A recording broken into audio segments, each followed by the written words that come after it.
technical session of our seminar. I would like to express my sincere gratitude to our respected chairperson for kindly agreeing to guide this session and all the presenters for their valuable contributions.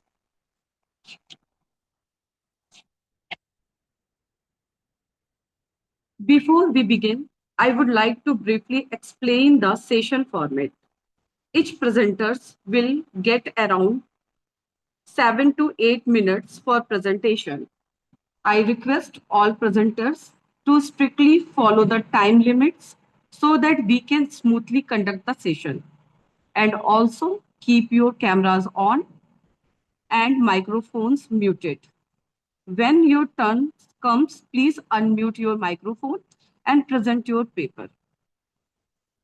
Now, it is my privilege to introduce our respected session chairperson, Dr. Shubhra Tripathi ma'am. She is currently serving as an assistant professor, Department of Political Science, BSNV, PG College, Lucknow. She has completed her PhD in sociology from Lucknow University, with her research focused on women in politics. She is also UGC NET qualified and has a strong academic background. Dr. Shubhra ma'am has actively contributed to academic through research papers, publications, seminar, presentations, and participation in various national and international academic programs and delivered guest lecture. Ma'am, we are truly honored to have her with us today to guide this session. Welcome, ma'am. And one thing more, all presenters, just wait. Those participants' name are not included in the list, but wish to want their paper in the session are kindly request to mention their name along with the title of their paper in the chat box. So now, should I start this technical session, ma'am? Yes. Okay. Welcome, Shubhra ma'am. Over to Thank you, you. Thank you. We shall start now. Should start now. Yeah. Yes, ma'am.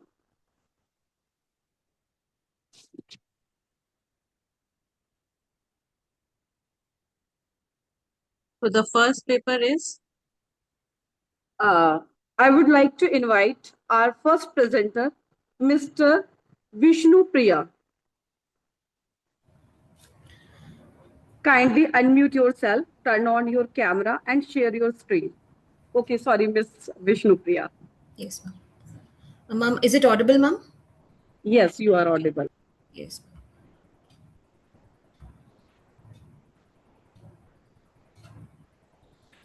Ma'am, is my video clear to you? No, ma'am. Yes, now visible. Yes, ma'am. Good morning. I'm Vishnu Priya, a full-time research scholar, Department of Music, Central University of Tamil Nadu, Thiruvarur. I'm here to present the paper titled Rituals and Festival Performances, a study of the Mannarkudi Rajagopalaswamy Temple. Before I start, I would like to express my sincere gratitude to the organizers, esteemed scholars, and the co-presenters, dedicated staffs for making this international conference a great success. So, in the introduction, I just want to give a brief introduction about this temple. Mannarkudi Rajagopalaswamy Temple is one of the most important Krishna temple in Tamil Nadu, the south side of India. It is also called Dakshina Dwarika of South India. The ancient name of this temple is Rajadi Raja Chadurvedi Mangalam, and it is very famous for its grand festivals and strong musical traditions and heritage. This paper focuses mostly on the rituals and performances, festival performances through music, how music plays a vital role in the part of worship. And the aim of the study is to examine and analyze the ritual practices and festival performances and to understand the role of festivals. The importance of celebrating festivals like Brahmotsavam for a deeper understanding, the tradition, music, and devotion combines together across generations. The methodology, this study adopts a qualitative and interdisciplinary approach to examine the rituals and practices. Primary data through field visits to the temple, and the secondary data through the historical records, inscriptions, and literary works. So, if we analyze the rituals and practices for a particular study, we have to definitely analyze the history of that particular area. In that way, I analyzed some of the historical evidences and proofs which we have got from the rituals and practices that is being followed previously from the many kings that who contributed many things to the society and also for the temple, that too in Manarkudi. A significant phase reached during the period of Vijayaraghav Nayaka. This particular temple was built by Raja Cholan, and after a long period, Vijayaraghav Nayaka took over, and the temple was built by Chola kings. From the inscriptions, we can understand that the name of the town itself says the root that it had come from, Gangaikonda Cholan. All the important changes in the temple were made during the period of Nayaka. Not only the practices he made, also structurally, architectural, and divine contributions he made for the Lord. As a mark of the Nayaka king's great contribution, the main deity of this temple, Sri Rajagopala, appears in the form of Nayaka on one day of the days of 18-day Brahmotsavam. And now we can see the music contribution to the temple, which was given by the King Raghunatha Nayaka. Among the Nayakas, one of the most prominent ruler was Raghunatha Nayaka, son of Achyutappa Nayaka, and he was a great musician and scholar. Only a musician can contribute the fine arts to the development of fine arts, that too with regards to the temple rituals and practices. He made such wonderful development and changes. He brought many things for the musicians. He honored many musicians to his court, and not only from south, also from the north. He actually honored many musicians to develop the rituals and practices should be followed along with music and musicians. So he received a comprehensive education and excelled in various fields of knowledge. And Govinda Dikshita was his minister in the court of Achyutappa Nayaka. Under his guidance, he received music training and made him a great scholar. So the works we can see of Raghunatha Nayaka, he authored several important works like Parijata Aparanam, Raghunatha Ramayanam, and Valmiki Charitram. Among his notable contributions to music, the treatise Sangeeta Sudha, composed under the guidance of Govinda Dikshita. And this was attested by the Venkatamahi, son of Govinda Dikshita, a very famous musicologist from South India. In his renowned work, Chadurdandi Prakasika, he only formulated the 72 main ragas of classical music. So he was a great musical genius, shows the depth exposition of music, including theoretical aspects and musical instruments. Along with, he also introduced a new raga Jayantasena and a new tala Ramananda. I was an accomplished musician renowned for his skill in playing Vipanchi Veena. And a small definition was given by Govinda Dikshita, the sloka from Sangeeta Sudha also. The temple works and contributions to the field of art of Raghunatha Nayaka shows brilliant development in the field of arts. The contributions were not limited to Mannarkudi temple, but with many temples nearby. He provided patronage and shelter to a wide range of artists, including musicians and painters and many artists.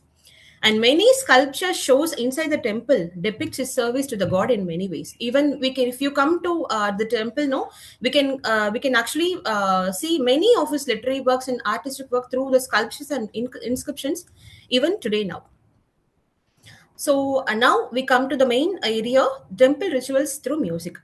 The temple rituals includes vocal music, playing of instruments, practices that continue to be observed even today. The traditions were systemized and strictly enforced by Maratha ruler Sahaji. He played a crucial role in ritual practices within the temple patronage to numerous musicians in Manarkudi. He promoted various art forms such as music concerts and yakshaganam.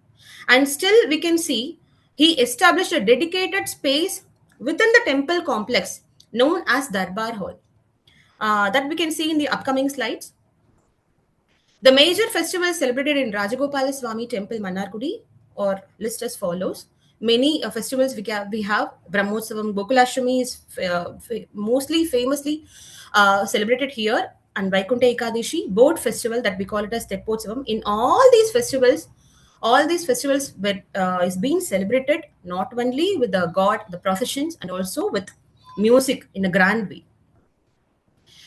And Gokulashtami focuses on Lord Krishna with features bhajans and devotional songs, and even Vaikunta Ekadashi, as I explained in the previous slide, boat festivals, and all these festivals creates a spiritual atmosphere and strengthens the connection between the devotees and the Lord. And these are the main festival performances, the pictures of instruments, and you can see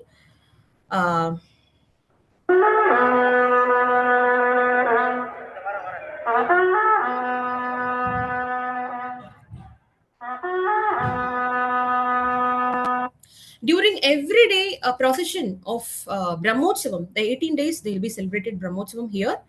Every time this instrument comes front, and after that the Goshti people that we call a group of people together, they will chant and sing the hymns of the Lord. That is the Tamil Pasuram Divya Prabandham recitation they used to sing, and after that the Lord will come out from the Sannadhi, the main Sannadhi. This is the video which depicts the Gokulashtami period, the Kolatam festival.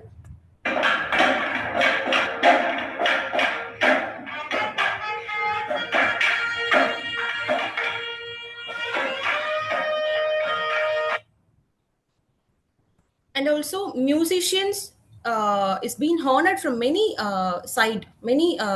region from this particular region to give grand concerts.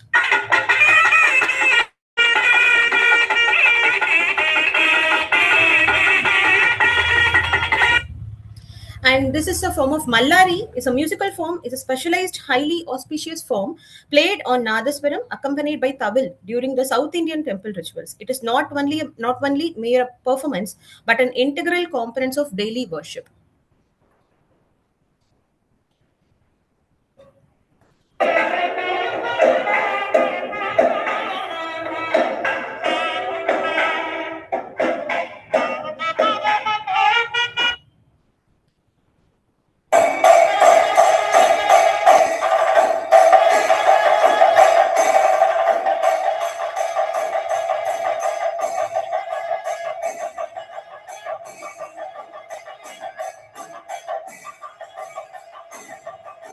This is a famous Melam called Chanda Melam.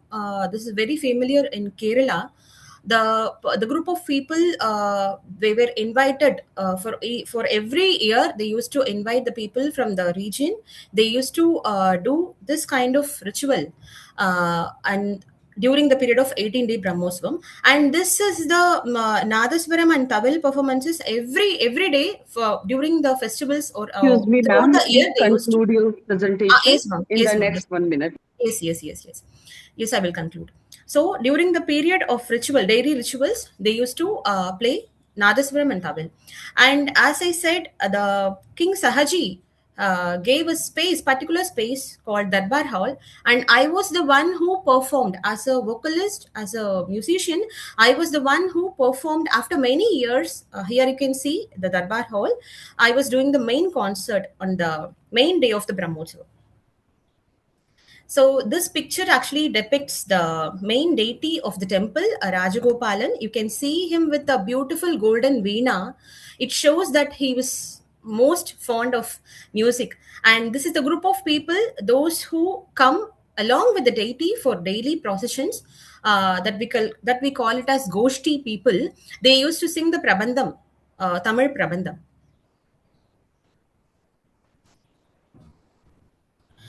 So I just want to conclude the temple music traditions reflect living indigenous knowledge preserved through practice, rituals, and devotion.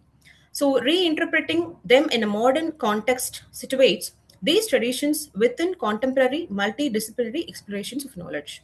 Thank you. Thank you, ma'am, for your presentation. Thank you. I would like to request all participants and the chairperson that if anyone has any question, they may ask.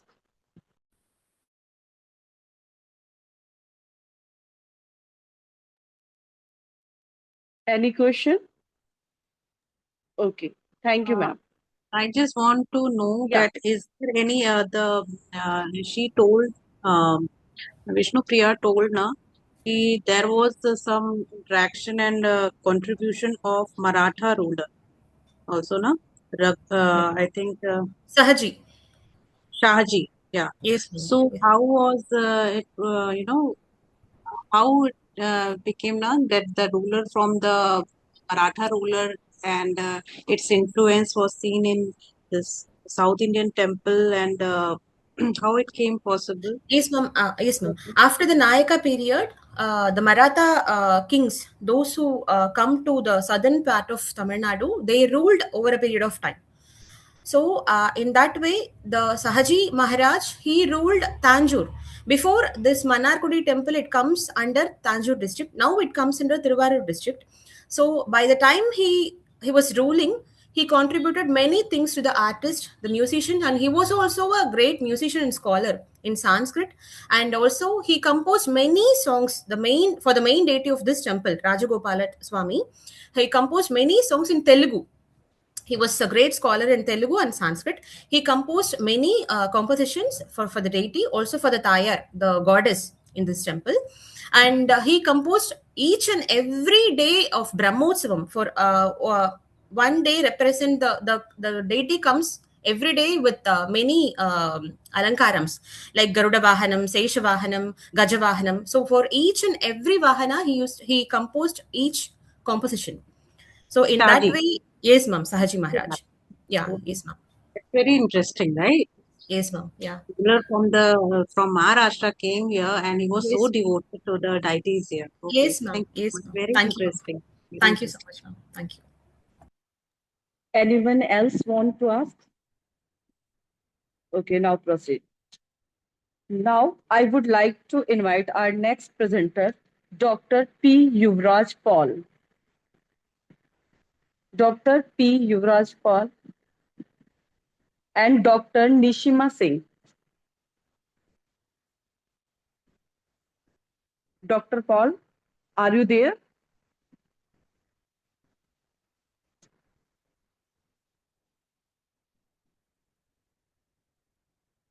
Okay, we will move to the next presenter, Miss Ridhima Narayan.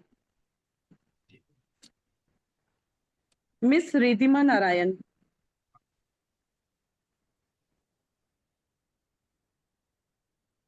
Next, Professor Priya Bhalla. Professor Priya Bhalla. Yes, ma'am, I'm here. Please, ma'am, start your presentation.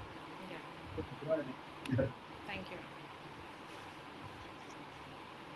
உங்களுக்கு அந்த mail கொஞ்சம் of பண்ணிக்கிட்டுமா பாட்டு பண்ணானே Are my slides visible, ma'am?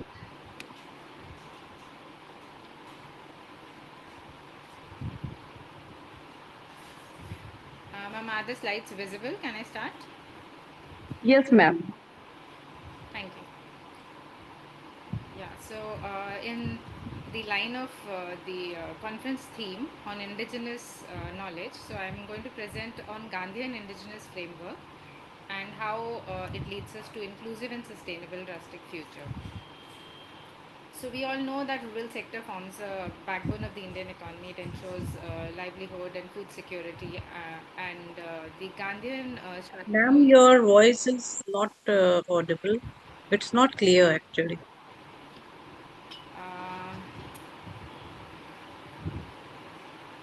I'll try to be a little loud, ma'am. And yeah, it should be somewhat loud. No? Now it's audible. All right, sorry. So the rural sector forms the backbone of the Indian economy, and that is also what Gandhian strategy primarily focuses on for development. And unfortunately, rural sector has often received lesser attention than the urban sector, and the dualistic development models have portrayed the modern sector, the capitalist sector, to be technologically advanced and forward, but the rural sector seem to be backward and not and quite stagnant. So, as a result of all these factors, poverty is also seen to be much higher in the rural areas. And this is not just for India, but across overall other countries, rural poverty incidence has seen to be around 60% higher than the urban incidence. And COVID-19 also altered the relation between these two sectors, as there was large-scale reverse migration of labor from the urban to rural areas. So the present study basically aims to examine the Gandhian approach to rural development and to assess its contemporary relevance through a six-pronged framework, which includes agriculture, MSMEs, basic communities, natural resource management, institutions as well as infrastructure, to which I'll just come. Now, these issues are not exhaustive, I agree, but they represent some of the key concerns which were central to the Gandhian strategy for inclusive and rural development. Theoretically, there are a number of studies that emphasize rural areas to be predominantly poor and try to understand why farmers are inert and not adopting the modern equipment. And dominant theories provide possible explanation. And out of a number of studies, Bhaduri's phenomenal work of 1973 stands as one of the maiden attempts which has attempted to look at the inducement towards the adoption of advanced technology in semi-feudal production relations. In his model, particularly, it's the influence exerted by the simultaneous operation of the two modes of exploitation, both traditional property right on land as well as the usury, that doubly works as barriers in introduction of improved technology in agriculture. And based on villages in West Bengal, which are predominated by the sheer tenancy in that time, the perpetual indebtedness of the farmer, and the landowner as the sole lender of consumption loans, basically the farmer's lack of access to modern capital market is being displayed. There are certain criticisms on Bahaduri's model, which I'm just skipping because in the interest of time. And as I've already mentioned, that COVID-19 has led to the development, to the distortions in the development paradigm. And therefore, it's important to look at the Gandhian framework for development of rural economy, which was prescribed then but is quite relevant today as well. And as the nature and complexity of the study demands, it is based on a non-exclusive, interdisciplinary and eclectic approach for collecting ideas, information and data pertaining to the study.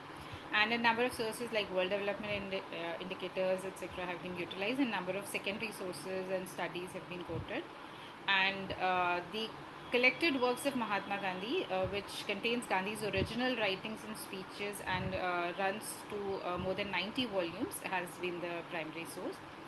And literature in Gandhian philosophy is quite massive; it's rising. But here we are just focusing on the Gandhian, on the challenges in the rural sector and Gandhian perspective on it. Now, Gandhi's strategies, we all know, are not empirical or technical, but they are sui generis based on the actual working conditions of the disadvantaged and destitute, which he looked at in the rural areas. And though Gandhi was prescient in recommending these strategies, but they have unfortunately not been adopted by the majority in the Indian context.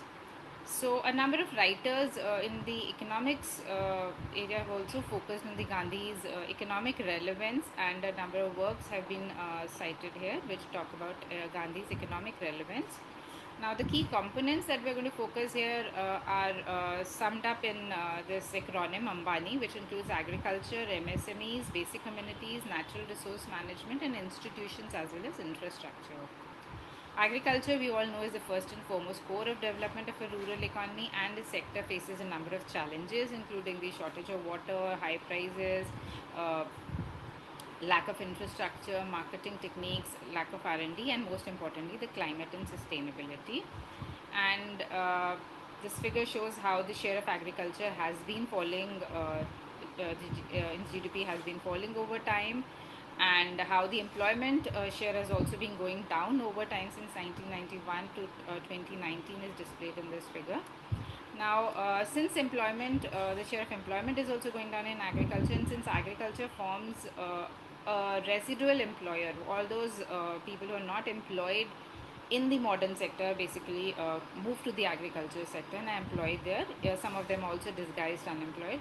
So, Excuse me, ma'am. Please conclude your presentation. So there is an urgent need to identify strategies that guarantee employment for all while promoting the income diversification. So income diversification becomes a very important factor, which we'll turn to next. But before that, the sustainability of agriculture is a very important factor, and therefore appropriate incentives and disincentives should be provided by the government so that the water use, land use, etc. are managed effectively by the farmers. And do the farmers respond to incentives? Yes, they do respond. So based on my own study in 2007, which was published in EPW, I found that the farmers were responding to the falling groundwater levels in various districts of Haryana, and it was based on a Lobian supply response function and used the dynamic panel data techniques. So talking about income diversification, it is very important in the rural areas because agriculture is a seasonal occupation, and therefore the MSMEs, which are running around 600 crores in number and contributing to 30% of GDP, 45% to export, and is the largest employer after agriculture, forms the essence of leading us to an inclusive growth path. So today the rural non-farm sector is being therefore recognized as a very important contributor for employment generation, and therefore strengthening this sector further is crucial. Basic needs approach was initiated by World Bank in the 1970s, and it focuses on providing basic needs to the poor in forms of drinking water, food, nutrition, and health, sanitation, etc. So even today, the academic discourse on poverty has moved on just from providing food to providing nutrition, and ensuring that the calories and micronutrients are available to the poor. So this work by the Nobel laureates Abhijit Banerjee and Esther Duflo talks about in the book on poor economics. They have a survey across 18 countries, and they try to attempt to explain why poor make certain economic and social decisions, and so that this is the change in approach. And also, if we look at the conditions, the household amenities, the type of roofing available, and the sanitation facilities in rural and urban areas, this table is quoted from Bhagat 2018, and they show how the rural sector are lagging behind the urban sector in most of these indicators. Institutions have come up to be a very important factor, especially after Ace Moglu won the Nobel Prize for recommending institutions as very crucial factor in the development discourse. And infrastructure is also very important. Talking about the infrastructural growth in the rural sector is important because without that, the development of the sector will not take place. Investment in rural roads, irrigation, drainage, renewable energy, and coming up now is digital infrastructure, and how adoption of advanced technologies such as remote sensing, geographical information system, AI, and machine learning can contribute further. And of course, due to fiscal reasons, when the public sector is unable to provide, the private sector should be encouraged to come. And also appropriate and effective institutional framework needs to be established to ensure timely access to Please conclude. Panchayati Raj system, well-defined property rights, insurance, well-defined, well-functioning markets all form the part of infrastructure. So basically, I'm coming to the conclusion. In delineating the scope of the study has tried to confine itself to the Gandhian issues which hold contemporary relevance for the rural development. And to promote equality, inclusivity, and sustainability, the study has recommended the Gandhian framework to examine talk about the agricultural development and assessing the contemporary relevance. And it looks at the past to propose measures, policies, and reforms that are significant for rural transformation. And of course, these dimensions, as I stated, are not exhaustive. There are a number of other important concerns, but they've been selected because they have strong alignment with the Gandhian ideology. And a number of recommendations have been talked about, like adoption of decentralization, strengthening of grassroots institutions such as panchayats, which can help reduce corruption, improve transparency, ensuring participatory governance, and ensuring nutrition and basic needs to the poor. So that's all from my side. Thank you. Thank you, ma'am. Due to limited time, the question answer session and the chairperson remark will be taken at the end. All presenters are requested to remain present until the close of the session.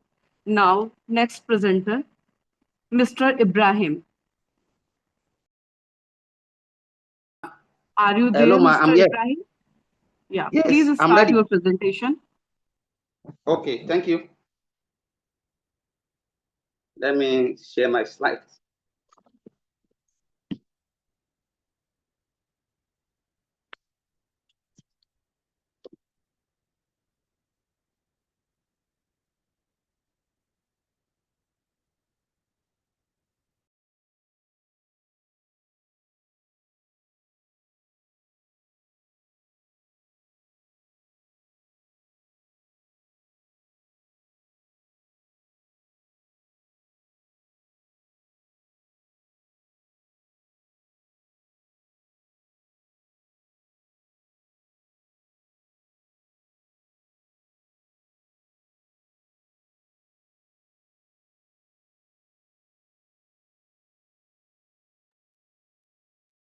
Mr. Ibrahim, are you there?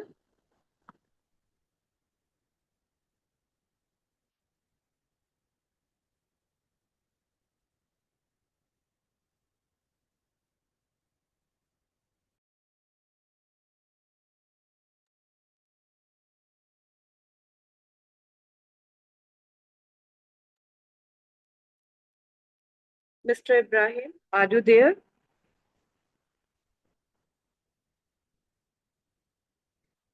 We will move to the next presenter and come back to you later. Next, Mr. Sule Mohammed. Mr. Sule Mohammed.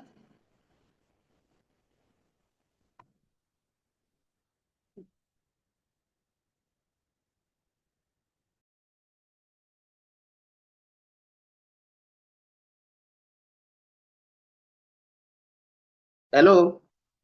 Please, can I continue? Yes, sir, you are audible. Okay, thank you, the organizer, and please permit me to stand on the establish the protocol. My name is Ibrahim O. Isa from Nigeria, so I'm making my presentation from Nigeria, and I'm presenting on the topic textiles and clothing from scratch, an intriguing and fascinating history. The textile and garment industry, like we all know, is something that is one of the vital aspects of life. In fact, Please there are increase three. your voice. Okay. Okay. So, am I audible now? Hello. Yes, sir. Okay. Okay. So, textile is one of the basic necessity of life. Apart from food, textile is the second most important things in life. So we have the food, textiles, and also we have the clothing. So if one does not cover himself, then people will assume that he or she is a insane person, is a mad person. So for this reason, I'm making my work on the importance of textiles and garments in the global perspective. So these are the overview, so which I'm going to look at. Then the introduction. There are a lot of things in life that actually depends on textiles. If you check the history of most nations, most of them, in fact, some countries actually started from textiles.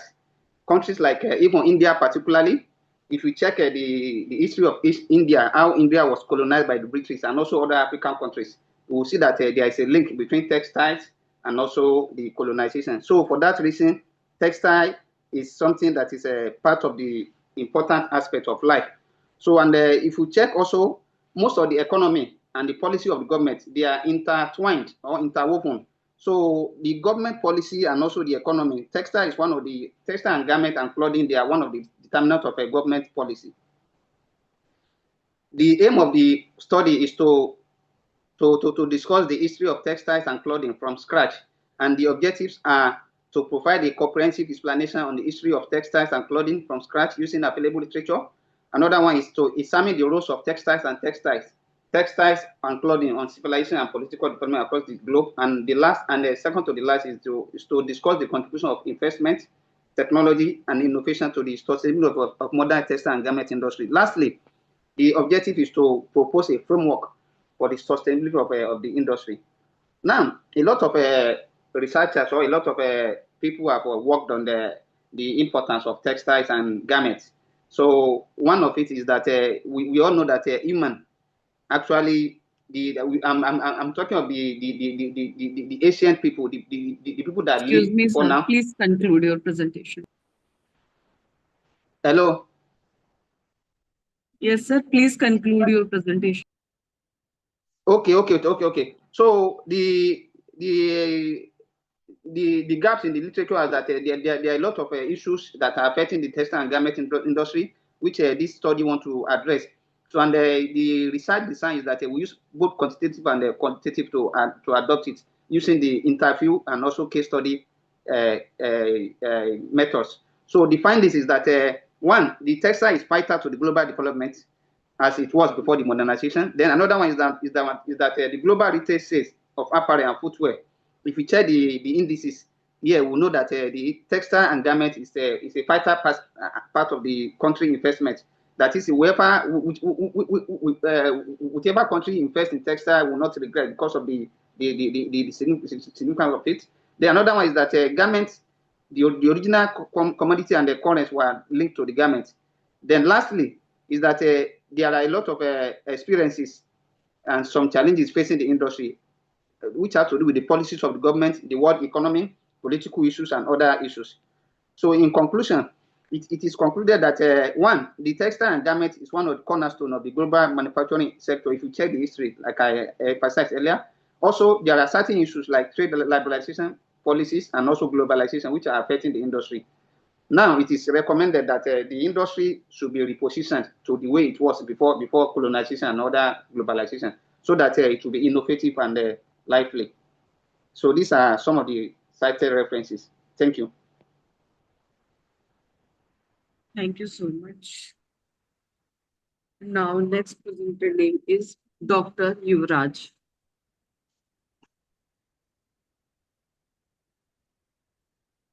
Dr. Yuvraj. Yes, madam. Good morning, madam. Am I audible, ma'am? Yes, sir. Yes, madam. Thank you, madam. Shall I continue with your permission?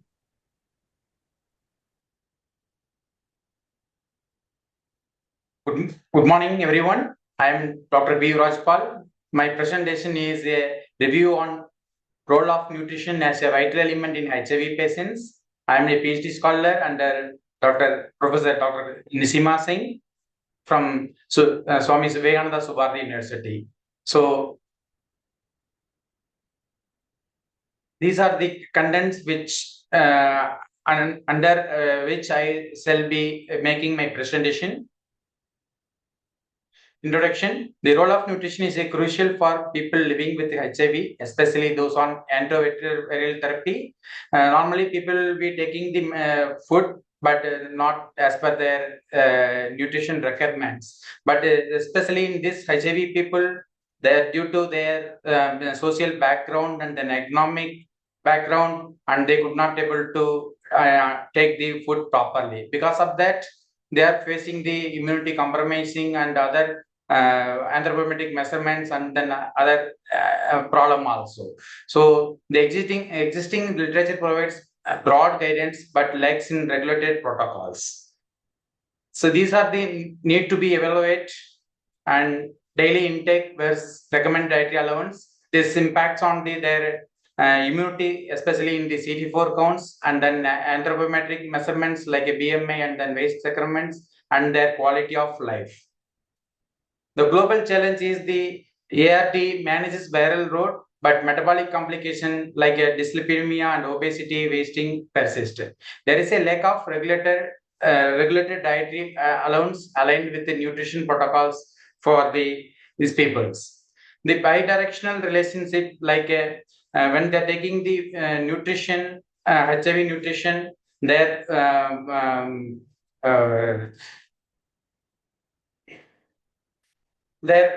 proper nutrition support their opportunistic illness, and their healthy livelihoods also will improve. When they're not taking the proper nutrition, then their infection disease will be increased, and then it causes the malabsorption and also alters the metabolism. Because of this, there will be cost to leads to the faster disease progression, and it leads to the increased susceptibility to their opportunistic infections.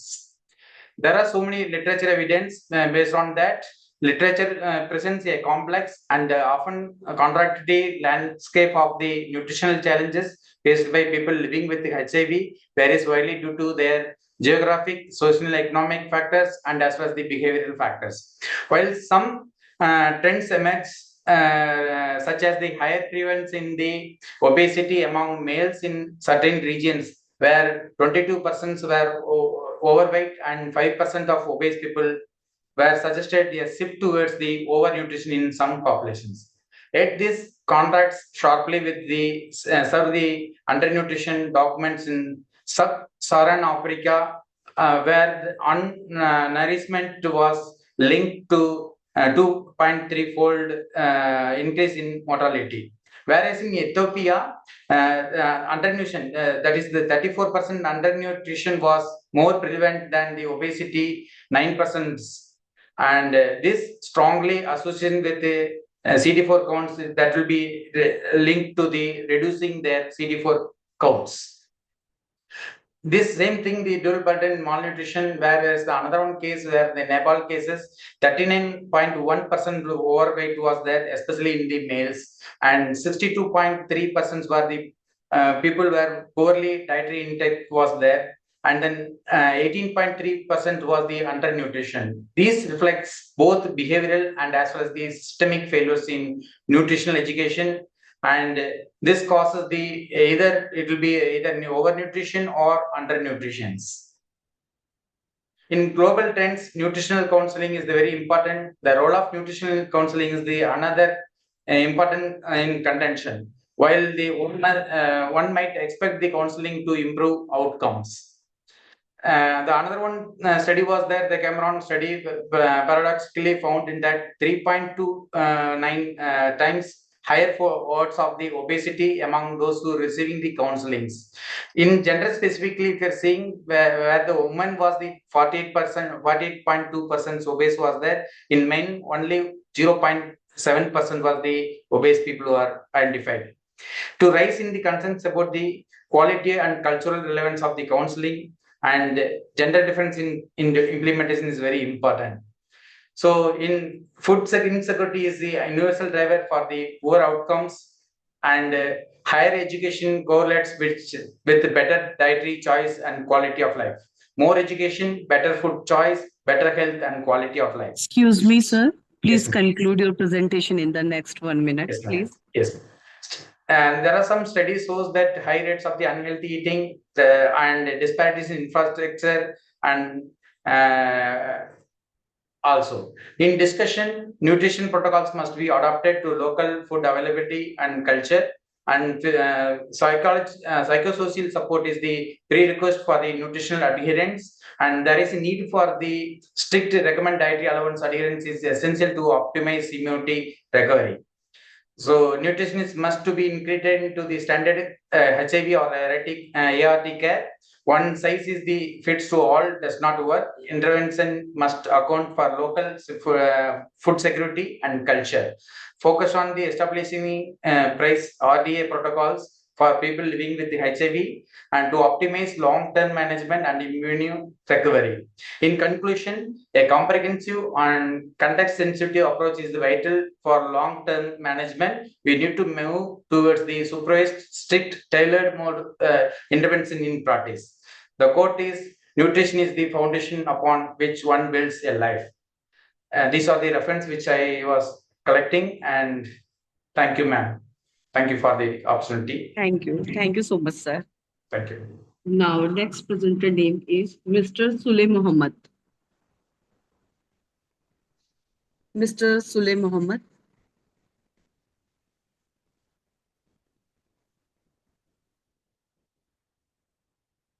I think he is not present here. Next, Dr. Salisu Tukur. Dr. Salisu Tukur.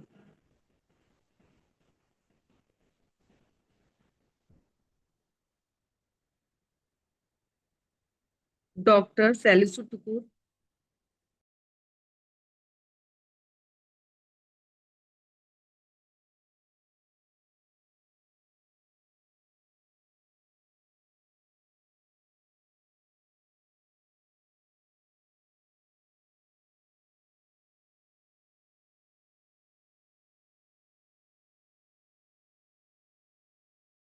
Please start your presentation.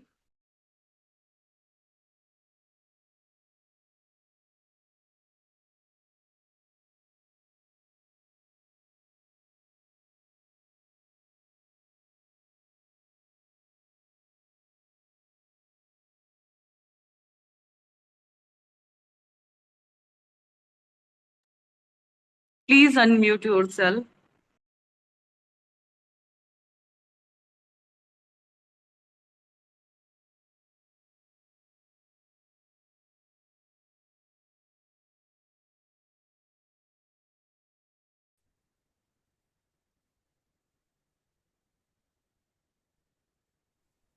Madam, you are not audible.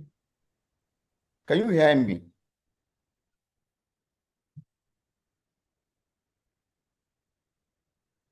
Hello? Yes, sir. Hello, good You are morning. audible now. Yes, Please start your good presentation. morning. Sorry for wasting your time. My name is Salis Tukur from Sokoto State, Nigeria. My paper is talking on the relevance of the indigenous education in the contemporary education in Nigeria. So the researcher tried to explore the previous indigenous education values and the benefit to the contemporary education in Nigeria. The paper argues that there are a lot of functional education during the in the pre-colonial era and even before the coming of two major religions in Nigeria, that is Islam and Christianity. But today, all those values and the functional educations were not being fully captured in this in the present educational system, or particularly present curriculum in Nigeria. So the paper tried to identify those functional education, those values, and recommend the integration in the present education system. So this is the whole central argument of the paper, which is centered on the problem of the gap of education in Nigeria, contemporary education in Nigeria. Thank you so much. Thank you so much. Yeah. Next, Thank you. Dr. Kuljit Kaur.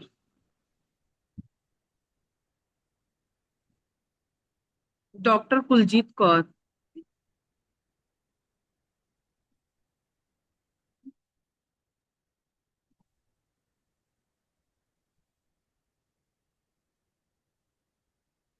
Dr. Kuljit Kaur. Next presenter name is Dr. Ekta Sharma. Dr. Ekta Sharma.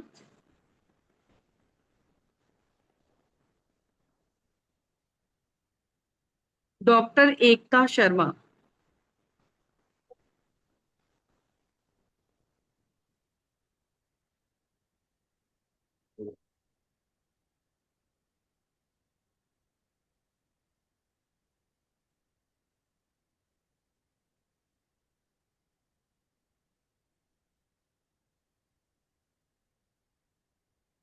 Dr. Ekta Sharma, are you there?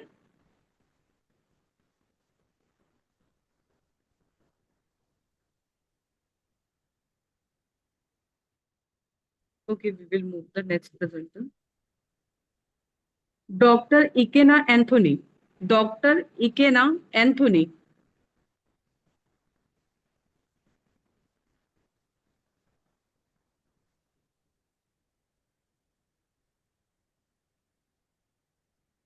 Dr. Ikena Anthony.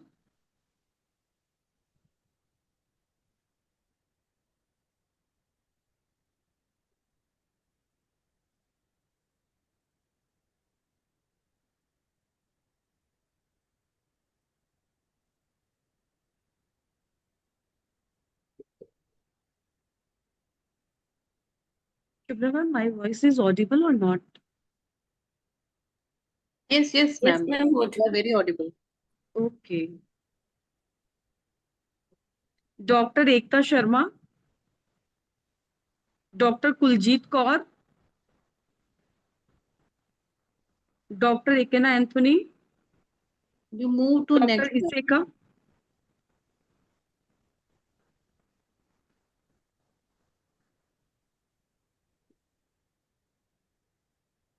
Dr. Iseka. Da kai shi. Kaka kuna turbi ina yanzu. Ɗauko littafin kai karatu. Ki ka ɗauko littafin. Ka tashi da sai ka dubo min tasbaha ma ni ma ina son tasbaha.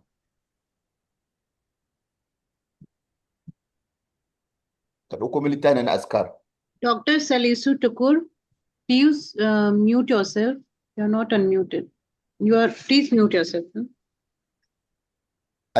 Dr. Iseka, Yes, madam, I can hear. please start your presentation. I have done my presentation. Please mute yourself. You're audible.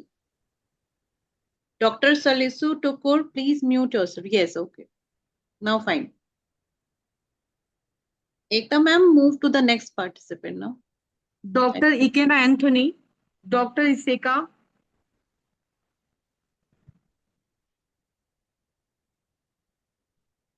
Dr. Evelyn, Dr. Bhagat Singh. Yes, he is ready. Dr. Bhagat Singh, please start your presentation.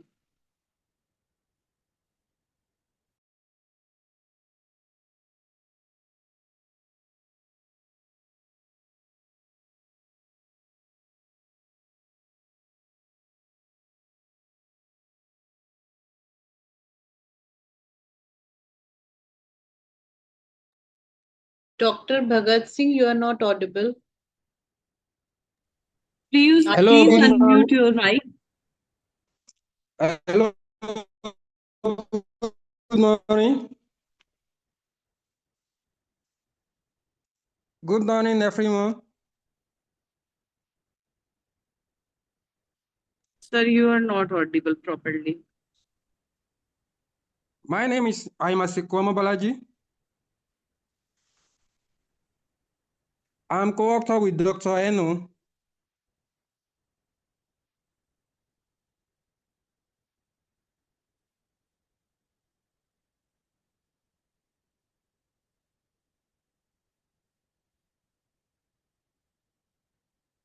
Hello, good morning, everyone.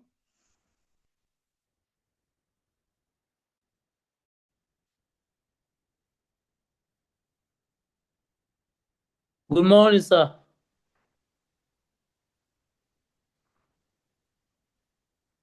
Mr. Amasiko, good Am I morning. free to? Good morning, sir. Good morning, sir. Good morning. We are with you. Let the coordinator hear you. Good morning. Mr. Aimasuku, are you ready? Are you Not your ready to present the paper? now. Yes, ma'am. I'm ready. Okay, so you can start. Okay, I can start now, but I will just start without my PowerPoint. I'm trying to work on it now. I'm trying to share my PowerPoint.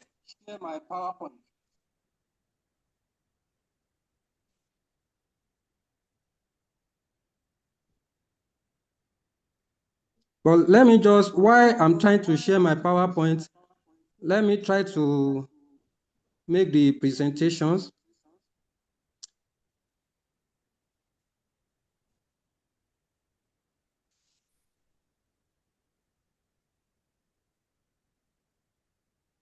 I'm sorry for delaying this, ma. My name is Aimasiko Omobolaji. I'm co-author with Dr. Eno Evelyn Inene.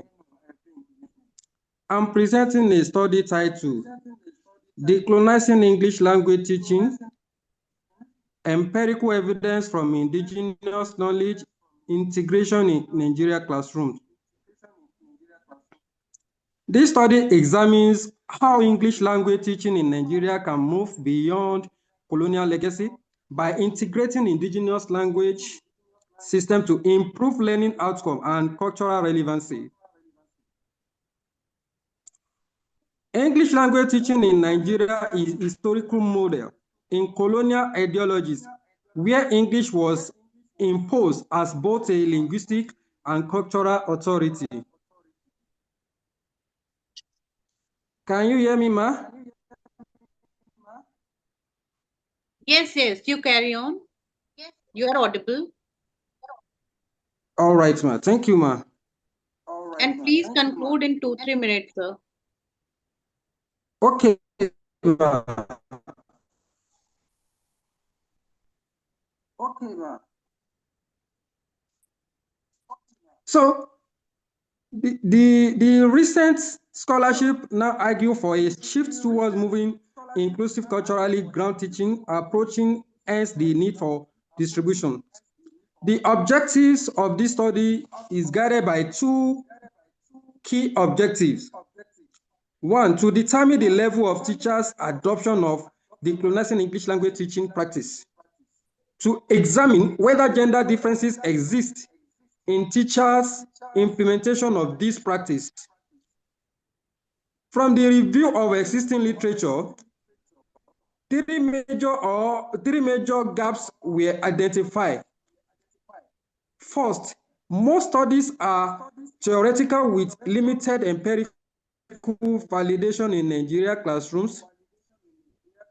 Second, there is a persistent gap between theory and classroom practice. While the last one is indigenous knowledge systems are often discussed, but rarely systematically integrated into ELT. This study contributes by providing empirical data to bridge these gaps. On the methodology, the study adopted a district survey design.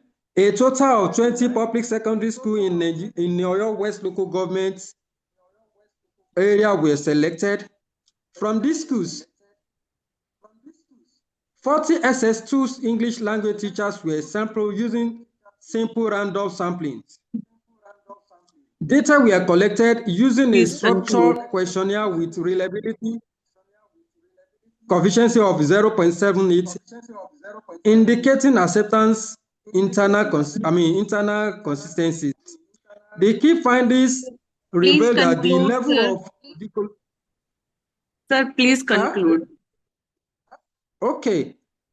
In conclusion, this study demonstrates that decolonizing English language teaching is not only feasible, but already gaining traction in Nigeria classroom. The integration of indigenous knowledge system enhance student engagement, comprehension, cultural identity. However, changes such as curriculum rigidity, limited teachers training, and policy consistency still hinder full implementation. Thank you for listening. Thank you. Yes. Thank you so much. Now, Yes, next, Dr. Evelyn. Dr. Evelyn. We are together. I presented on our behalf. We co-authored the It's okay. paper. It's okay, but you should mute yourself, sir. Now the next presenter is going to present. Okay, ma.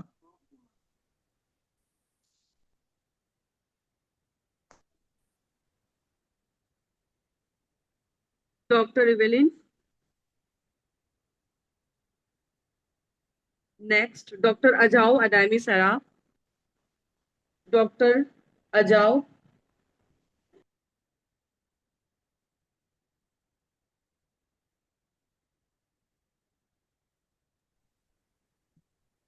Dr. Bhagat Singh. Yes, ma'am. Please start.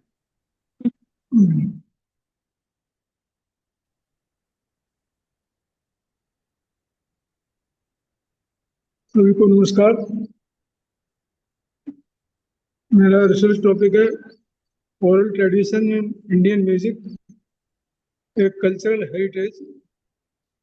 भारतीय संगीत की मौखिक परंपरा एक सांस्कृतिक विरासत। वैदिक युग से लेकर अब तक किन किन रूपों में मौखिक परंपरा जीवित है? संगीत में, गायन के क्षेत्र में, वादन के क्षेत्र में,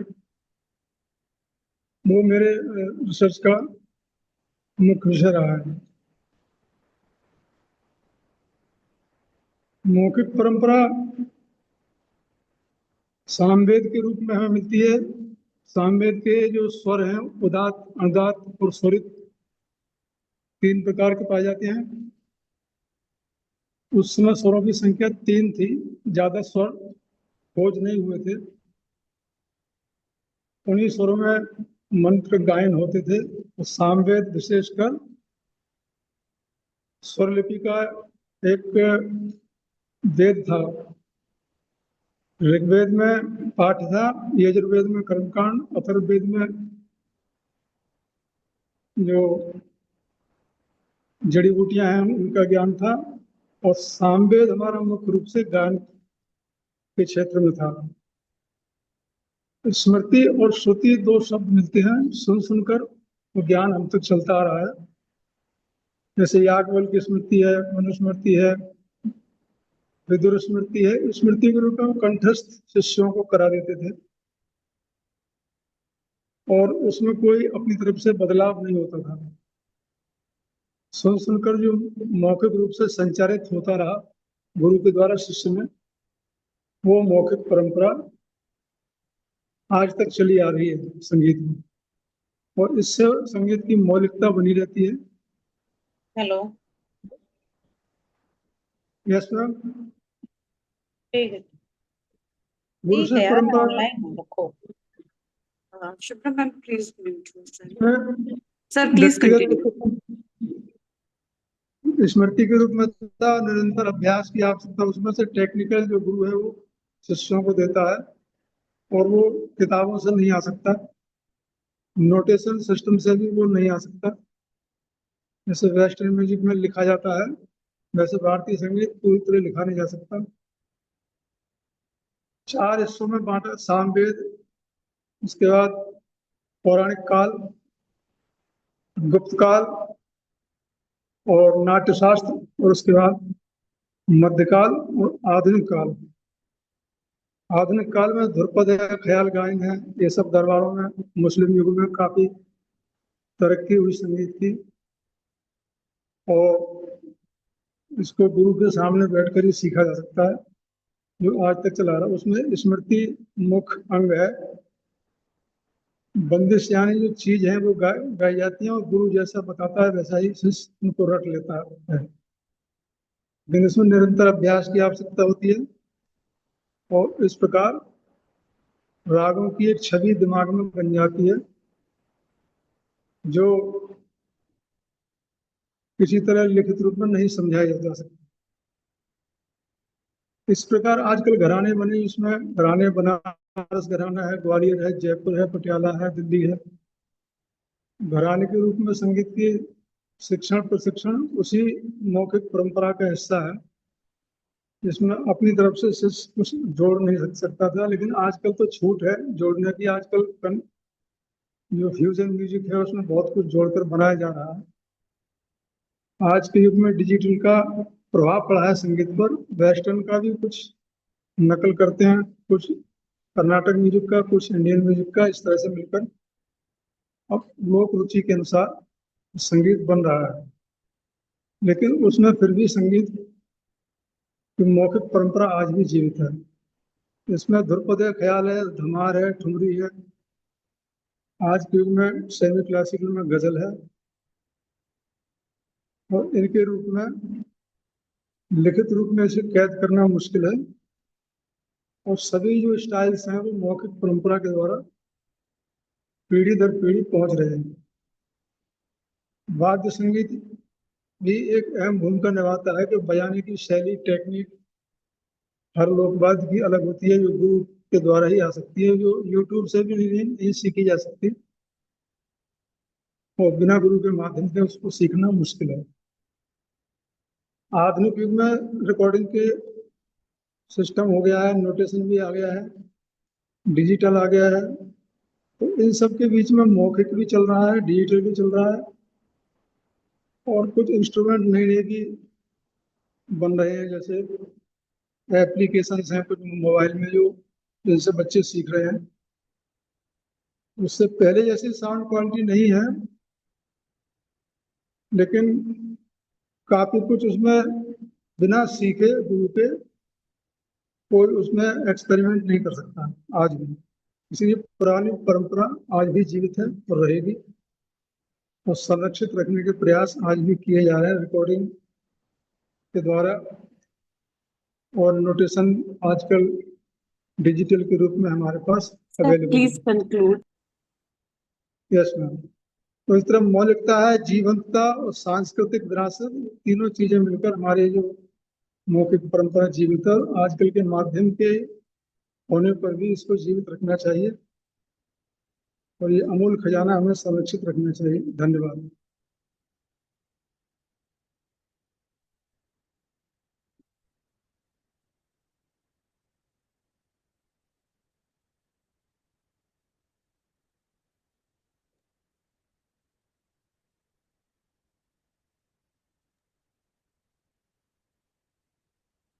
Okay. Now next participant, Dr. Hemkant Vijay Dhade. Are you there? Yes, ma'am. Are you ready? You are ready? Yes. Your voice is cracking. Okay. This problem, ma'am. There is some network issue, I think. Yeah.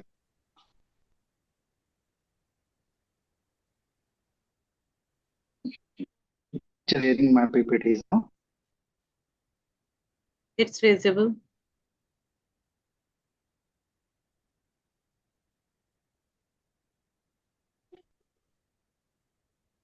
Is it visible, ma'am?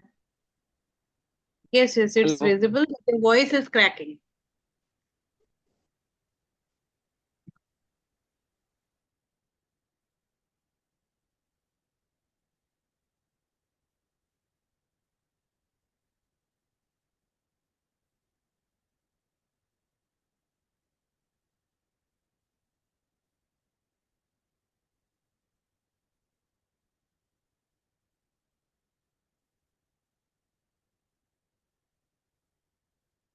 Dr. Hemkant Vijay, are you there? I think he is rejoining. Yes, ma'am. Next participant, Dr. Anuja and Dr. Vinod Swatantwadkar. Are you there? Hello. Yes, yes. Yes, ma'am. You are ready? Am I audible? Yes, ma'am. Okay, okay. You are audible. You can present now. Okay. Meanwhile, he is preparing. Is my screen visible? No.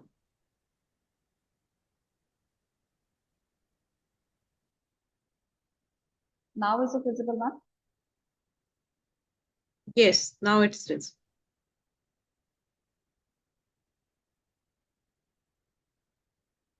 Just a minute.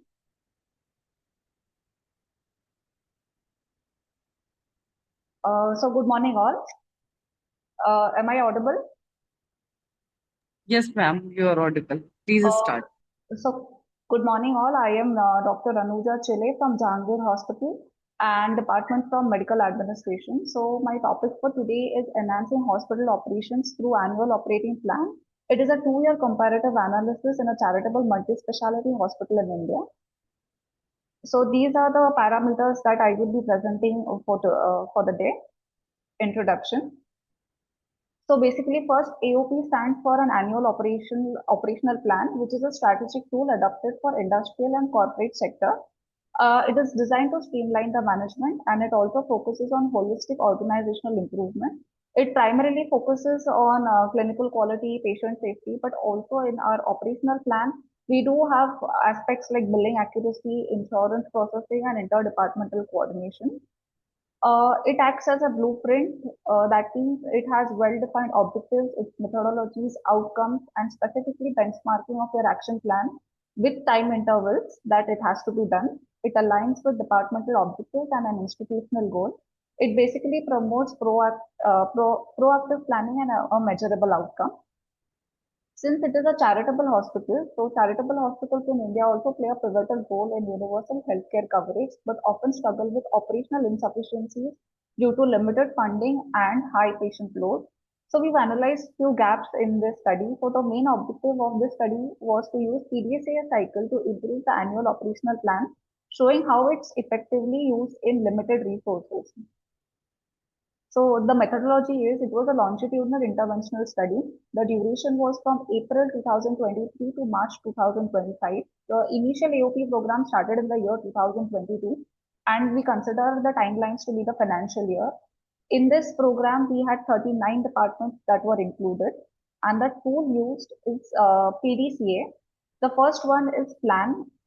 At the beginning of each financial year, a plan is developed. It involves all the respective stakeholders with their departments and their end users as well. So there is this is included in a structured format that has been approved, and in the end of the discussion, it is signed off with my MD and CEO. In Do, there is a monthly and quarterly data collection pertaining to what topic you have selected. Also, analysis for the same is done. RCA for non-negotiable, for non-compliances achieved is being done. And if there are non-compliances, a root cause of corrective preventive action is to be submitted. After that, the work starts for the AOP team, that is cross audits for the data that is submitted, and also facility rounds conducted for structural AOPs if they have taken any. And in the last, in Act, we have quarterly reviews done. There is a final discussion, revision, and implementation in regards to our CEO and MD. The compliance scoring, it is a 5-pointer scale that is adopted. It starts with 5, 1, and 0. The purpose of 5 is it has to be complete, correct, and within time frame. That means all the requirements should be met within the timeline or before the timeline, and it should be accurate and thorough. If it is 1, it is incorrect, partial, or delayed. If any of the 1 parameter is missing, it has to be given as 1, or it can be error, omission, and incomplete information shared. If nothing has been done, then it is directly scored as 0. If no attempts, there is no submissions regarding the evidences. This scoring helps to ensure consistency, accountability, and continuous improvement across key optional areas. Ma'am, please conclude. Okay, ma'am. So then we have quarterly audits that have been presented after this, and these are the results, comparative results from the year 2023 and 24. So you can see that the increase in compliance has been increased from 35 to 57%, and non-compliance that is not done has been reduced from 12.5 to 1%. So AOP in an indigenous setup, we have a wellness center, Indian traditional knowledge setup involving Ayush, that is yoga, acupuncture, and homeopathy. This AOP is not modern, but rather suits traditional specialities as well. Hence, the implementation to pure indigenous healthcare is warranted, and proven results from our program adds a concrete evidence. This program stands out because we have moved from theory to actual practical feasibility involving knowledge application in the ground setup. In the part of discussion, it is applied across the departments, that is, it has integration between clinical and administration. It integrates plan, do, check for continuous improvement. It also streamlines processes in a resource limited area. Regular reviews fosters accountability and transparency. Proactive participation in identifying, solving bottleneck issues, and improving stakeholder ownership. Offers a scalable blueprint for efficient healthcare delivery. In conclusion, AOP implementation has marked elevated compliance, accountability, and efficiency with PDCA enabling target gains in the department. This framework cultivates proactive culture and stakeholder ownership. AOPs emerge as vital for quality enhancement and resource limited setup, informing policy to sustainable healthcare delivery. These are the references that I have been using. Thank you. Thank you so much, ma'am. Next, Miss Manjot Kaur.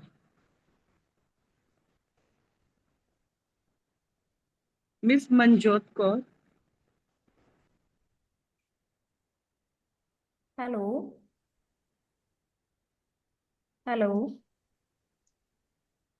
Ma'am, I'm audible? Yes, ma'am, you are audible. Please Okay, start, ma'am. ma'am. Okay, ma'am.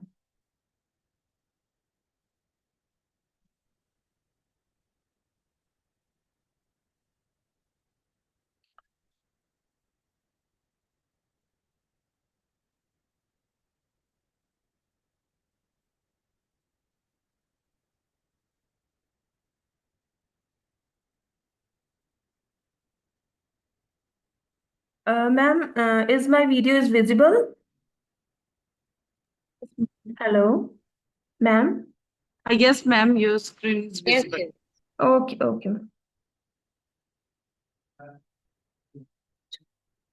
Uh, Good morning, ma'am. I'm Manjot Kaur, working as an assistant professor in Asian Educational Institute, and today I'm presenting my paper entitled Reimagining the Implementation of Indian Knowledge System in Daily Routine and Interdisciplinary Study. So, in the first slide, in introduction, basically this paper is all about Indian knowledge system, which is an interdisciplinary approach of knowledge. And basically my paper is all about the three sectors: education, health and environment, and in sectors. So basically my research paper is all about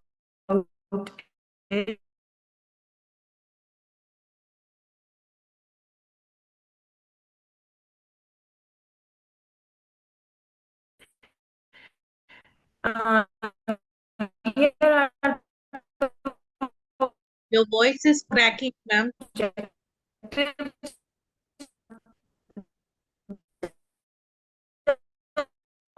Sanjot Kaur, your voice is cracking. Make sure you are theme of the connect, study well is to connected. investigate. Hello, ma'am.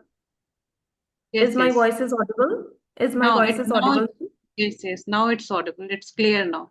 Oh, okay, ma'am.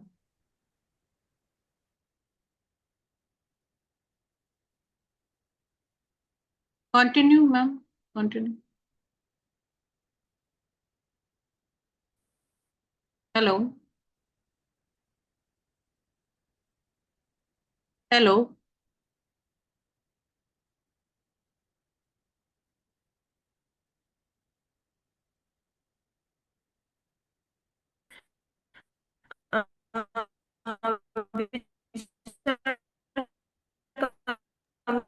I think some network issues. Path of the implementation of IQAC.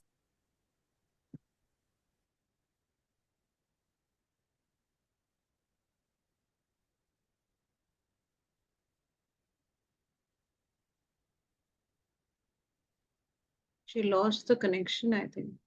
Yes, ma'am. Ma'am, I'm audible? I'm audible, ma'am? Yes, Ma'am, yes. it's cracking. Ma'am, it's Still cracking your voice, ma'am. Ma'am, it's a technical glitch. I'm really sorry for Yeah, I it. do.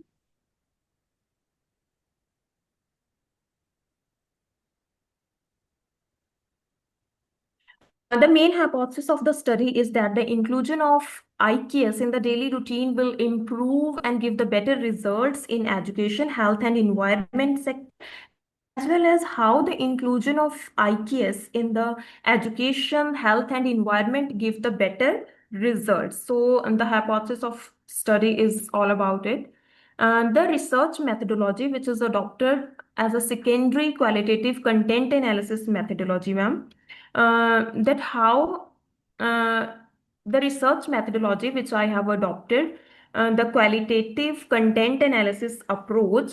For this purpose, different websites, research paper, and the papers already existing on the topic are explored for the research methodology. Basically, this paper is all about these three sectors, education sector, health sector, and environment sector, that how we can incorporate the IQS and the traditional knowledge in the following sectors. In the education sector, like open classroom teaching, individualized instruction, drill method, oral teaching method, and experiential methods can be revived again and can be incorporated again in the present education system so that we can get the better results. But here are some barriers in the incorporation, such as there is an improper ratio of theoretical and the practical topics, lack of equipments, labs, assessment methods. These kind of the barriers usually faced when we are talking about the implementation of IQS. But we can cope up with these barriers with these certain strategies, such as curriculum should be designed according to the students, and the curriculum should be student centric, and there should be a proper ratio of theoretical and practical portions, as well as the new and innovative Ma'am, please pedagogy. conclude. Okay, ma'am. Basically, ma'am, the results of the study, the finding of the study reveals that how the incorporation of IQS in the education sector, in the health sector, and environment sector can bring the better results, that we should be revived again those traditional methods in our present and contemporary education, health, and environment sector. So that's all about it. Thank you so much, ma'am. Thank you so much, ma'am. Okay. Next presenter, Dr. Amadou Jacob. Thank you very Doctor, much. please start. Thank you very much. I want to share my screen, please.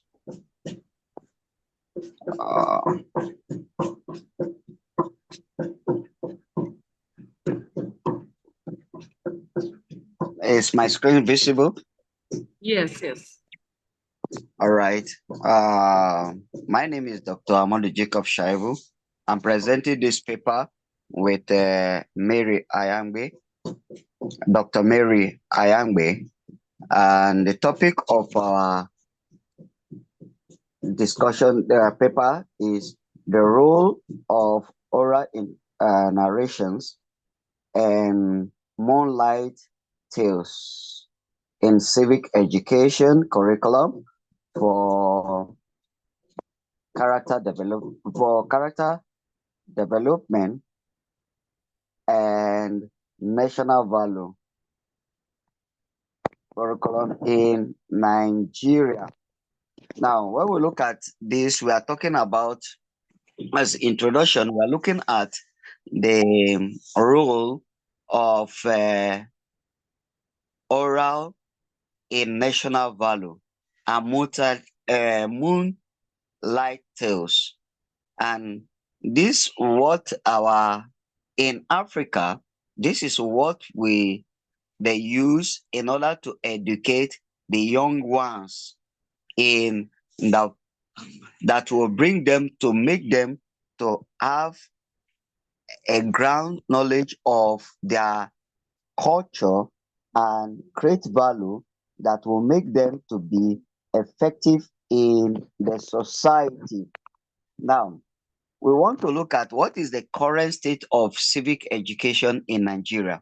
Now, when you look at the civic education in Nigeria, the current state is that most of the things they are teaching is they are using, can I say, a Western educational method, which is the method from the Western, and neglecting the oral, the modern, the olden days method, can I say, an olden days, which is the storytelling and the narration and mood tale, whatever. And because of this, it makes the civic education to be memorized. Students are now memorizing civic educations that will enable them to have value. Now, we want to look at the rules. What are the rules of this oral narration. One of the role of oral narration is moral instructions and ethical reasoning.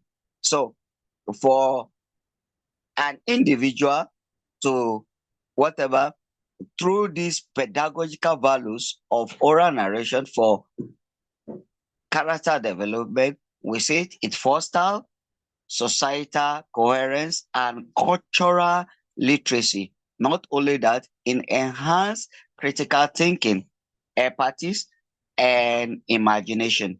Not only that, it promotes inclusive educations and decolonizing the curriculum instead of looking at the now. The next one, we want to look at the fourth tail, which is under moonlight moonlight tales, which the pedagogy. What are the role? And in this case, it transmit the transmission of moral and ethical value. That is one of the major things. It transmit what moral and ethical value, and also language development and literacy, and also it helps to Please conclude. cognitive Please conclude. engagement. Yes, ma'am. Now, from there, this thing is face character development, or we'll see that these indigenous directions, it helps the character development. It helps to us to identify. Yes, sir. We have to identify our culture. It will help us to be able to resolve conflict, and not only that, it also help us to manage and instructions. It also to stay in harmony. And what are the challenges in implementing this into the modern curriculum or into the modern curriculum? One of the challenges is colonization.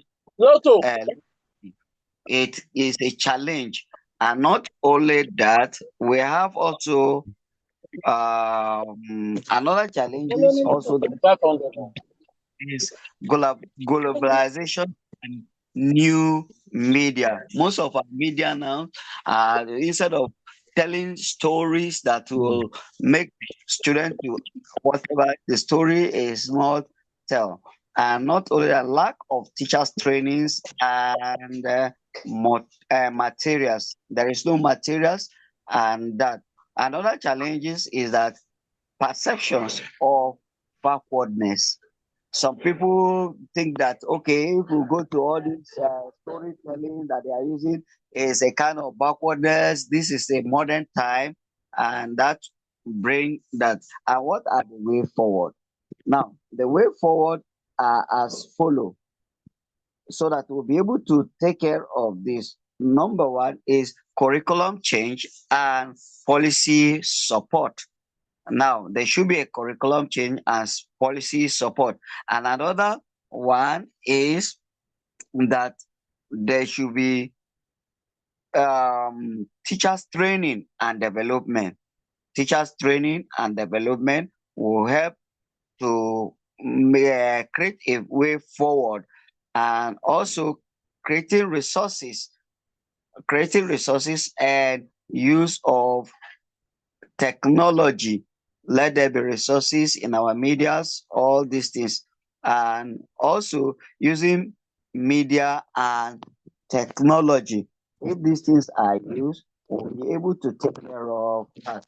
Now, in conclusion, incorporating oral narrations and Excuse me, sir. Please conclude your presentation. Is what I'm concluding now. In oral moral narrations and multi-lane into the civic education curriculum does not mean stepping backward into the past, but rather taking a strategical steps towards a more inclusive and effective educational future. By utilizing the power of storytelling, Nigerian school can help bridge the gap between the formal educations and the moral value taught at home, thus raising citizens who are both academically strong and deep connected to their cultural heritage. What are the recommendations? Indigenous narrative should be included as a core teaching method in the revised citizenship, civic education, and also nationwide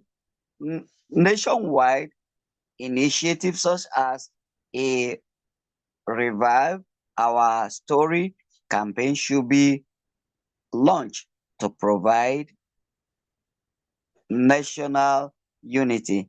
And also the last one is indigenous pedagogies and oral traditions should be introduced across all teachers' education training. Thank you very much.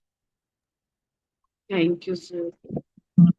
Next presenter's name is Saloni Chauhan and Dr. Bharti Tyagi. Yes, ma'am. Good morning to all. I am Saloni Chauhan, research scholar at Digambar Jain College, Bador. Please let me present my screen.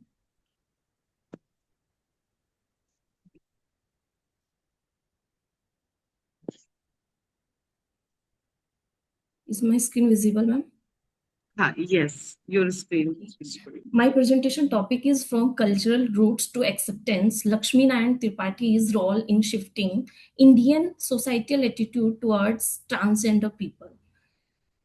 So transgender people have been integrated in India since ancient times, but in the modern world, they have been forced to live on the periphery of the society, impoverished and of their rights, dignity, and sense of the belonging. So the aim of this study is to emphasize that how transgender people in India, basically, they are searching for the identity. And India, they have moved from being traditionally recognized to the more widely accepted today. So Lakshmi Narayan Tripathi is a Hijra activist, transgender activist, we can say. So she was a dancer and the public intellectual, stands at a remarkable intersection.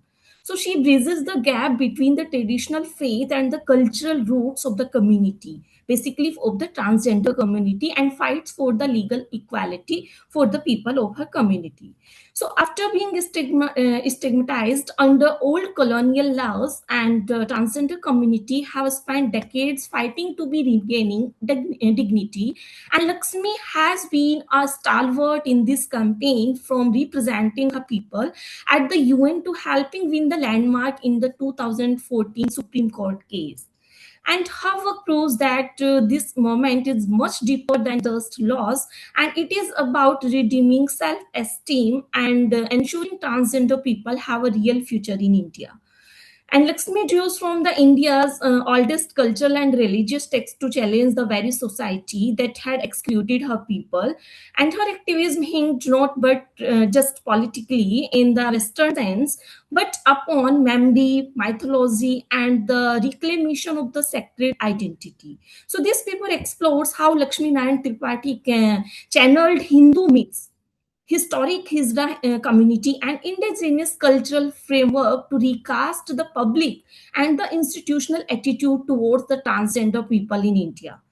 So her efforts contributed significantly to facilitating the landmark 2014 Supreme Court decision and National Legal Service Authority, Union of the India, that recognized that the right of the transgender people to self-identify and be recognized through the laws.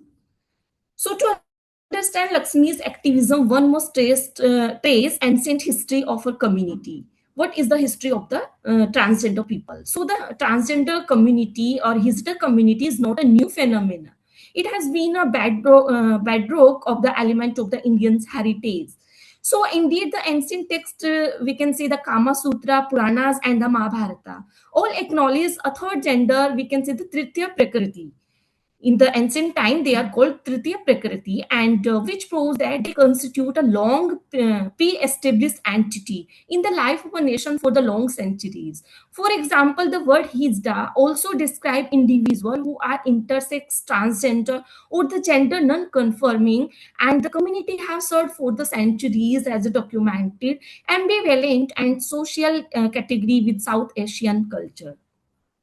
So traditionally, Hijda were woven into the very fabric of the Indian life, often seen as the bringers of the luck, so who were essentially at weddings and the childbirth. But during the Mughal period, they served a high-ranking advisor and the guardian within the royal society places. And while their standing was not always perfectly secure, they were undeniably a legitimate and recognized part of the community. So, with the coming of the colonial rule, they challenged the traditional role of the Hijda community in India and ostracized them from their established social position. So, the Criminal Tribes Act was issued in 1871. That was so completely overturning their lives and officially titled the community born criminals. So, by the Act of the 1871, we can say, the officially titled as the born criminals. So this was a law that would take any traditional dignity from them and instead expose them to the systematic shadowing. So this pushed many into the poverty, pushing them into marginalized work such as sex work, as well as into strong social stigma. And these challenges have plagued them ever since. By the time Lakshmi Narayan Tripathi, who is focused in this paper, became an active figure in the world in the early 2000s, and the Hijda community has been pretty much overlooked in the law and the order. So she was the only one who is fighting for their community, for her community. So Lakshmi opted to home in one that charge and between their reverse past and their failure to receive proper recognition in the modern times. So come to the so Ma'am, please Lakshmi. conclude. Okay, ma'am. Okay.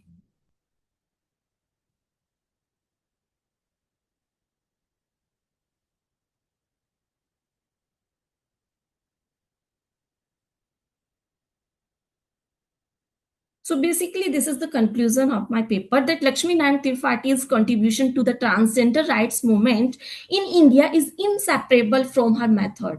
Basically, she did not just fight for the rights on an abstract level. She constituted that cultural argument for rights from the ground up and drawing on the text, rituals, institutions her society held. So by positioning the Hijda community as heir to an ancient and honored tradition, she challenged both the colonial legacy that had criminalized them and the modern indifferences that had forgotten them.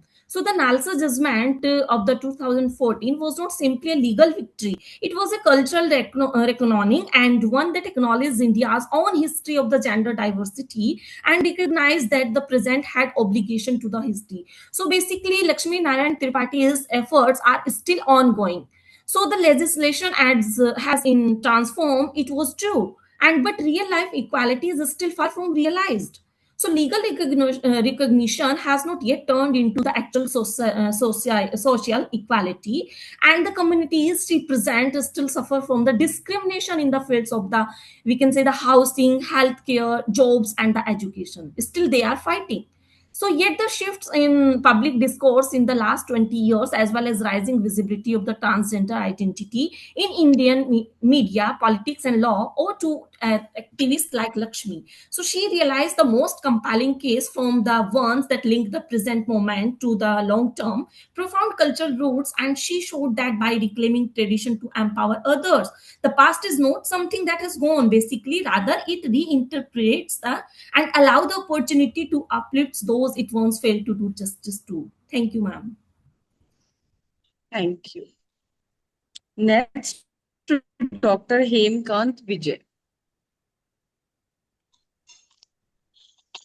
Dr. Yes, Hemkant yes, Vijay. yes, madam. I am Himkant Vijay.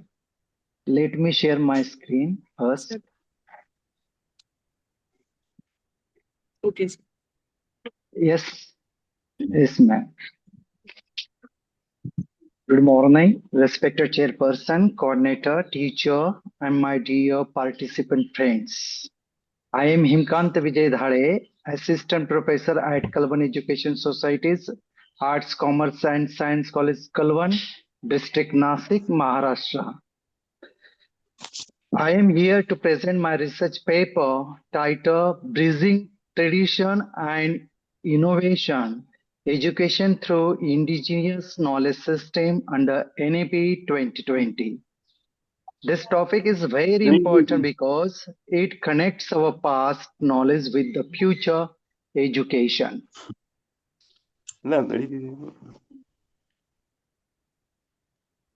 See, let us first look at our current education system.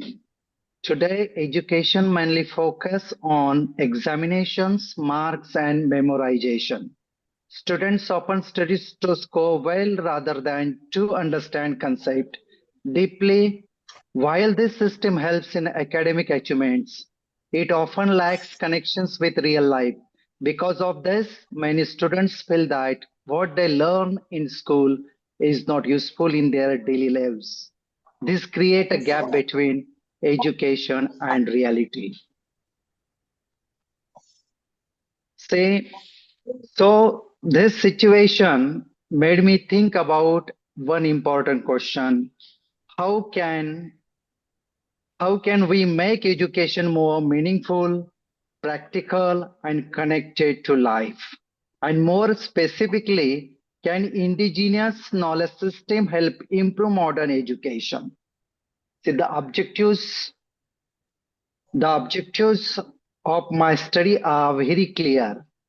First, to understand what indigenous knowledge systems are. Second, to study how NEP 2020 supports this idea. And third, to explore how education can become more practical and relatable for students.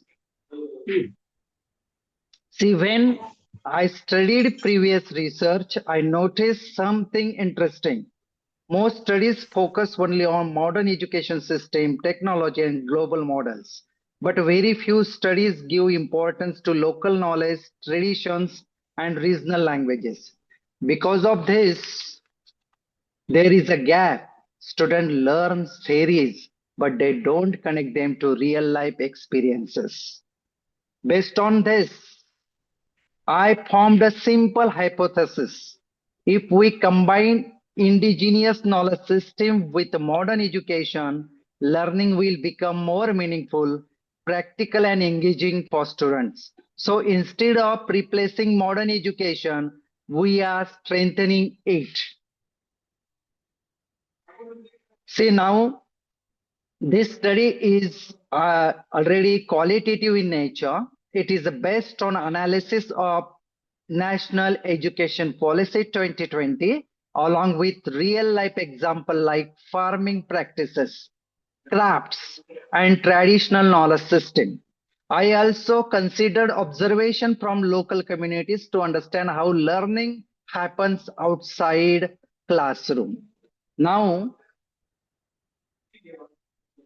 Now let's understand what is indigenous knowledge system actually are. Indigenous knowledge systems refers to knowledge developed by local communities or generations. It includes farming techniques, Ayurveda, handicrafts, water management, and sustainable ways of living. This knowledge is not written in textbooks. It is learned through experience and observation. See, the problem is that today's education system depends heavily on Western and standardized models. Because of this, local cultures, traditions, and languages are ignored. As a result, learning becomes more theoretical and less practical. Students may score good marks, but they don't always develop real life understanding. See, This research is based on the concept of roots. And to explain this better, let me give a simple example. Education is like a tree.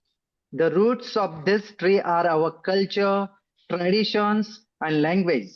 If the roots are strong, the trees grow strong and heavily and healthy. But if we ignore the roots, the tree becomes weak. Similarly, education must be connected to its cultural roots. Now, the National Education Policy 2020 brings a positive change.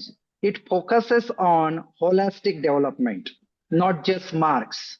It promotes critical thinking and creativity. And most importantly, it supports the integrations of indigenous knowledge system. It also encourages learning in regional and mother tongue languages. So now we are discussing about the role of IKS. Indigenous knowledge system play an important role in making education more meaningful. They make learning practical, relatable, they connect different subjects together, and they also help students understand the environment and culture better. So now let me give some examples. Let's look at some simple examples. Traditional irrigation methods can be used to explain science concepts like water flow and pressure. Weaving can help students understand mathematical patterns and symmetry. Ayurveda connects with biology and chemistry. So when students see real life applications, learning becomes easier and more interesting. See, language is another important factor. When students learn in their mother tongue, they understand concept more clearly. It also helps in preserving the original meaning of knowledge, and most importantly, it makes education more inclusive for all students. See, what is the role of teacher in it, bridging that particular traditions? See, teachers play a very Excuse me, sir. important role Please in this conclude. process. Yes, ma'am. See, from this study, I found that learning becomes more relatable and interesting.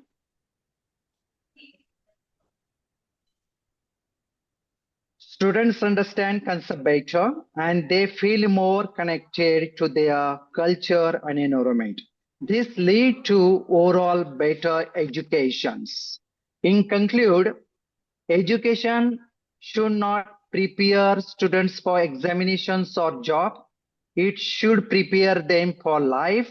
By combining traditions with innovation, we can create an education system that is balanced, meaningful, and future ready. I would like to end with a simple thought. Education is like a tree. Its roots must be strong in tradition, while its branches reach towards innovation. Thank you. Thank you, madam. Thank Thank you, you, ma'am. sir. Thank you so Thank you. much, sir. Next Okay. presenter name, Dr. Deepak. Dr. Deepak, are you there, sir? Good morning, ma'am. I'm presenting on behalf of Dr. Deepak. If you could confirm my slides are seen. Yes, sir, your slide is visible. Please continue. Thank you so much. So the topic of my presentation is the role of yogic breathing practices in hypertension management and cardiovascular health. The reason that I am focusing on this is because it is purely based on the indigenous system of yoga as well as the entire holistic of Ayush approach. As we all know, hypertension is a major problem across the world, one of the leading factors for cardiovascular diseases as well as stroke. Previously, research shows that it was more in elderly people, but now age is not considered anymore as a risk factor. Even youngsters get it. A simple lifestyle change can help us to avoid it. Because we follow sedentary lifestyle, there is stress, there is poor diet, there are cardiovascular disease risks that are increasing.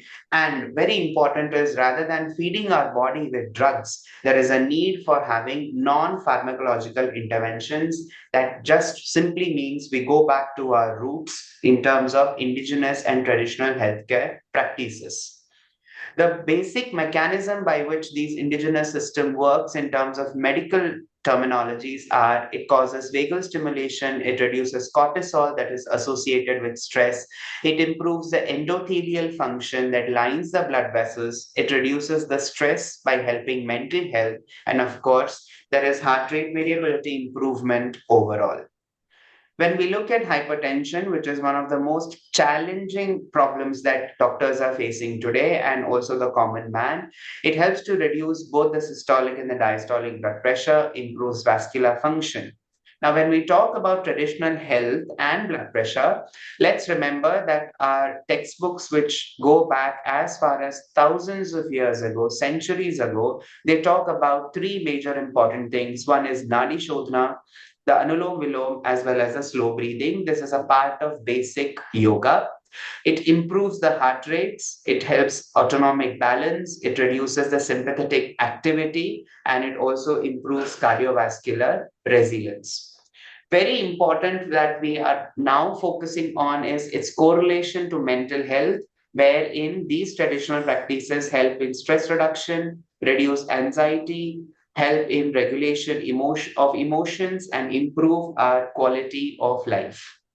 The major issue here is the acceptance and practices of people. It is very important to understand that just a one-day International Yoga Day celebration is not going to cause any broad difference to our life. It is an everyday part and parcel of life which our traditional ancestors followed meticulously throughout the day.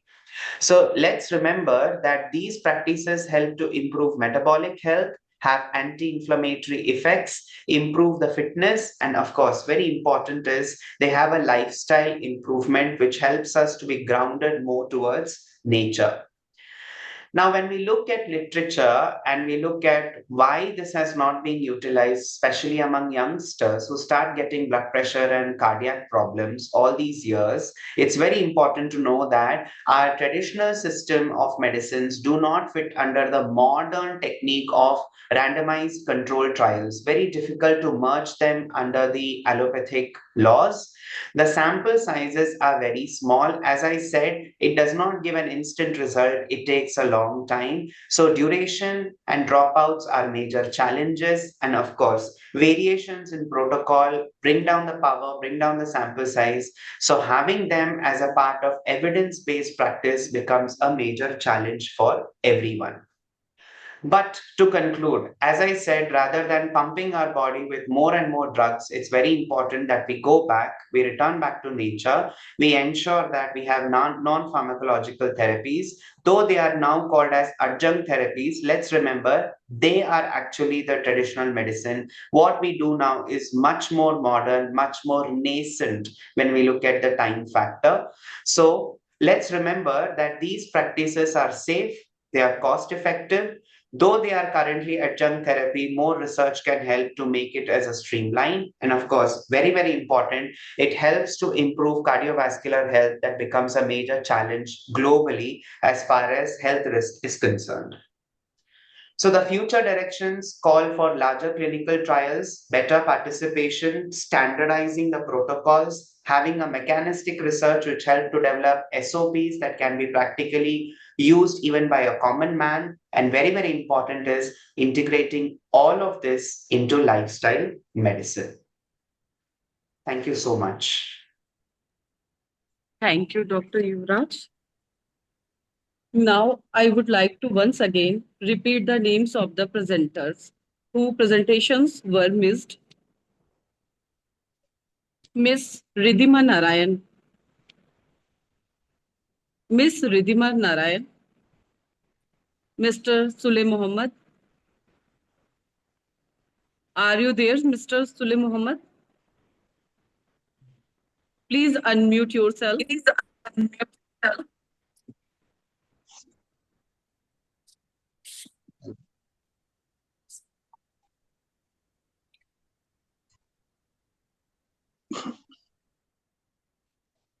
Hello. Please start your presentation. Hello. Can I start? Hello. Good morning. Can I start? Yes. Yes, you can start. So, good morning. My name is Sule Muhammad.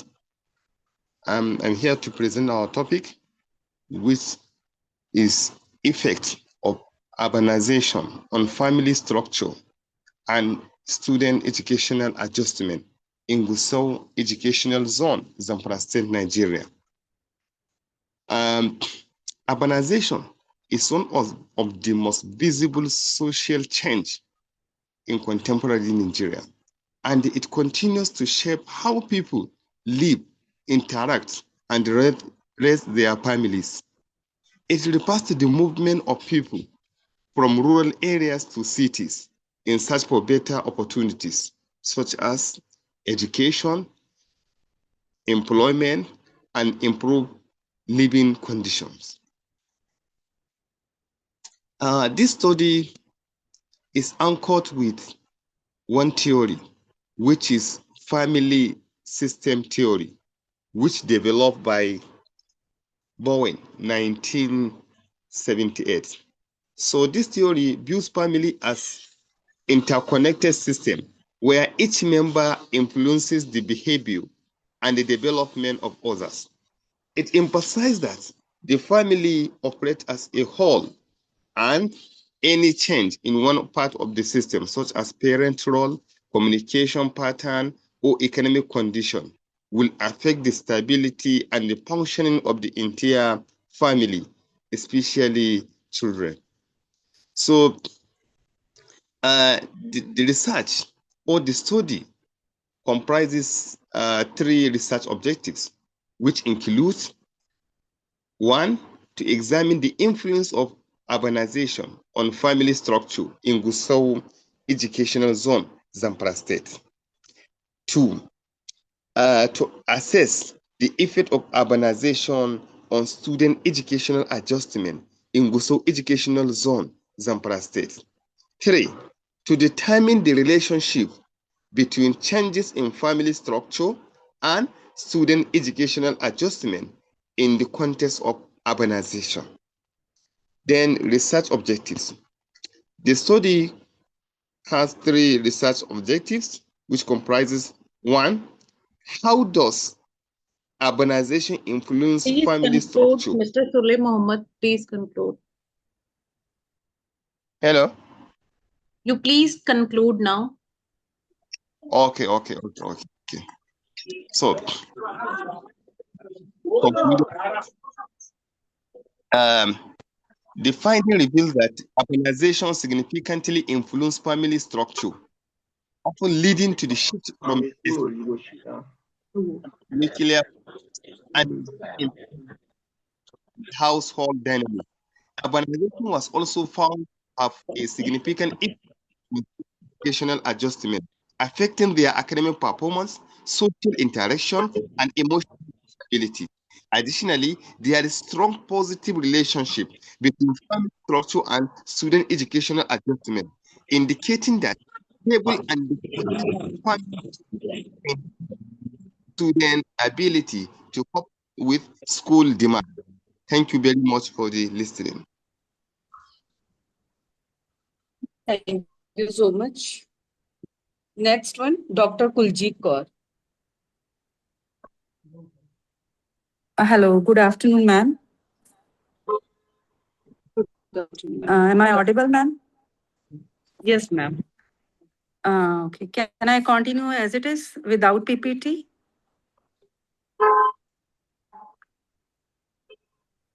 Sorry, ma'am. Can I start without PPT, ma'am? Is it possible for me? Yeah, sure, ma'am.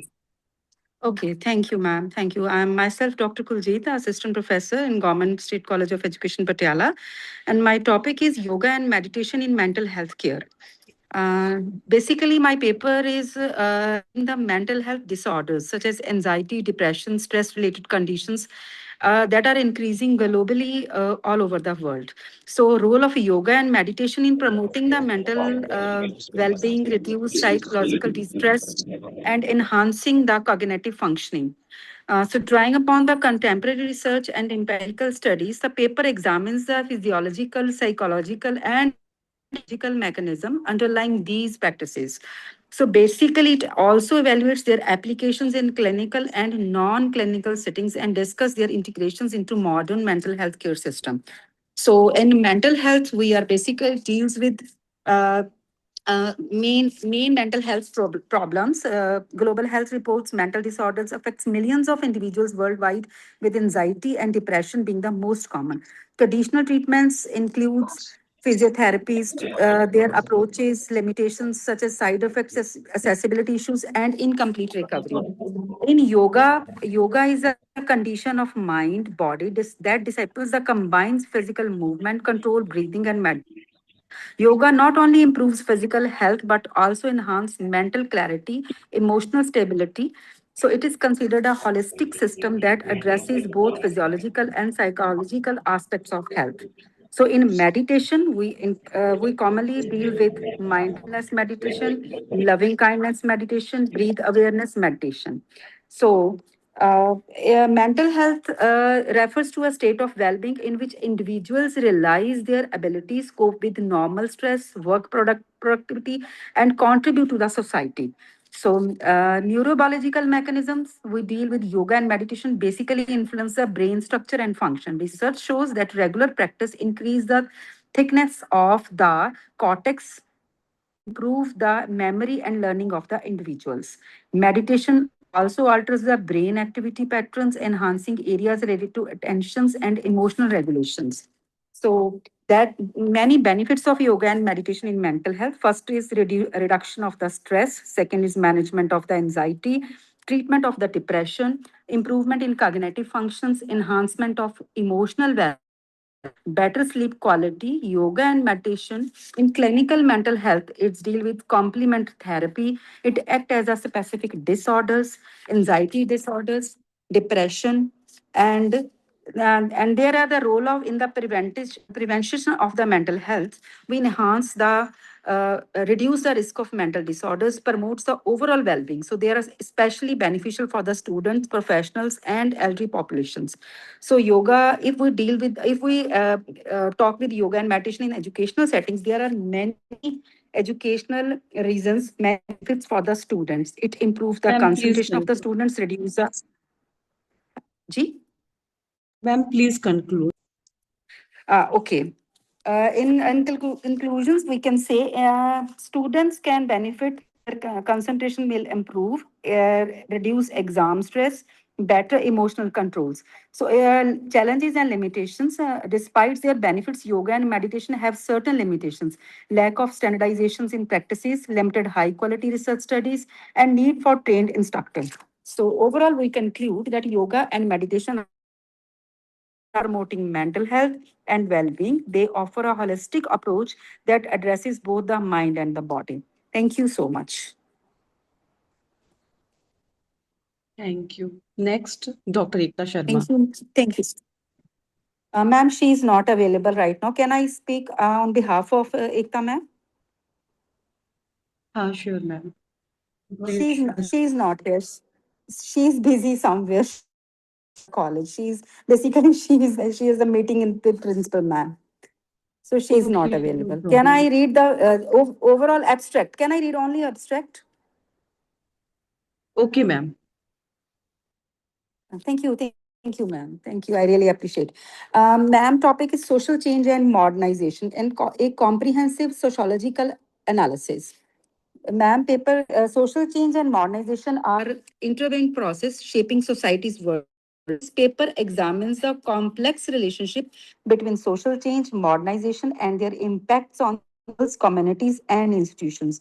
We explore how modernization derives social change through technical advancements, economic shifts, and cultural transformation, influencing social structure, value, and power dynamics. The discussion highlights the tension between tradition and modern, role of agency and the structure understanding these dynamics, we can better navigate and challenges the opportunities of social change driven by innovations, globalization, and economic development. Process shifts society focus towards industrialization, scientific reasons, and individualism. So, the social change can be seen in diverse fields. On the other hand, social movements to have greatly our ideas and concept over various social matters. As a consequences of the change, the new organization and transplanting the old, new groups and new trends are emerging. Social change in India has always been of deep concern to most educated Indians, whether they be political leaders, social reformers, or academic. So Max Weber contributed to this understanding of social change by acknowledging that just as can change, most social change originates from the ideas. Overall, I conclude this. The study adopts a descriptive and analytical approach based on the secondary source. So it highlights the positive and negative consequences of modernization and emphasizes the need for balance and development. Technology should be used effectively. That's all, ma'am, about the abstract of the paper. Okay, thank you so much. Next, Dr. Thank you, Ekela Max. Anthony. Okay, good morning. I'm available. Okay. Okay. The topic of my presentation is on harnessing artificial intelligence for capacity building in technical teacher education in Africa. Okay. We all know the artificial intelligence has emerged as one of the transformative technologies in education worldwide, and this application, especially in teacher technical education, cannot be overemphasized. But due to some challenges, due to inadequate teaching infrastructure and need for innovative pedagogical strategies, there is a need for integration of artificial intelligence in technical teacher education. The study is guided by two purposes of study, that's to explore the potential of AI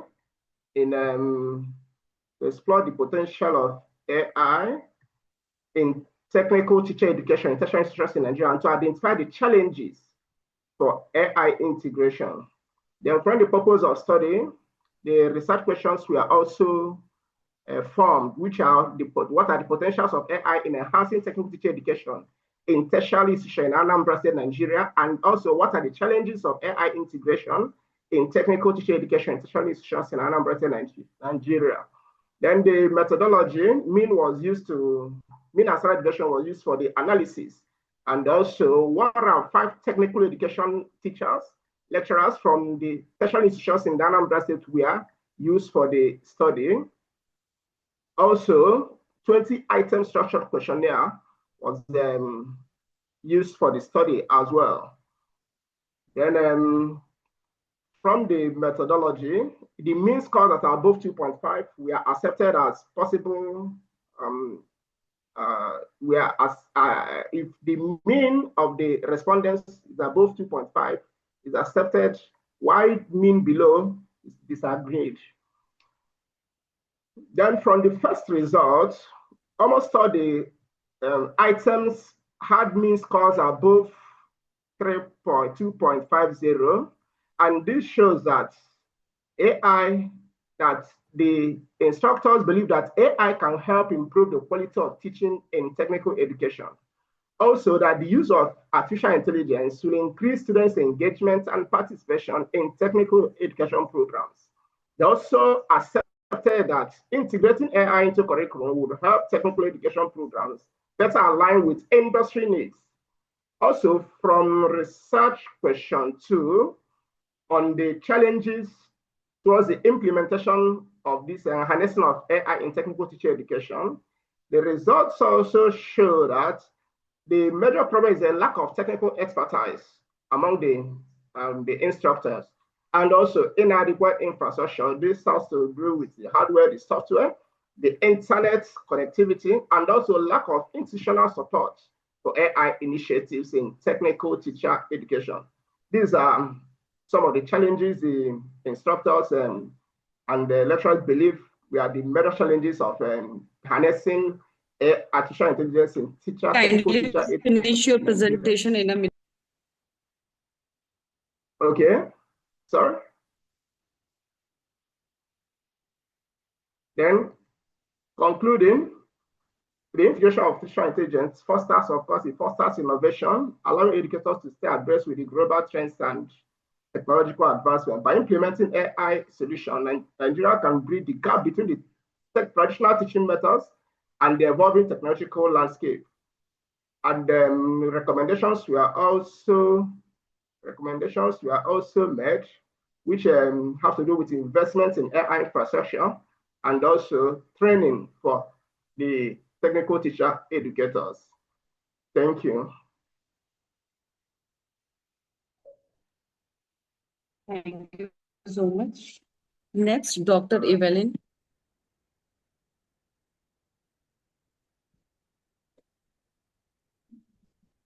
Miss Manjot Kaur. Miss Manjot Kaur.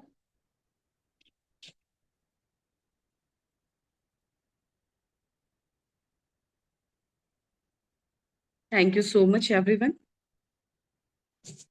Thank you, all the presenters. Now, I would like to open the floor for the question answer session.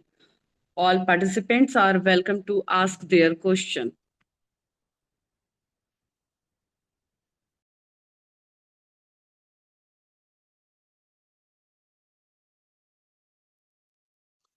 Please, I've not presented.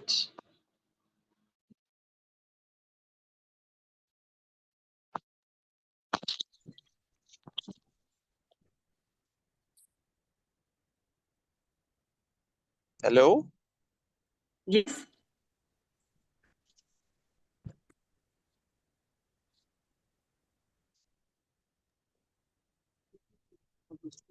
Hello, good morning.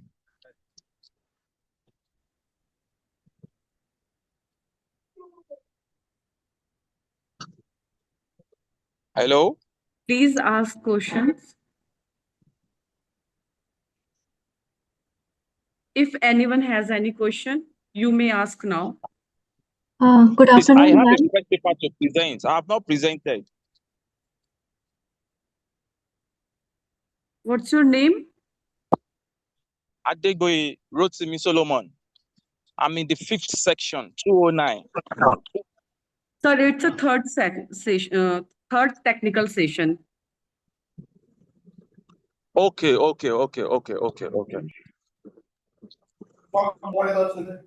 No any questions? Yes, ma'am. My session is on 4th technical session. When will it be happen? After end of this session. Okay, thank you so much. Just move to the session chair and just end the session after the remarks of the session chair. Okay, ma'am. Thank you so much. So, no any questions? Excuse me, good morning. I've also not presented, please.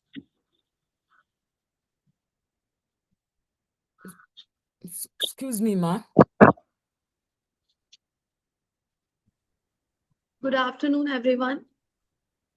The 4th technical session will be start soon.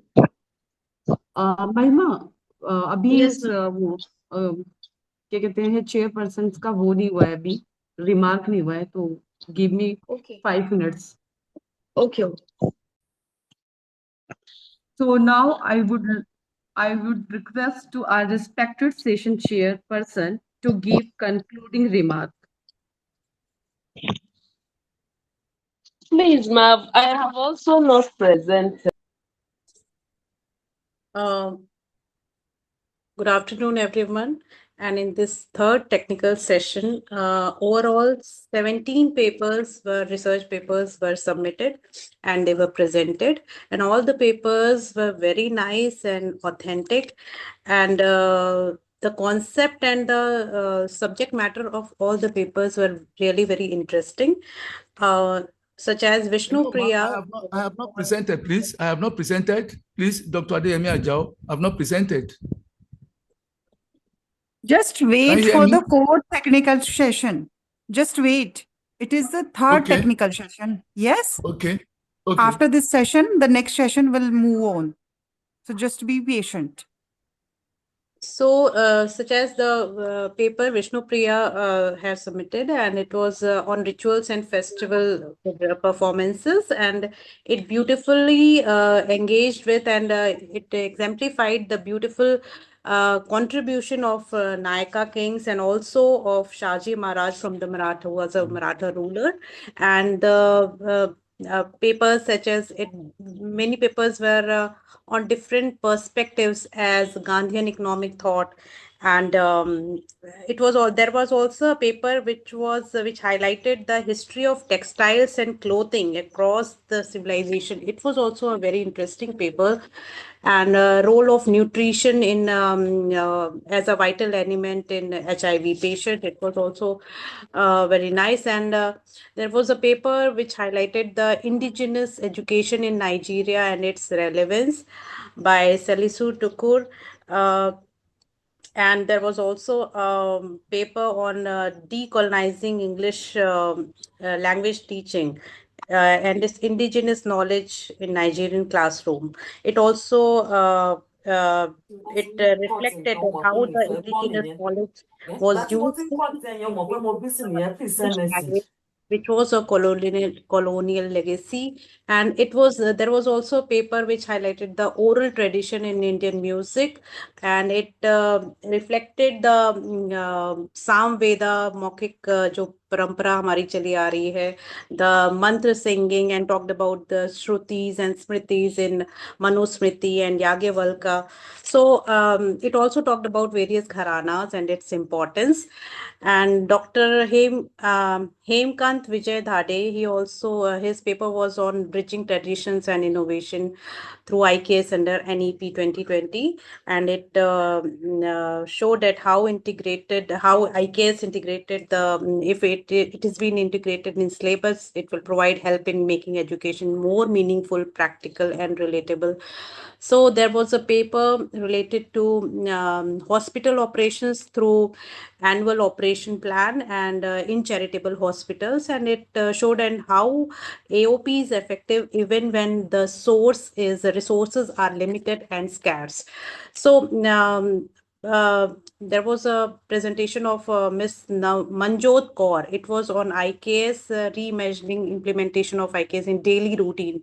It was an interdisciplinary study and is focused on three sections, basically education, health, and environment. It was also a very good paper.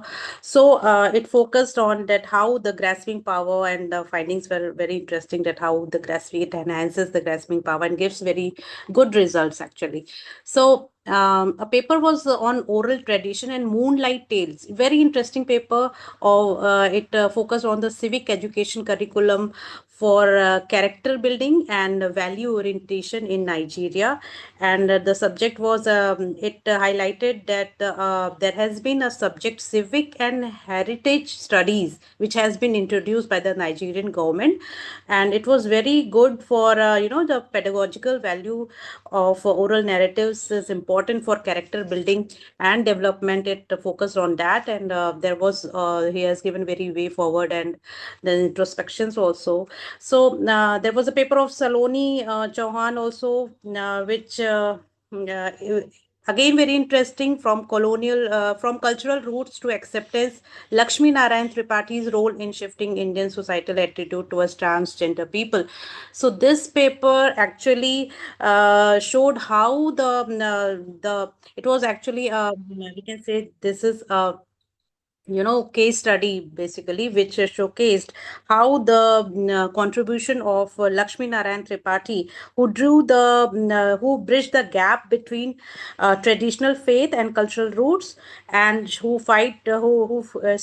is fighting for the legal equality of the transgender community, and challenged both colonial legacy and ongoing indifference of people towards transgender community. So the paper of Mr. Deepak, also the role of yogic breathing in practices in hypertension management and cardiovascular diseases. He showcased how the mechanism of yogic breathing and Nari Shodhan, Anulom Vilom, and slow breathing are the part of yogic breathing, and there is a need for acceptance and practice of integration by the people in their daily life, which is a challenge and needs to be tackled. So Mr. Sulay Mohammed paper on effect of urbanization on family planning and students educational adjustment in Nigeria was also a good paper. And Kuljeet Kaur, her paper was on yoga and meditation in mental health care. It was related to mental health disorders, and it showcased that how mental yoga practices enhances the cognitive capabilities of not only the students but also other people as well. So Ekta Sharma, whose paper was a sociological analysis, showcased the social change and modernization. It was a dynamics and descriptive paper, which highlighted the sociological analysis between both. And the last paper was by Okofor Ekema Anthony, which harnessing AI for capacity building in technical education, and it explored the potential of AI in enhancing teacher education, and it identified the challenges of AI as well in teacher education in Nigeria. And there were some recommendations also which included that really investment is needed in Nigeria for harnessing the AI capacities in teacher education. So all the papers are from the diverse subject area, and there was health, the education, NEP, and AI, moonlight tales, character building, urbanization, transgender community, music, and other cultures as well, many cultures, medicine, yoga, all were included in the papers which were presented today. Thank you all for submitting and presenting papers today, and it was very nice to hear all of you, and all the best from my side. Thank you very much. Thank you so much, ma'am, for your valuable remark. Thank you, Ekta ma'am. As we come to the end of this session, I would like to express my sincere gratitude to everyone who contributed to the success of this session. First and foremost, I extend my heartfelt thanks to our respected session chairperson, Dr. Shubhra Tripathi ma'am, for their valuable guidance and insightful remarks. I would also like to thanks to all the presenters for their informative and engaging presentation. Thank you all once again for your time and contribution. Thank you so much.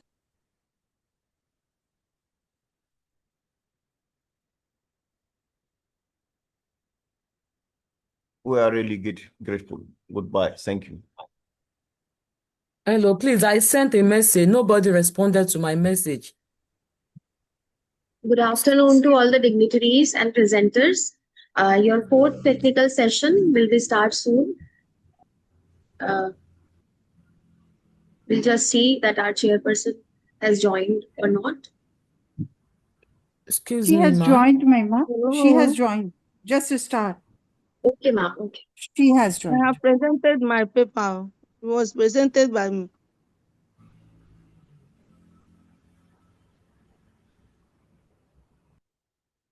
Please, I sent a message. Excuse me, good morning. Good afternoon, ma'am. If you have any query, just write it down in the message chat box. Our team will resolve your issue.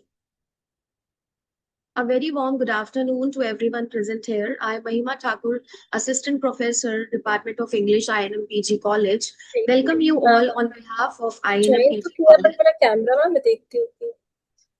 College. Yes, ma'am. Please turn on your camera. Am I audible, Mahima?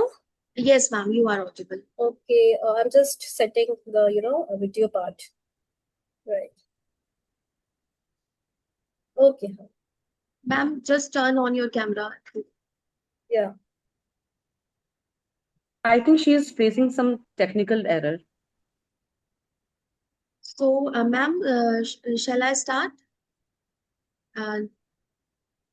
Deepti ma'am, shall I start the session? Yes, Mahima, you can start. And meanwhile, I'm trying to just on my video, right? Okay, ma'am. So I welcome you all on behalf of I.N.M PG College to this 2 days international multidisciplinary conference organized in collaboration with ICERT on the theme Indigenous Wisdom and Beyond Contemporary Multidisciplinary Exploration. It is with great honor and privilege that we extend our warmest welcome to our esteemed chairperson, Dr. Deepti Singh Ma'am, Associate Professor, Department of Political Science, Bharati College, University of Delhi.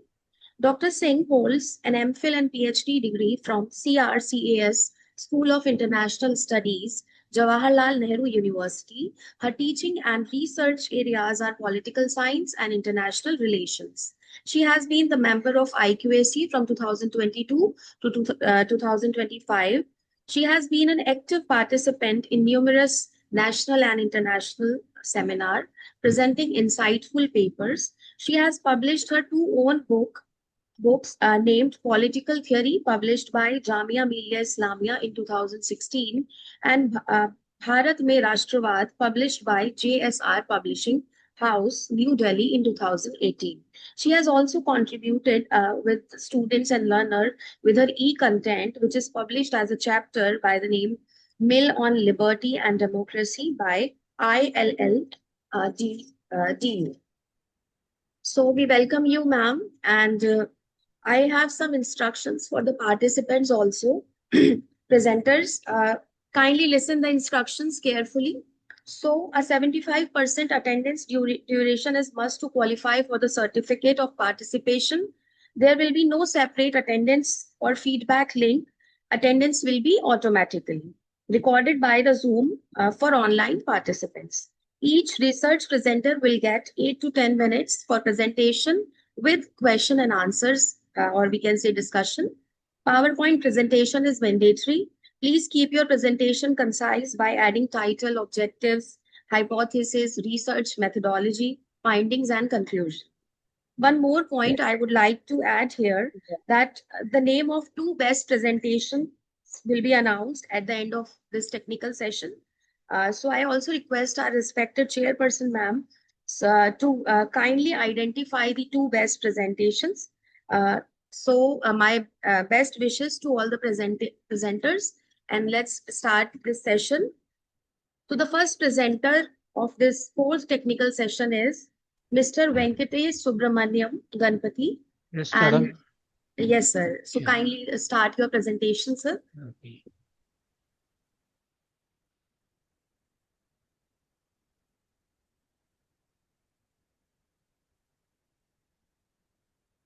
Now it is okay, ma'am. Meeting is being recorded. Yes, sir, it's visible. You Okay. can start. Good afternoon, the most respected chairperson and the most respected coordinator and my dear colleague. Hello. My research topic is FBIC in Business and Human Rights, Comparative Judicial Approaches under UNDRIB and ILO Convention 169, the case laws between 2020 and 2026. Introduction. Free, prior and informed consent, shortly called as FBIC, is the right of indigenous peoples to be properly informed and to freely approve or reject projects that affect their lands, resources and livelihoods before those projects begin. The key idea in law, under ILO Convention 169, FBIC is legally binding for countries that ratified it. Under UNDRIP, FBIC is a global standard. It is also known as soft law, but widely used by the court. Conceptual framework of FBIC. Under ILO Convention 169, according to Article 6, FBIC is primarily framed as a duty to consult indigenous communities before adopting measures affecting them.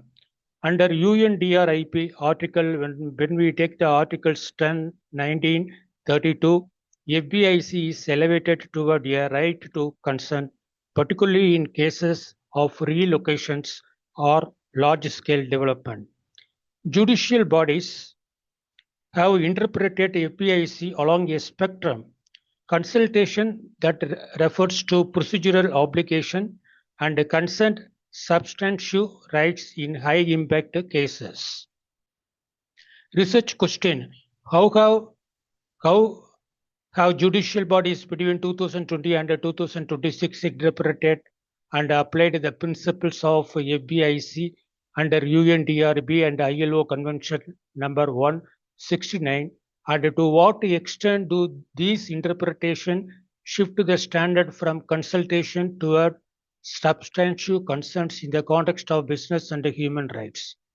The objective are to compare judicial interpretation of FBIC under UNDRB and ILO, to examine recent case law reflecting shift from consultation to consent, and to evaluate the implication for corporate accountability and indigenous rights.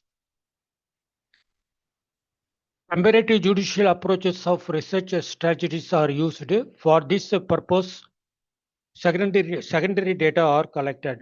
So we see the two case law, Supreme Court of Nepal FBIC directive case in the year 2025. Background of the case: indigenous group challenged a development project lacking consent.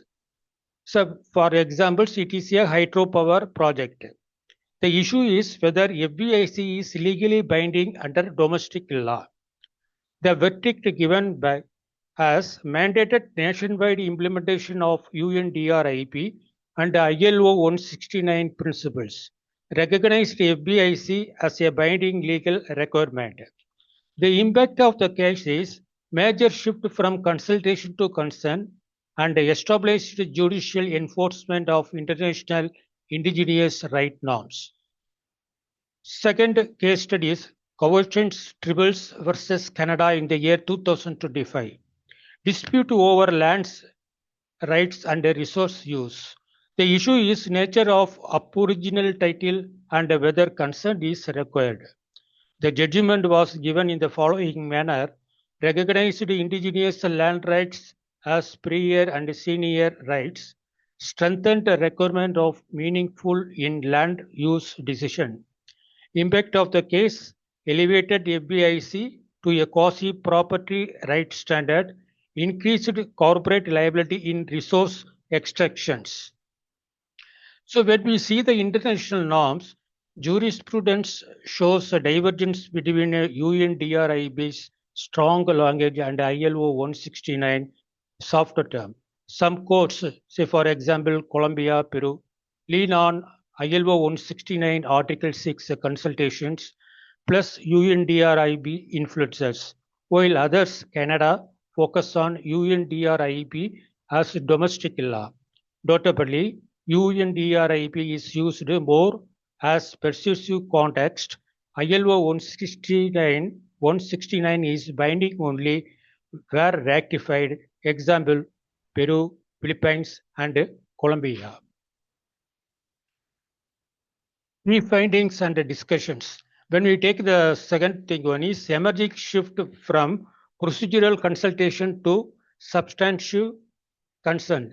A key finding is the gradual judicial shift from consultation to consent, reflecting the growing influence of UNDRIP principles.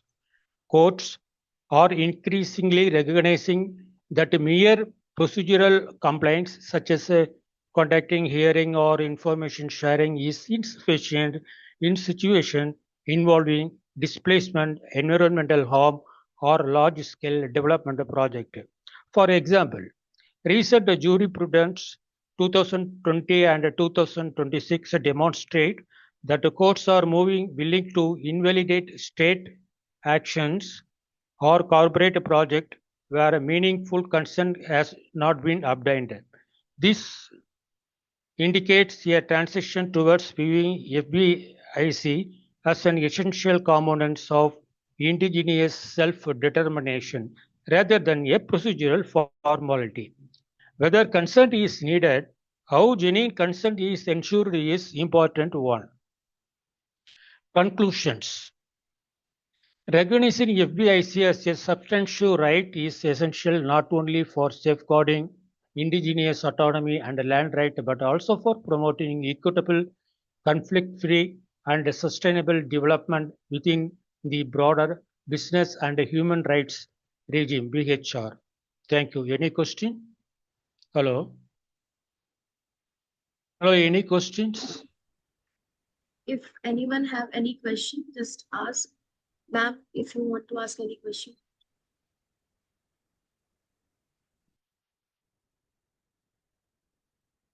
No, I Hello, think we should continue with the presentations, right? Okay, ma'am. Okay, fine. So our second presenter is Mrs. Anjali Bisht and Dr. Srishti. Yes, ma'am. Start your presentation now. Yes, ma'am. Thank you so much. Yes.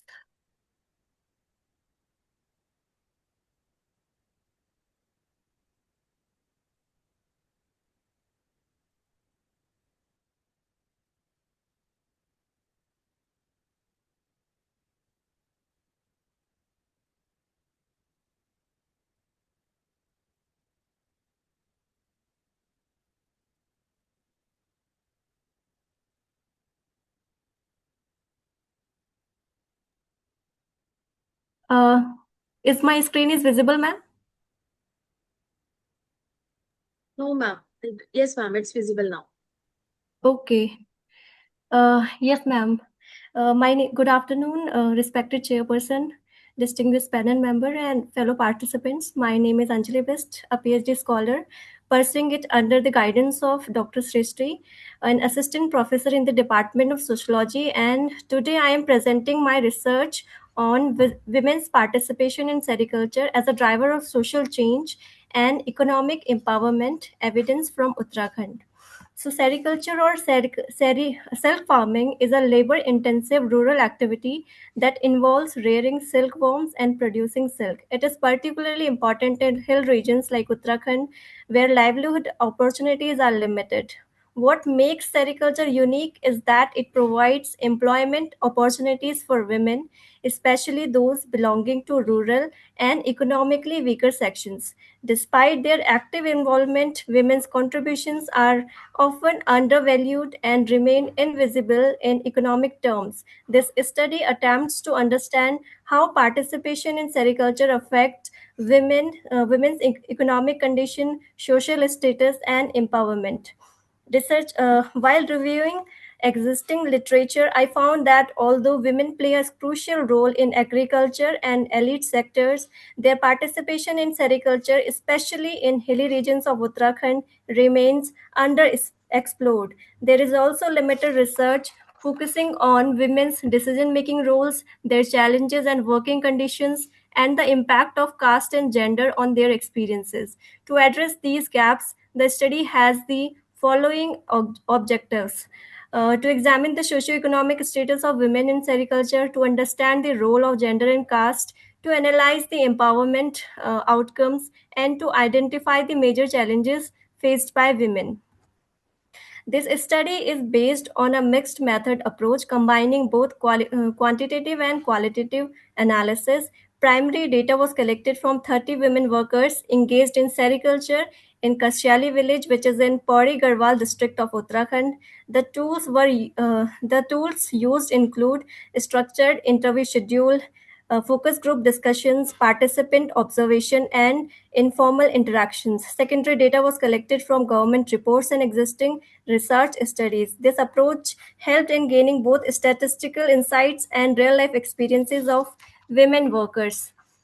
Now I would like to present the key findings of the study. Number one is socioeconomic conditions. The study reveals that the majority of women belong to economically weaker sections. About 90% of households earn below 50,000 annually, All women earn less than 10,000 per month. Education levels are low, and with most women educated up to the metric level. This reflects the economic vulnerability and limited opportunities available to them. The second is nature of work and participation.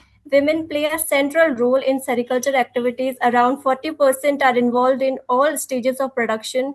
All women work nearly 6 to 7 hours daily along with household responsibilities. However, their work is labor intensive and time consuming, requiring continuous attention.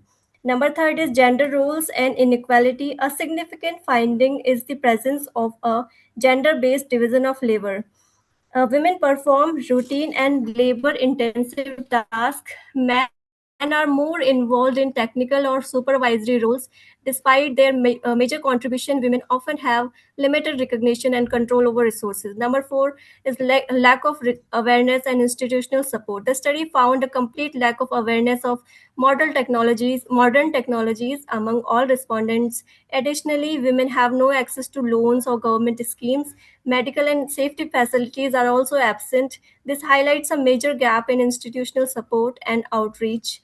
Number five is challenges faced by women. Women workers face multiple challenges, including financial constraints, work related stress, difficulty in balancing household and work responsibilities, health risks due to lack of safety measures.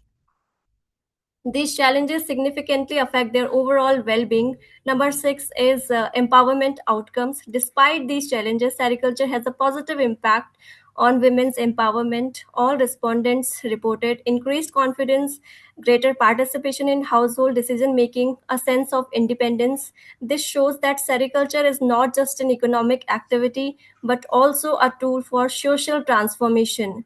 To conclude, the study highlights that sericulture plays a significant role in improving the socioeconomic conditions of rural women in Uttarakhand. It provides a stable source of income, employment opportunities, and a pathway toward development. However, several structural challenges still exist, such as low income levels, lack of access to resources and technology, gender inequalities, and work roles. Therefore, there's a strong need for better policy implementation, skill development and training programs, improved access to credit, and institutional support. Addressing these issues can help transform sericulture into a more equitable and sustainable livelihood option for women. Thank you for time and attention. I welcome any questions or suggestions. Thank you, Mrs. Anjali. You're welcome, ma'am. Now I'll announce the name of the next participant. So the next participant is Dr. Shrikant Muralidharan and Dr. Pavan Parashar. Good afternoon, ma'am. You could confirm my slides are visible. Ma'am, can you see my slides? Sir, are you Dr. Shrikant Yes, Muralidharan? yes, yes. Okay, okay. Yes, your screen is visible. Please continue. All right. Good afternoon, respected chairpersons and my fellow participants. So my topic of presentation today is non-communicable disease risk screening tools in marginalized populations. These are the contents under which I shall be covering my presentation overall today. So, non-communicable diseases are one of the leading causes of mortality globally. They are accountable for more than 70% of the deaths, and it is increasing in low and middle income nations. One of the most important factor we need to remember is early detection is what is the key so that we can have a preventive and timely intervention, especially when I say marginalized populations and remote and rural individuals who are economically challenged because there is a limitation as far as resources are concerned. We have a lot of screening programs which have been expanded in low resource settings, but it is not taken up by the community. So when we say active participation of the community, it is as good as absent. There is persistence of late diagnosis, and therefore there is a suggestion that Access is that is a major challenge. It also indicates a deeper issue that the screening is not conceptualized and delivered the main purpose for which it is being considered. Now, where does exactly the screening breaks as far as these marginalized people are concerned? We have risk scores for people, but we forget to understand the fact that just because someone does not have a risk does not mean the person is not going to have the disease. So we have high burden exposures like chronic occupational strain, heat stress, food insecurity that adds to it. There are symptom based tools which have failed because early manifestation of non-communicable diseases are not something which are easily identified. A person may be very good now, suddenly you will hear that he or she died of a heart attack tomorrow. And that is the main reason why, if we say that if you have symptoms of such and such thing, only then you are eligible, then it doesn't materialize in that aspect. And very important for us to remember is it is not culturally reinterpreted. Anything done in US or UK will not have an effect in India, Africa, or any other country. We need to be very careful of this. Camp-based screening captures are very transient. Population report to the camp if at all they want to. Not necessarily high-risk individuals are screened, and facilities are always not a part of the routine care pathways. So when we talk of empirics in terms of blind spots, let's remember, for example, if I say hypertension screening, I need to have a machine. If I don't have it, I cannot screen. If I want to screen for diabetes, instead of asking for diet and focusing that as a risk, I am more interested in what the blood is telling me. If I'm looking at obesity, I need a machine to look at the weight. Otherwise, I am not interested to know whether this person is at a risk for some disease or not. And very important is if a person doesn't fulfill any of these factors, standardizing the tools become a major challenge. Now, what does indigenous system actually capture? When I go back to my roots, whether it is the Indian root, it's the Arabic medicine, or it's the African medicine, or it's the Greek medicine, early functional decline is what indigenous system gives as a warning sign. We are not looking at it in allopathic practice. It reduces workforce capacity, fatigue is there. There is thermal imbalance, which we do not look at because thermal imbalance is directly associated with metabolic dysregulation, appetite and digestion change. So when we say food is thy medicine, we are not focusing on that. There is sleep disturbance pattern, which is linked to livelihood stress rather than the pathology itself. Let's remember these are not random symptoms, but they are structured early warning signals. Now, what does ancient indigenous knowledge tell us? There are tools which are already there, like if we take up Ayurveda, it tells us about Vata, Pitta, and Kapha imbalance. There is standardized assessment questionnaires that are available based on ancient wisdom, and these are being used sparsely in preventive health stratification rather than diagnosis of the disease. So if I look at a Kapha person who has a higher metabolic disorder, I need not need a blood test to understand the person has this particular problem. If I look at Pitta or a person is acidic, then the person indicates inflammatory and metabolic disturbances. I have scales based on indigenous medicine which need not require heavy, high-end investigations and tests that are required. So we need to go back to traditional wisdom and incorporate it with modern relevance so that we are able to provide something called as personalized prevention. Now, let's remember traditional assessment is based purely on constitutional biology. It is actually in par and comparable to modern concepts. Hello? Yes, Sir, ma'am. kindly continue. I am on my last few slides, ma'am. Thank you. Studies show association between these types, BMI and lipid profile levels. Now, when I talk about the theme of this conference, the evidence is based on ancient learning, and there is a lot of feasibility, it's cultural acceptance and requires integration. The problem is I am not translating into regular practice. So if I look at reimagining knowledge, indigenous wisdom, and looking beyond, it needs to increase the efficacy and increase detection. So there is a gap between theory and practice.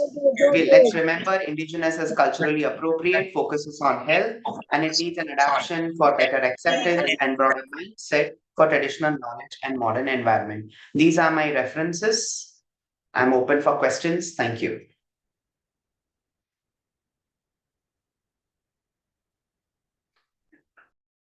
Thank you, sir. So our next presenter is Mr. Adeyemi, Michael Edisi. Mr. Adeyemi, are you there?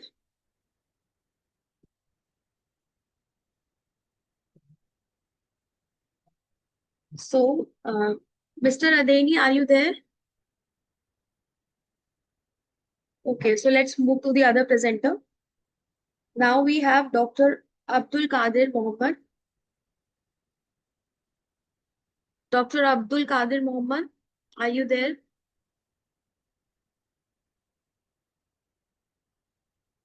Am I audible? Yes, ma'am, you are very much audible. Dr. Abdul Qadir Mohammed, sir, are you there? Okay, he is also not there in this session. So I'll announce the other name. Dr. Ashu Tomar and Lawrence Masin. Are you there? Good afternoon, ma'am. Okay, just start your presentation. Okay, good afternoon, Chairperson and all the fellow participants. Today, my research paper is on interdisciplinary approach to Indian knowledge system. Indian knowledge systems represent a vast and diverse intellectual heritage that has evolved over thousands of years in the Indian subcontinent. These systems encompass multiple domains such as philosophy, science, medicine, mathematics, and ecology, governance, and arts, rooted in ancient texts like the Vedas, Upanishads, and Arthashastra. IKS reflects a holistic worldview where knowledge is interconnected and aligned with ethical and spiritual values. This study highlights the importance of revisiting IKS through interdisciplinary frameworks to bridge the gap between traditional wisdom and modern scientific paradigms. It emphasizes that integrating ancient knowledge with contemporary research can lead to innovative and sustainable solutions. The conceptual foundation of Indian knowledge systems is based on the principle of unity of knowledge. Unlike Western reductionist approaches, which divide knowledge into separate disciplines, IKS views knowledge as interconnected and holistic. Indian epistemology is dialogue in nature, meaning knowledge evolves through debates and discussion among different schools of thoughts as Nyaya, Vedanta, and Samakhya. These traditions integrate logic, observation, and philosophical inquiry. IKS also emphasizes experiential learning, ethical values, and ecological balance, which focuses on relationship patterns and interconnectedness rather than isolated components. The integration of grassroots and indigenous knowledge further highlights the adaptability and relevance of IKS in solving logical, local, and global problems. The study of IKS requires a flexible and pluralistic methodological approach that combines traditional modern research methods. The key methodologies include textual analysis, ethnographic research, experimental validation, and comparative analysis. Textual analysis involves studying classical texts such as Charkha Samiti and Yoga Sutras to understand their theoretical foundations. Ethnographic research focuses on documenting living traditions through fieldwork, interviews, and observation. Experimental validation is particularly important in areas like Ayurveda and yoga, where scientific testing helps establish credibility and effectiveness. Comparative analysis bridges traditional knowledge with modern scientific disciplines, enabling a deeper understanding. Application of IKS. Interdisciplinary approaches have significantly enhanced the application of IKS in various fields. In healthcare, the integration of Ayurveda with biomedical science has led to the development of holistic preventive healthcare systems. In mental health, practices like yoga and meditation have been scientifically validated for reducing stress, anxiety, and depression. Environmental sustainability is another key area where traditional ecological knowledge offers solutions such as rainwater harvesting, biodiversity conservation, and sustainable agriculture. These practices are now being analyzed through environmental science to address climate change. The National Education Policy 2020 emphasizes the integration of So Indian knowledge system kindly into conclude your presentation. 2 minutes. Challenge. Despite its potential, the integration of IKS faces several challenges. The epistemology gap between traditional and modern knowledge system limits acceptance and understanding. Now, I would like to conclude the study. The study concludes that interdisciplinary approaches are essential for unlocking the full potential of Indian knowledge systems. By bridging traditional wisdom with modern development, sustainable, inclusive, and innovative solutions. IKS offers valuable insights into holistic living, environmental sustainability, and human well-being. Thank you for listening me. I am open to questions and suggestions. Thank you. Our next presenter is Dr. Olubenga Oladepo Ayana and Dr. Ayutan. Are you there, sir?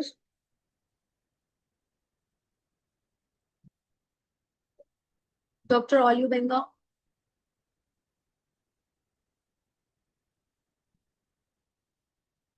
Dr. Olubenga and Dr. Ayutan.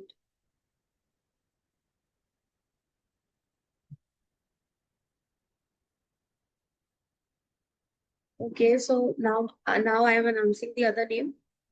So the next presenter is Mr. Vaibhav Sabharwal and Professor Manju Singh.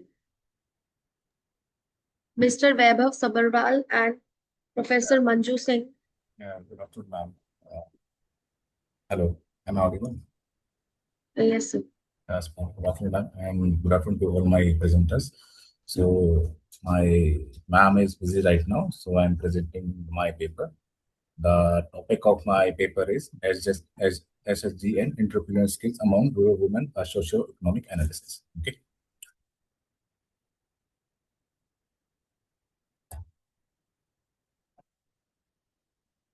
So we are not able to see you. Kindly show your presentation.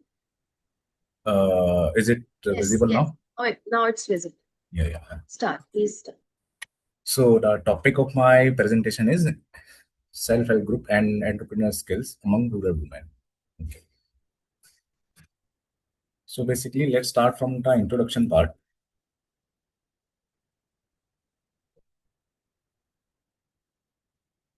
Basically, SSG is a group of minimum 10 to 20 women. The minimum number is 10 and maximum number is 20. And though my study is based on the Haryana. So basically, Haryana is a state often characterized by its deeply enriched patriarchal norms and historically low female labor force participation rate, present a particularly compelling and a paradoxical context of studying women entrepreneurship through self-help. The state's rural hinterland dotted with villages, where gender-based constraints remain tangible, has also witnessed the emergence of self-help group networks reshaping women identities, livelihood, and social standing. The study is anchored in the recognition that the mere formation of an self-help group is insufficient to generate entrepreneurial transformation. What matters is the quality of group dynamics, the depth of training received, the duration of membership, the extent of administrative linkages, and the internal cultural shift that empowers women to move from passive beneficiaries to active economic agents. So basically, my study is based on the Lakhal Majra block in Rohtak districts. Okay, so now I am moving forward to my literature review. So basically, in the literature review, I have mentioned few studies. I have mentioned the study of Mr. Kabir. According to that study, which broadened to the line to encompass the gender dimensions of empowerment, arguing that access to credit alone does not guarantee social transformation unless accomplished by shift in women agency, mobility, and disempowerment. The next study that I've included of Srinivasa Group, which documented how self-help group linked women in rural Andhra began a small-scale enterprise in food processing, handicraft, and petty trade, with measurable improvement in household income and social status.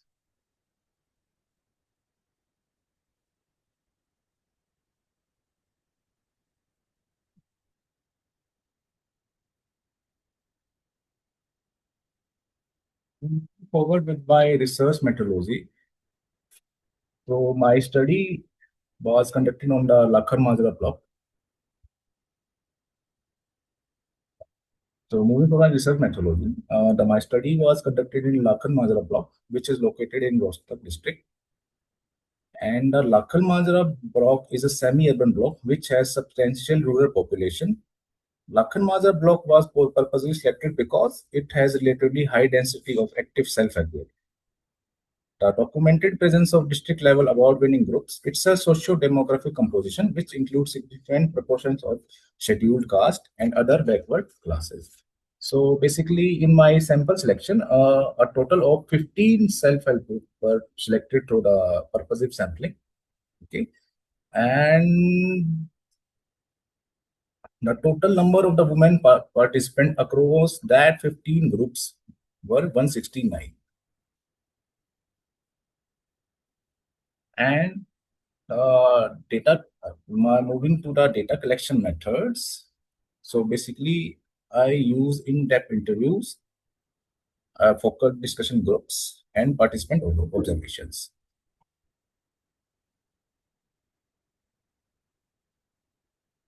Sir, kindly conclude your presentation, please. Okay. Let's straight away come to the conclusion. The self-help group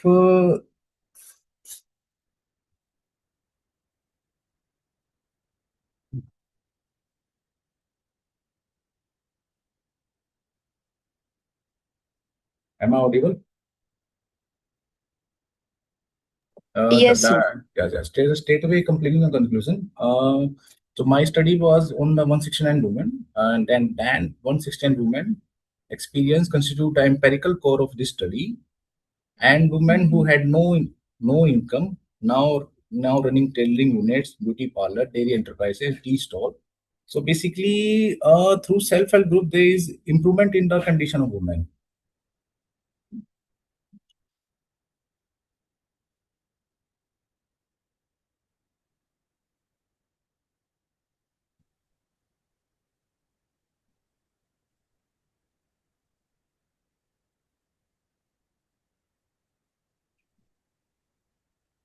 Okay, thank you. Our next presenter is Mr. Hilal Ahmed. We are ready now for our presentation. Good afternoon, ma'am. Am I audible? Yes, you are audible. Just continue with your presentation. Sure, ma'am.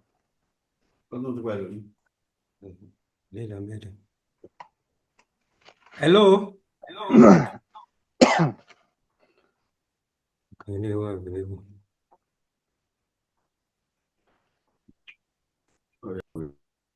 Hello, ma'am. Shall I continue, ma'am? Yes, continue. Okay, ma'am. Good afternoon, Chairperson and other panel members. This is Hilal Ahmed, research scholar in disaster management. My topic is leveraging multimodal social media data for resource allocation and public awareness during flood disasters in Kashmir Valley, ma'am. This is the presentation overview. I'm going to take you through this, ma'am. As we know that Kashmir Valley is one of the most flood-prone regions in South Asia. The catastrophic event of floods in 2014 itself has claimed over 500 lives and submerged more than 2,600 plus villages, which also affected the economic loss of over 1 lakh crore rupees.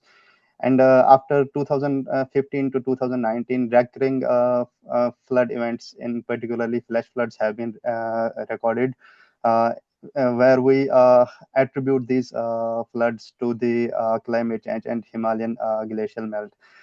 We have faced the delayed emergency response during these stringent events in the past, ma'am. Uh, then the study has some objectives, like we have to examine how multimodal social media data like text, images, and geotagged posts can improve situational awareness during Kashmir floods. The another one is to analyze the national natural language processing NLP and image classification algorithms for extracting actionable insights on affected locations and resource needs. Also to evaluate the efficiency gains in resource allocation when social media intelligence is integrated into disaster response. To identify the challenges such as data noise, misinformation, and digital divide that impede effective use, and also to propose a replicable framework for disaster management agencies, policymakers, and humanitarian organizations. These are the objectives that we have to study here. Ma'am, we have gone through several literature reviews which tell us several important things like the Twitter as acts as a first responder channel, often outspacing official broadcasters by about 15 to 30 minutes. Uh, and there is yet another study which concludes that that SVM and bird classifiers for crisis tweet or categorization achieve 85 to 92% of accuracy. Then afterwards, there have been several other literature reviews which have been studied, which come while we come into the conclusion that there is a research gap, that no study integrates multimodal social media with resource allocation specifically for Kashmir Valley, ma'am. Then the methodology includes that this research follows mixed method design consisting of 4 phases, ma'am. Phase 1 is data collection, where we have gathered posts from Twitter, Facebook, Instagram, which covers around 14 major flood events from the span of 2014 to 2023, ma'am. Phase 2 is the data processing, which involved removing noise, detecting languages, and applying multilingual name and entries. Then there is a phase 3, ma'am, is the multimodal analysis, where we have applied bird-based natural language processing for sentiment and topic modeling. Uh, and RESNet 50 CNN for image classification have also been used. And later on, DBScan algorithm for geospatial clustering have been used for the zone. Phase 4 is framework deployment, where we mapped resource allocation and built a prototype dashboard validated by real disaster management stakeholders, ma'am. Then there is then we move on to the data collection. We have gathered 2.4 million social media posts using API model, and Mr. out of Ahmed, just conclude your presentation. okay, ma'am. Let's move on to the key findings. We have achieved 34% of faster resource deployment and 87% of image classification accuracy for flood severity using RESNet. Then 79% NLP extraction precision have been identified by for identifying affected locations and the resource needs. 62% of improvement in public reach, while we have been using the social media for government advisories and other social media channels, ma'am. These are some of the challenges that we have faced while we have been studying our paper. The data noise and irrelevant content have been there. We have to acknowledge that up to 40% of the crawler posts were irrelevant to flood events, spam bots, and promotional content, and off-topic posts required this. Let's move on to the proposed framework. We have been proposing that the social media is very much important when it comes to the policy integrations. We cannot totally ignore the presence of the social media posts and other resources for better disaster management.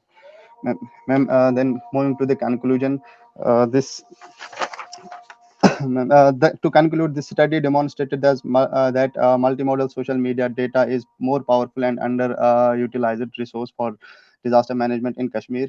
The integration of natural language processing and CNN-based image analysis with geospatial clustering significantly enhances the situational awareness and enables the proactive informed response allocation, ma'am. Ma'am, future research should focus on deploying this as a live system integrated with J&K SDMA operations, fine-tune large language models and on Kashmir-specific flood cover, along with the drone and satellite imagery can be used, ma'am. Thank you, ma'am. Thank you. Our next presenter is Dr. Pramod Kumar. Yes, ma'am. Good afternoon, ma'am. Yes, ma'am.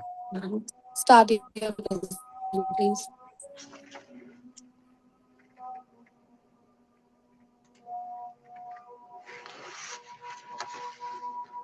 Good afternoon, everyone, and welcome to all. A warm welcome to all. Thank you very much for giving me an opportunity to speak here on this wonderful platform. First and foremost, I would like to extend my warm congratulations to the team organizers whom organize such a wonderful events on such a relevant and contemporary topics. Reimaging knowledge, indigenous wisdom beyond contemporary multidisciplinary explorations. This is Dr. Pramod. Before you, I'm going to present my PPT on AI ethics, artificial intelligence, and more responsibility. So here, today, as we know, today I'll be discussing AI ethics, which is one of the most crucial debates on the of this 21st century. Artificial intelligence is no longer just a technological innovations, but it is a shaping governance, justice, education, healthcare, even in welfare. Therefore, the critical dimensions of this AI development has become central to the human civilization futures. As we as I have open questions to everyone. If an artificial intelligence make a wrong decision, who will be responsible? Should machines decide human fates? Can machines make ethical decisions? Can intelligence be powerful but unethical? For these questions, just I open these questions in my presentations, and I'll be trying to find out the solution and able to give an answer for that. Hopefully, you like all. Uh, AI that means that refers to the discipline of moral principles of human values. Artificial intelligence ethics refers also to the branch of ethics concerned with the moral principles, values of standard that govern the design, development, deployment, and use of artificial intelligence systems. It seeks to ensure that AI technology operates in ways that be fair, transparent, accountable, and aligned with the human well-being. In simple terms, AI means that is guiding artificial intelligence to be behave responsible in and accordance with the human values so that it is benefits society without causing harms. Finally, we may say AI ethics refers to the professional who actually act to do morally sound as what the rights and what's wrong, making for the societal well-being and the human welfare.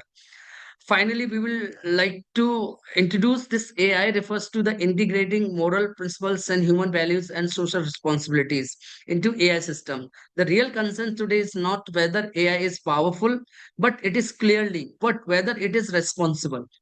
As AI centers sensitive sectors like healthcare, defense, justice, and the questions becomes, will AI serve humanity or control? This is ethical crossroads design our areas.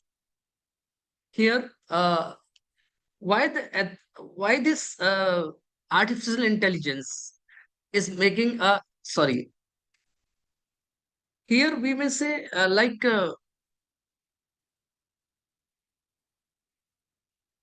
this. Yes, if these systems are based on this misuses data, they can reinforce the discriminations. AI may unintentionally amplify socially inequality. Therefore, ethical the safeguards are essentials. The core principles of AI ethics. Globally, if we understood the AI ethics is built upon the six foundation principles. That is the transparency, accountability, fairness, privacy, human oversight, and Please conclude maleficence. your The principle. presentation, sir. Okay, ma'am. I'm coming to the conclusions. Yes. Okay. Wait.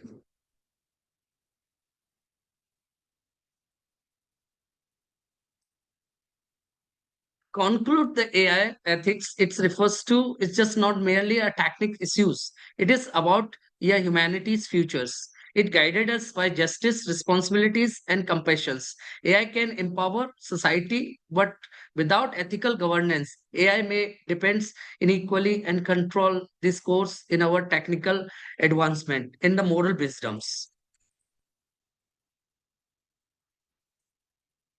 So, in conclude, with the conclusion, we may say this the true measure of artificial intelligence is not how intelligent it becomes, but how responsible humanities is use it. Thank you, ma'am. Thank you. Our next presenter is Dr. Bukola Abosid Akande. Are you there, sir?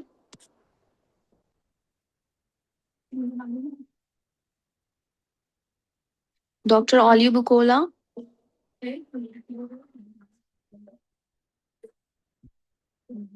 Dr. Bukola? Okay, so now I am announcing the other name. Dr. Olayemi. Hello. Dr. Lugbenga Yena is around.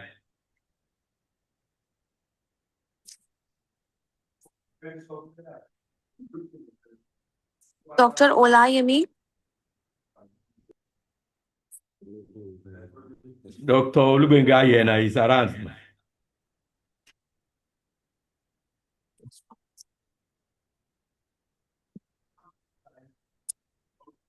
Okay, Dr. Olubenga, please start your presentation.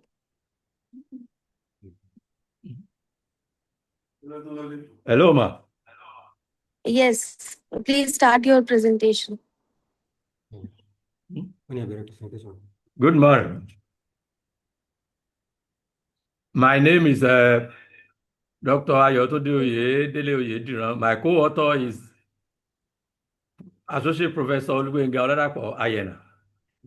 The title of the work is Effects of Indigenous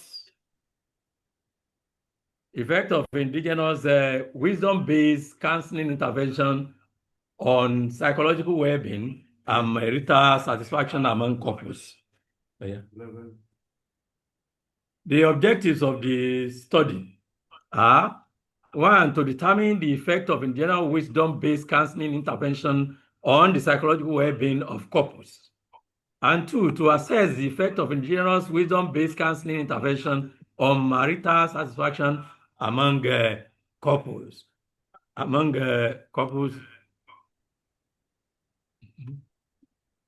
To evaluate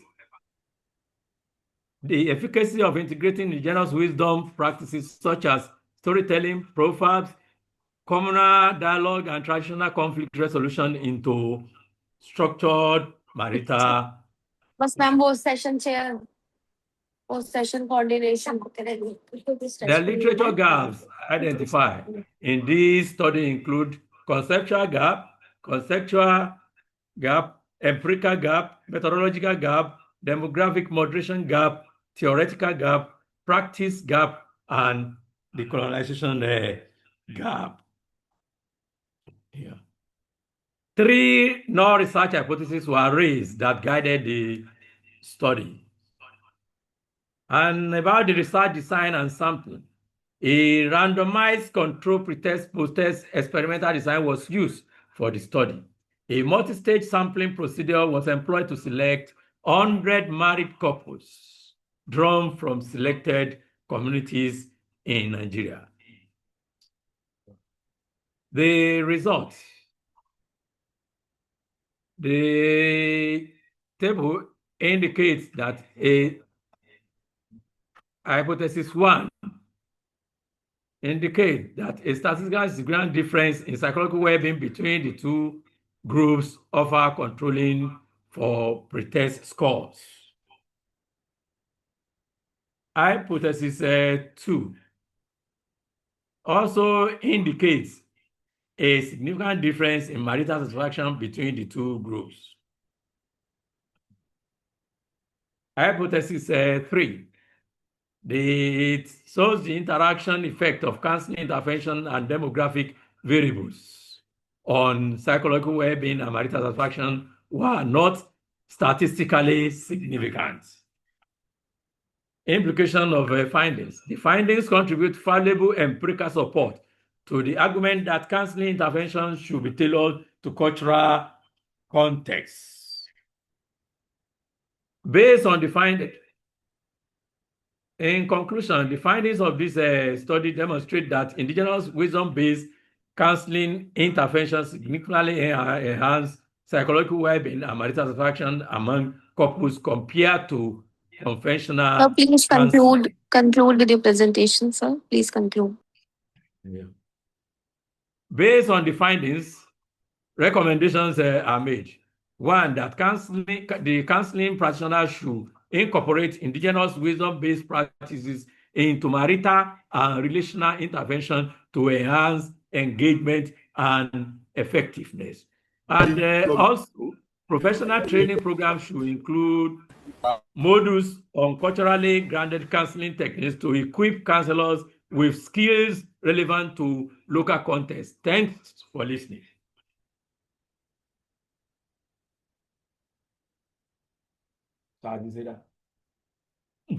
Okay, so our next presenter is Mr. V. Mary Densha and Dr. N. Santi. Mrs. V. Mary Densha, are you there, ma'am? Yes, ma'am. Yes, ma'am. I'm present. Am I audible? Mrs. V. Mary Densha? Am I audible? Yes, you are audible. Please continue. Give me a few seconds to share my screen. Okay.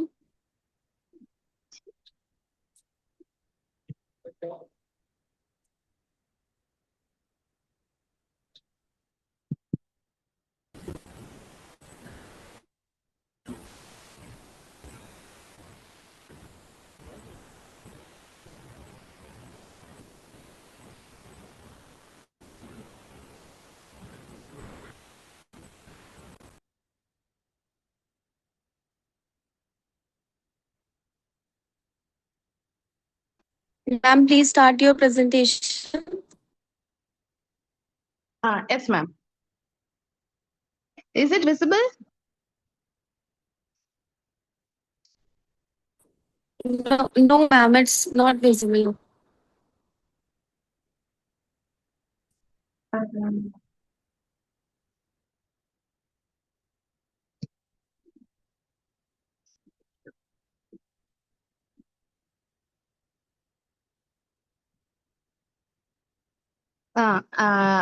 It's my presentation and good afternoon to all.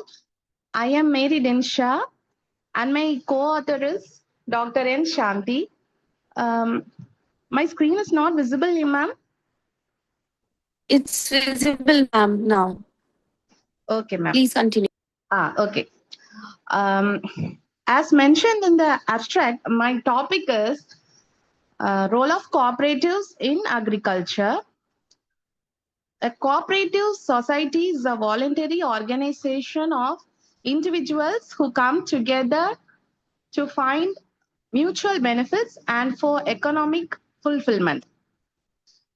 Similarly, an agricultural cooperative is a corporation or a group of individuals who come together to find certain mutual benefits in their farming activities.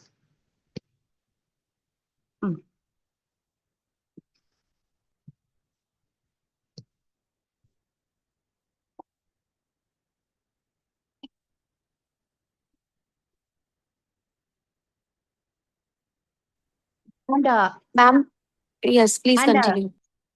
Yes, and introduction. The term cooperation dates back to the time where tribes began to settle down in small groups for mutual help and for their mutual benefits. The next thing is the cooperative credit system, that is agriculture. When we talk about agriculture, agriculture is the backbone of many economies, especially like developing countries in India. Agriculture is a primary occupation. Many families depend on farming for their daily livelihood, and farming is a primary occupation for most of the people in India. The next thing is the primary cooperative agricultural credit society. The credit society, that is the credit banks in a cooperative, offers loans in a lower interest rates for farmers because it is difficult for the farmers to get loans for their farming activities, especially when they have small piece of land for irrigation, for cultivation, and to sell their produce. They find difficult to find a better marketplace to sell their products. So a cooperative credit society offers loans at lower interest rates for these farmers and makes the loan easily accessible for the farmers in rural areas. The next thing is they reduce the dependence of the farmers on informal money lenders. Farmers find it difficult to get loans, especially from the traditional commercial banks, which offer loan at a higher interest rates, which is difficult for the farmers. In such a situation, these types of banks are important in providing loans. This is possible for these banks to provide loans at a lower interest rate because it gets funding from NABARD Bank, that is National Banks for Agriculture and Rural Development.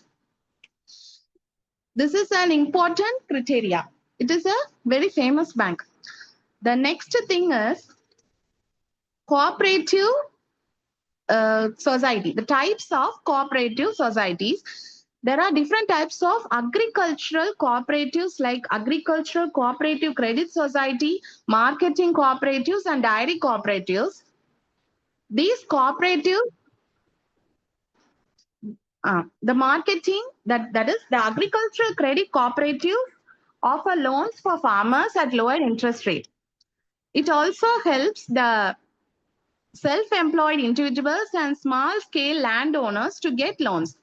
The next thing is marketing cooperatives. Marketing cooperatives provide a stable market for the farmers to sell their agricultural products.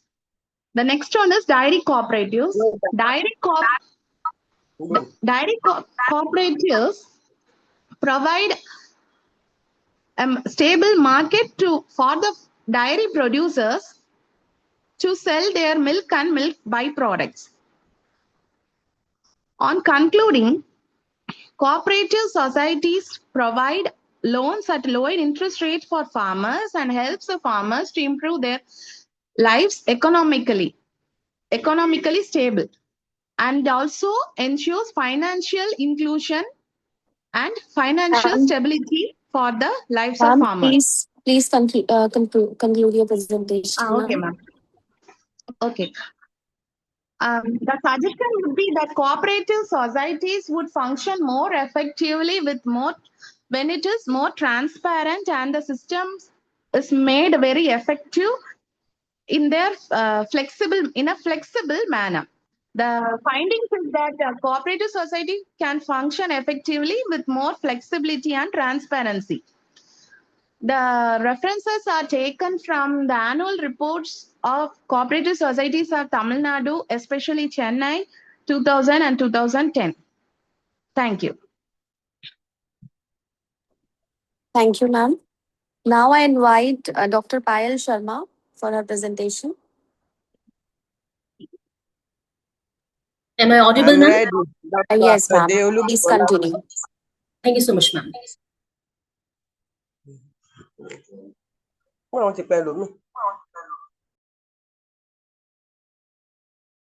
Ma'am, please unmute yourself. Now am I audible? Yes, ma'am. Please continue. Okay. Good afternoon, Chairperson, ma'am, dear coordinator, and my fellow participants. The topic of my presentation is Unheard Narratives, the Indigenous Voice in Anand Neelakanthan's Tataka from Valmiki's Women, 5 Tales from Ramayana. Myself, Dr. Payal Sharma, Head Department of English, SBD PG College, Dhampur, Bijnor. And now I'm going to present. The intro of my topic is Anand Neelakanthana, A renowned novelist in the field of contemporary Indian English fiction, is remarkably known for his mythological pieces of fiction. He's so skillful and deft in handling of this genre that his works have become milestones in the fields of mythological fiction. Among all his books, Valmiki's Woman, Five Tales from Ramayana, is so comprehensive and heartrending that the reader is moved and thrilled as well after reading all the five stories of this book. Among all the five stories of this book, the story of Tataka is well knitted and beautifully crafted. This story is a sensitive account of the life story of Tataka and Sunda, the parents of Marich and Subahu. Both these names you have heard in the story of Ramayana. Anandini Kanthana unveils their true identity and presents their unheard narratives before the readers. Anand portrays how Tataka and Sunda are killed by so-called devas who first mistreats, victimizes, and thereafter kills them by labeling them as a Rakshasa.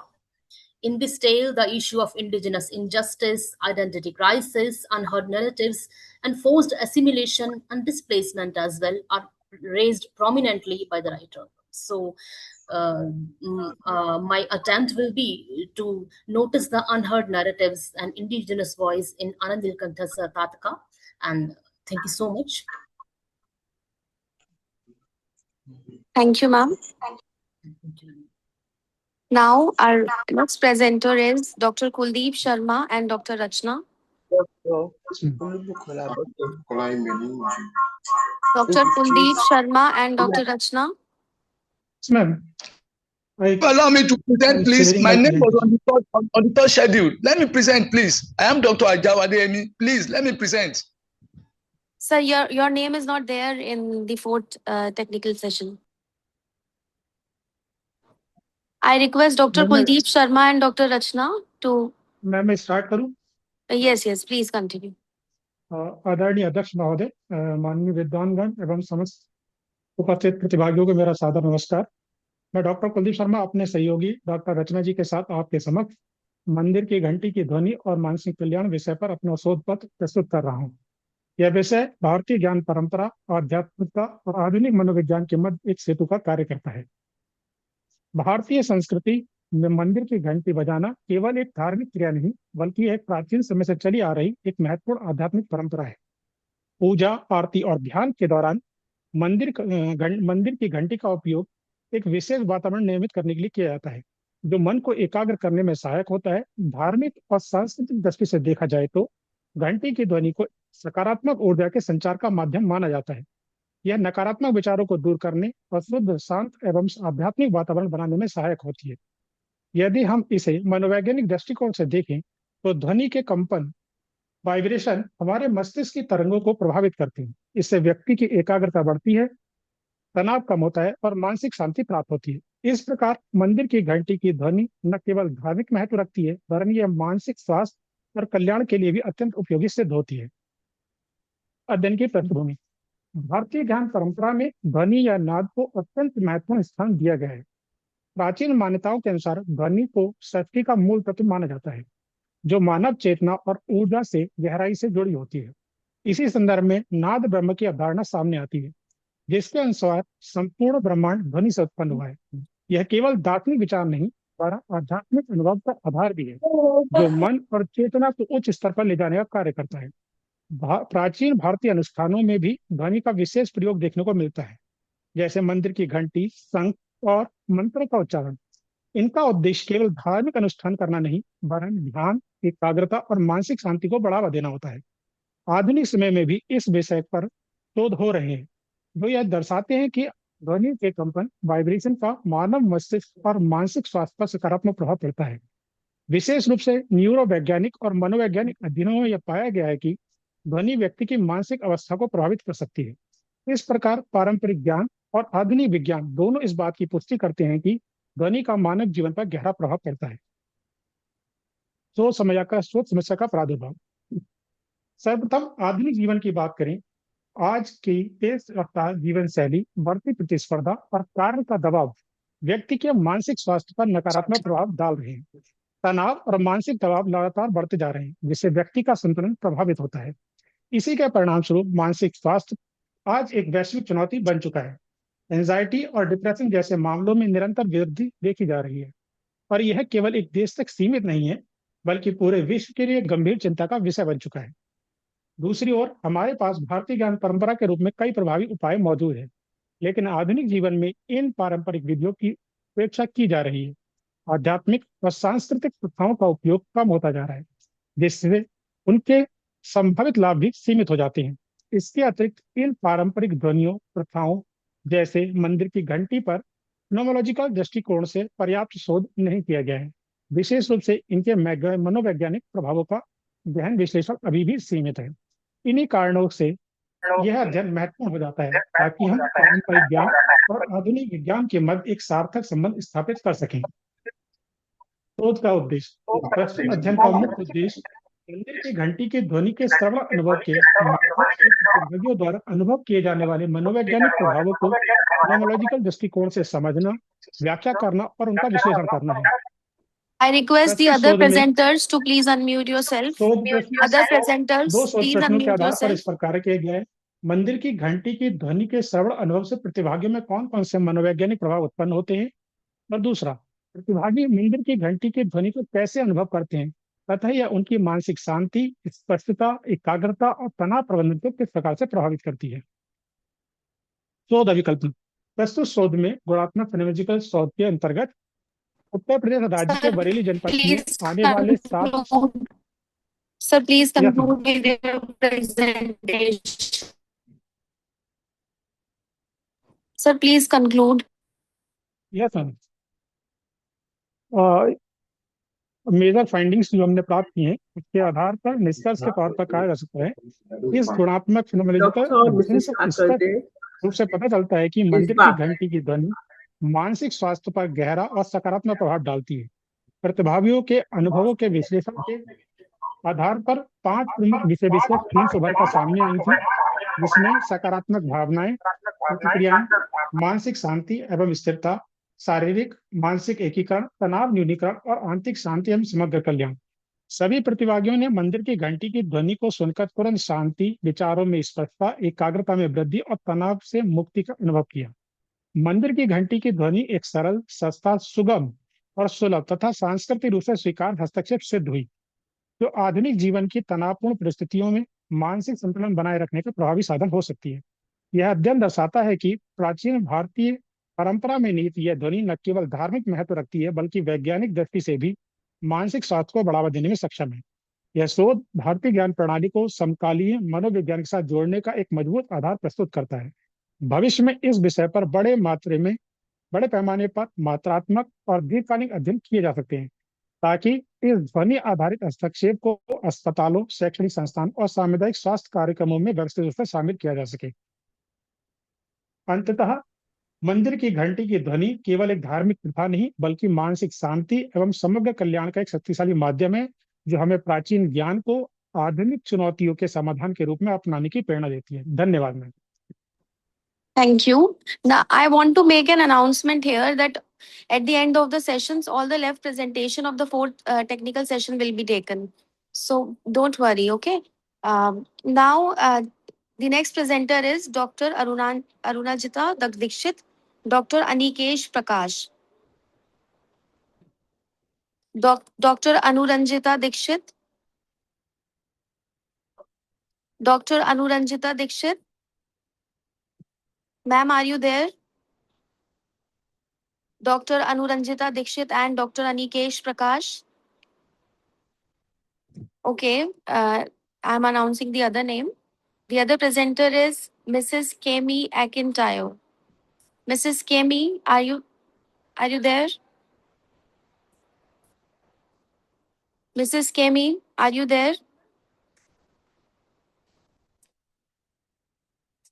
Our next presenter is Yes, RJ. I'm there. I'm there. Good morning.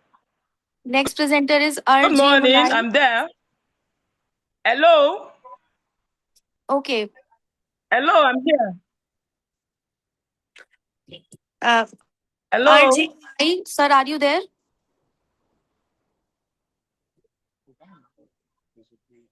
Our next presenter is Yes, I'm RJ here. Mulai.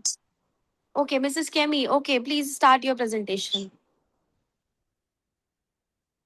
Okay, thank you. Now, let me start. Okay, good morning. My name is Kemi Akintayo.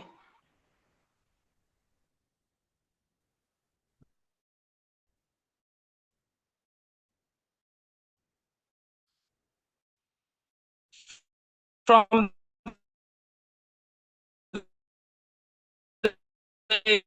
the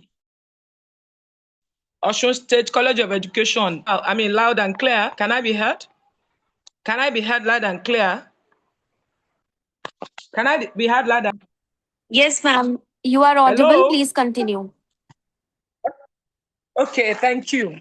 So, the title of this paper is From Grammar to Communication, Rethinking Communicative Language Teaching in French Classrooms in Nigeria.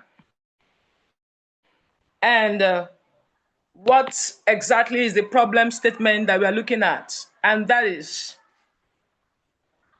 there's a global shift now in language teaching all over the world, from grammar-based learning to communicative competence, which has to do with the interaction, use of language, and communicative skills.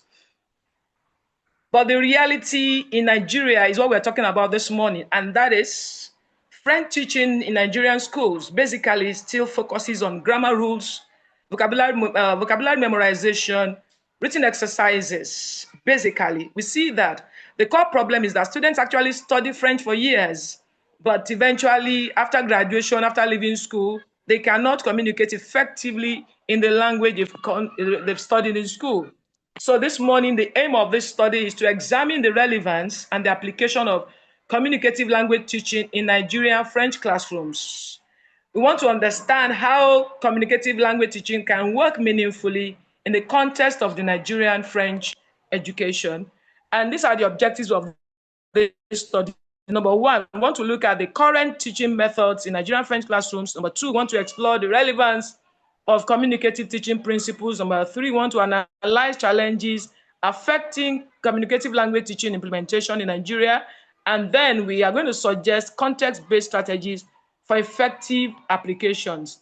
Now, we are basing our theoretical foundation on the communicative competence, that is, the ability to use language effectively in real life situations, not just memorization, not just rote learning, not just learning the rules of the language, but actually being able to use the language in functional ways. That is what the theoretical foundation we are based on. I mean, we're basing this this paper on, and also the sociocultural theory that posits that learning actually occurs through interaction. So it means that language learning is equals to the functional use of that language and interacting in that language. That's what it means that you've learned a language. So that's the theoretical foundation or the framework for this study. So what are the findings from our study? Number one finding is this, that there's still the persistence of grammar-based teaching in Nigerian schools. It means that traditional grammar focused approaches continue in Nigeria because of certain factors, which are large class sizes, especially rural areas or even semi-urban centers, where there are the classes are many, especially public schools now. And also, we have this challenge of exam-oriented systems. Children have to write WAEC, so they have to write exams. If they're in colleges of education or universities learning to do French degree, they have to write exams. And so they are basically structured to learn the language, to pass the exam, not basically learning the language so that they can use it functionally in circumstances and real life situations. So those are the findings that we came out with. There is the persistence of this grammar-based teaching based on this reason. And another reason is limited resources, digital resources, technological resources, electricity, internet resources, and all of that. So these are some of the things that made grammar-based teaching to still be very rampant in Nigerian classrooms when it comes to French language teaching. The second finding is that communicative language teaching is difficult to implement directly. And it's also linked to what I've said before. communication language teaching has to do with interaction, authentic use, meaningful context. But we've seen that the challenges include time constraints. If you're going to have time to interact in real life situations in classes with audio and audiovisual materials and resources, it will take some time. And then in public schools where you have just 40 minutes and after that class another person is coming, even in tertiary institutions, you don't have the luxury of time, and also limited teaching materials. And then, like I said, the assessment that is focused on writing. Okay, another key finding is that in some cases, we found that it's hybrid teaching that actually exists. You see grammar explanation and then controlled communication. And that is a way out somehow, because the grammar will be, look at this picture now. The grammar will be taught, the explanation will be given to the students, maybe via the board, and then eventually there will be a controlled communication where the teacher, we can have role plays where teacher to student or student to student, and then teacher to student. And in such atmosphere, we are saying that most times we find that Nigerian classrooms, some of them are hybrid, I request you to please conclude. or communicate. Ma'am, I request you to please conclude. So the implication for this study is that, okay, so in conclusion, we are saying that Nigerian classroom actually require adaptation. We need to adapt the communication language teaching to the Nigerian setup, to the Nigerian society. We need to adapt it. And then teachers have to be flexible. They need the freedom to adjust the strategies to suit their class, to suit their learners and their own, the resources they have. And finally, we need to be sensitive to learners' needs, culture, and learning environment so that we can balance accuracy with communication. Thank you very much. So we say language is not just to be learned, language is to be used. So we need to build classrooms where accuracy and communication work hand in hand. Thank you very much. Over Thank you, ma'am. Dr. Akande Olubukola is back, ma'am. I'm back okay, ma'am. Dr. Akande? Yes, ma'am. Yes. Please start your presentation.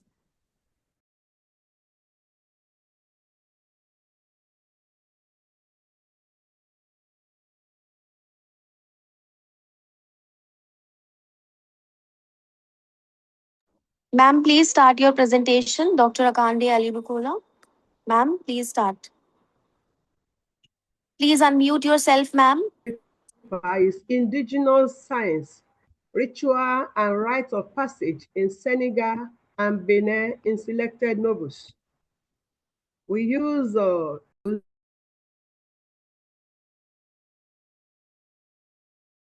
Ma'am, I request you to please unmute yourself.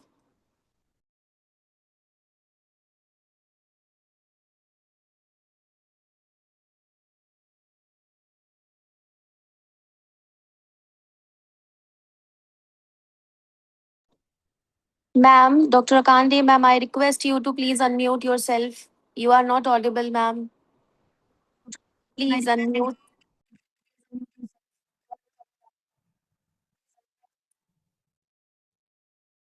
Ma'am, I request you to please unmute yourself. Yes, ma'am. Now you are audible. Okay, please continue.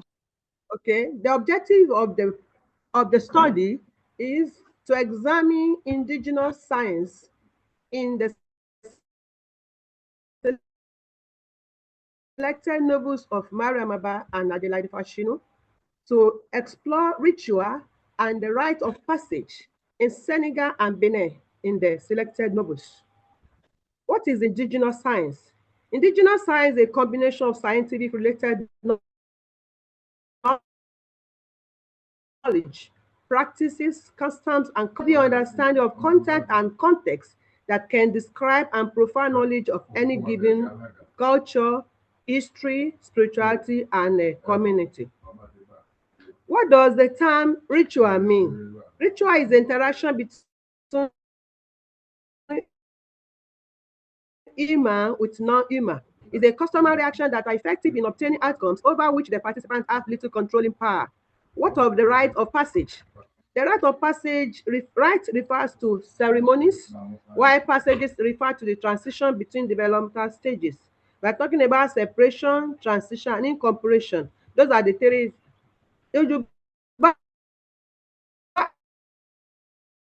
Ade usually says, Òrìṣà tí a kò bá fẹ́ kórun, a máa ń fi hàn ọmọdé ni. A culture that does not want to end, it is worthy showing it to children. So this study those indigenous science, rituals, and rite of passage in Senegal and Benin, in those novels, in the selected novels, just to show to the younger generations cultural elements we are talking about. So as we are in the scope of the study are Meriama, Baz, Dinsi Longlet, Ashinus, Tutin Vino, Suvirapa, Pompale, and Modupe Laurel Brise.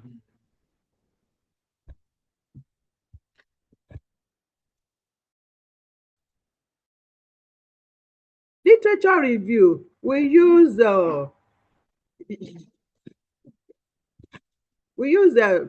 study employs the medicine wheel through the Ashinabe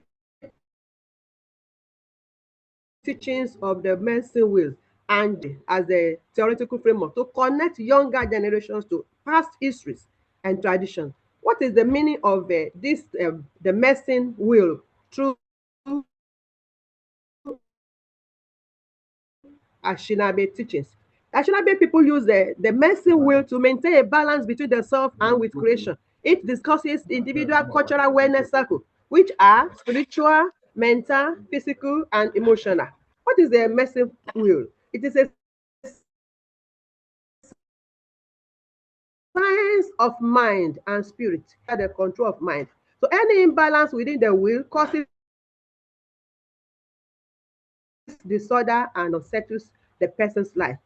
John Aswan concept of memory. That is a cultural phenomenon and is always concerning conditioning.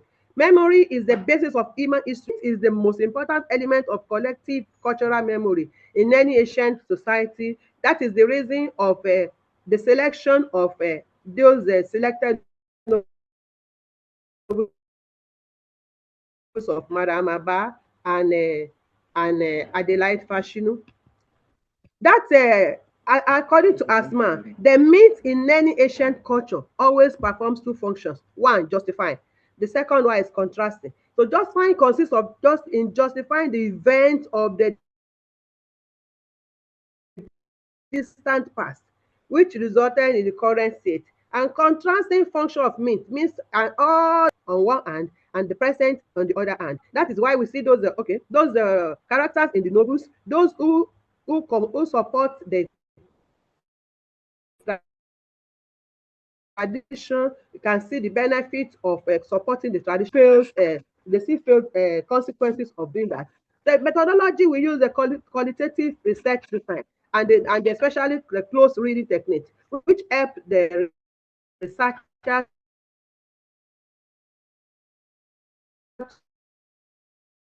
to Ma'am, please conclude read your closely the presentation. data in order to pick Ma'am, please the needed conclude. part for the analysis and interpretation of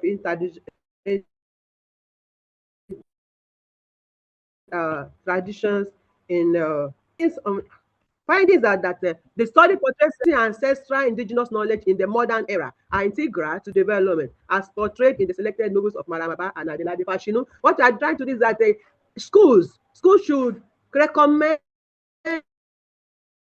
the Francophone African texts for students that will enable them to be the content of this text, which is the in the which is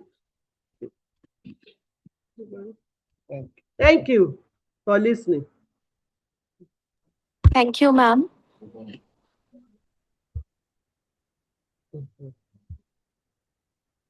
Is there any presenter who wants to present? Welcome, ma.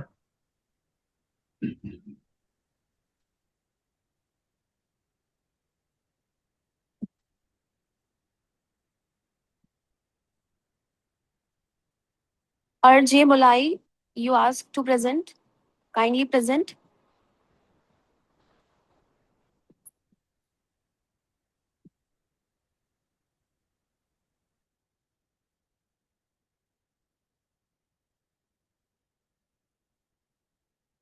So now I am announcing the names of the presenters who are left. Uh, First name is Mr. Adeni Michael. Mr. Adeni Michael. Mr. Adeni Michael, are you there? The next name is Dr. Abdul Qadir Mohammed. Dr. Abdul Qadir Mohammed. Sir, are you there? The next presenter is Dr. Ola Yemi. The next presenter is Dr. Ola Yemi Oluvekimi. Are you there? Am I audible, presenters? Madam. Yes, ma'am. You are audible. So I am announcing the other names also. Dr. Anuranjita Dikshit and Dr. Anikesh Prakash. Dr. Anuranjita Dikshit and Dr. Anikesh Prakash. R.J. Mulai. Mr. R.J. Mulai. Sir, are you there?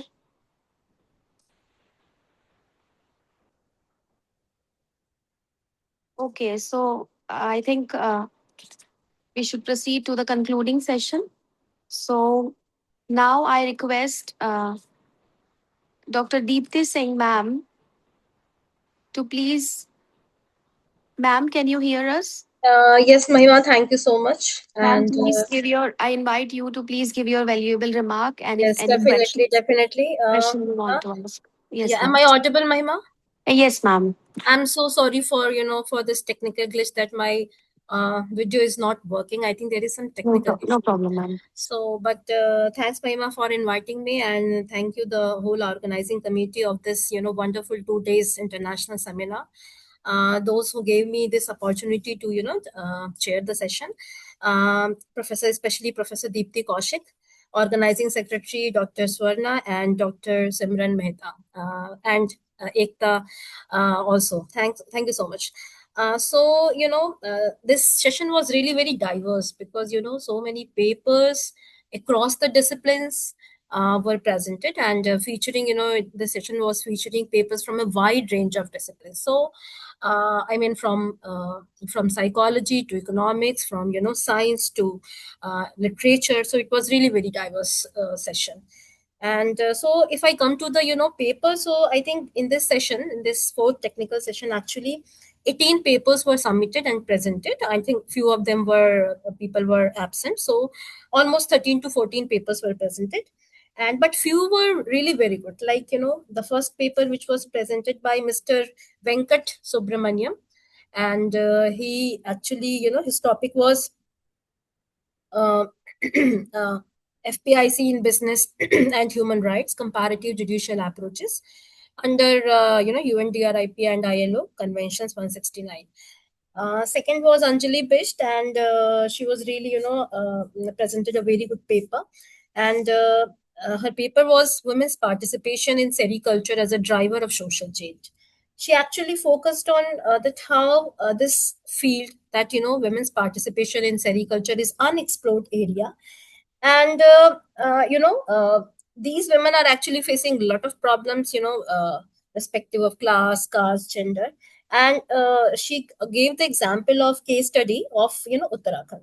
So it was really and she concluded in a way that very so many initiatives should be taken by the government of Uttarakhand to just include the women and to just improve their economic and social conditions. Third paper was presented by Dr. Shrikant, and he talked about his topic was non-communicable disease risk screening tools in marginalized people. So he also, he talked about indigenous system to deal with communicable diseases. Like, he also talked about, he just emphasized on Vata, Pitta, Kapha thing. And then he talked about that how these, these diseases should be, diagnosed and cured by, by applying our indigenous knowledge system, where, we talked about the naturopathy or other form of, medicinal treatment. So this paper was also very good. Next was Lawrence Masiha, and his paper was interdisciplinary approach in IKS, Indian knowledge system, and he actually he showcased actually a relationship pattern and adaptability, in solving the local problems. And it also, in his paper, he combined traditional methods with the modern techniques. And he also, talked about to incorporate, so many approaches like ethnography, research, way of, dealing with the things. Next paper was Vabhav, presented by Vabhav Sabharwal. And his paper was self-help groups, SHG, and entrepreneurial skills. And he has also, taken the case study of Lok Manja block, and he presented in a way that, SSG are transforming, economic circumstances of the local area, local block, people of the local block. And, he also talked about the improvement is there in their condition because of this, entrepreneurial skills. Next paper was by Hilal Ahmed, and he, talked about multimodal social media data to just, to the people of Kashmir, those who are facing a lot of problems of, by some natural disaster, if it happens in, in local areas of Kashmir. And so how these data system, how this, multimodal social media should be used to sort out these problems. And it can be done, these initiatives should be taken by the government, so that actually, people would be aware, socially aware, and they will deal in a better way if they will be, if they will be giving, the data at a right time and with accuracy. So next paper was presented by Pramod Kumar, and he talked about AI ethics, and artificial intelligence and moral responsibility. And I think this is the most common and very popular topic, in our classroom teaching as well. And, in our common discussion, we generally talk about this, AI ethics. And he raised some questions that, like AI ethics is necessary, and it should be used in a, in a particular sector, or in the sectors where it is really useful, like health sector, or, etc. And there should be a moral responsibility of using AI. And we talk about this, but we need to explore some more things on this. And it actually empowers the society, but it is if it is there, so it should be used responsibly, right? We should be responsible whenever we use this AI, in our even in our education system, or wherever we are using this AI tools. Next was Dr. Olayemi, and she talked about indigenous worldviews and its implications, and the politics of religious discourses, analysis of sermons and prayers. And she also, explored so many things which are really unheard in the present time. And next paper was V. Mary Densha. She talked about the role of cooperatives in in agriculture. And she actually praised the roles of cooperatives, first of all. And then she also, emphasized on, she showcased that how these cooperatives can do better if they are really supported by this, this government policies, actually. Then Dr. Payal, she presented a paper on unheard narratives, the indigenous voice in Anand Neelkantham, Tataka from Valmiki's woman. And it was also a very good paper. And she just, we just came across a new things which she just mentioned here. Then Kuldeep Sharma, doctor Kuldeep Sharma, उन्होंने भी बहुत अच्छे तरीके से मंदिर की घंटी की ध्वनि और मानसिक कल्याण की बात की कि कैसे मंदिर की घंटी की जो ध्वनि है वो वास्तव में हमारे कानों में इस तरह गूंजती है और किस तरह से न्यूरो डिसऑर्डर्स, और हम कह सकते हैं कि ये वास्तविक जीवन से इतनी जुड़ी हुई है कि हम जो मनोवैज्ञानिक रूप से भी हम जो जिस तरह से हम मानसिक शांति प्राप्त करते हैं इस ध्वनि को सुनने के बाद, तो कैसे हम मनोवैज्ञानिक रूप से भी हम इसको यूज कर सकते हैं। और इस पे और मुझे लगता है कि शोध करने की जरूरत है ताकि जो वास्तविक स्थिति है और जो इसका जो वैज्ञानिक प्रभाव है, केवल स्पिरिचुअल या आध्यात्मिक प्रभाव है नहीं, जो वैज्ञानिक प्रभाव है हम उसको सामने ला सकते हैं। इसके बाद जो है next is Kemi Akintayo. She presented a paper on from grammar to communication, and she talked about the Nigerian society.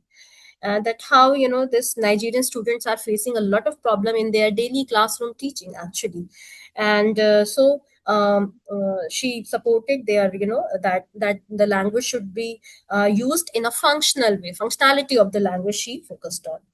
And then I think that's all the papers were presented, and these papers were really very good. And at the last I want to just wish good luck and congratulate them as well for presenting a very good paper. It was really a very diverse session. Thank you so much, Mahima.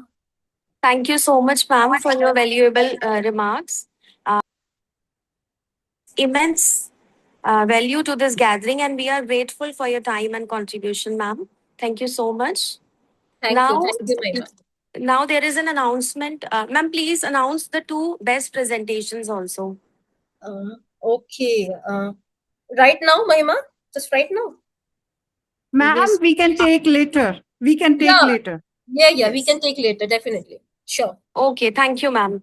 There is an Thank you. announcement for other absent participants who were absent in the 3rd and 4th session. They will get chance in the 5th technical session. Thank you so much. So I can leave, Mahima? Dr. Swarna, ma'am, are you Sure, there? ma'am. You can leave. Sure. Okay, thank you, And Suvarna. Thank you, Mahima, and thank you, Simran. Thank you so much. Thank you so much, ma'am. Thank you.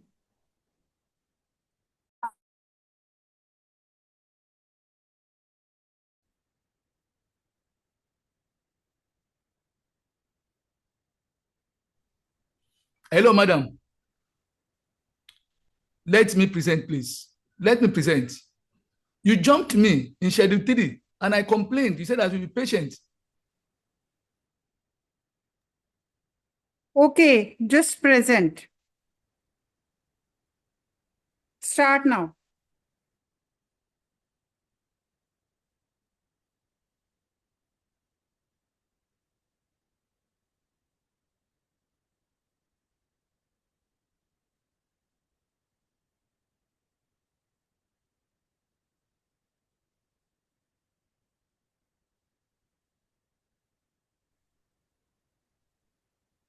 Hello. Hello. Am I audible, everyone? Yes. Yes, Okay. you can. So, good afternoon, everyone. I'm Ashish Vimal, a research scholar in the Department of English, Chaudhry Charan Singh University, Meerut, Uttar Pradesh, India. I welcome you all in the 5th technical session of the 2-day International Multidisciplinary Conference on the theme Reimagining Knowledge, Indigenous Wisdom, and Beyond. Contemporary Multidisciplinary Explorations, jointly organized by IQAC and Teacher Reskilling Cell, I.N.M. PG College, Meerut, India, and International Council for Education, Research and Training, Pennsylvania, USA, and New Delhi, India. I'm pleased to tell you all that we have Dr. Sonal Sharma ma'am as our esteemed chairperson for the technical session number 5. Dr. Sonal Sharma is an assistant professor in the Department of English Literature and Language, IIS, deemed to be University Jaipur, Rajasthan, India.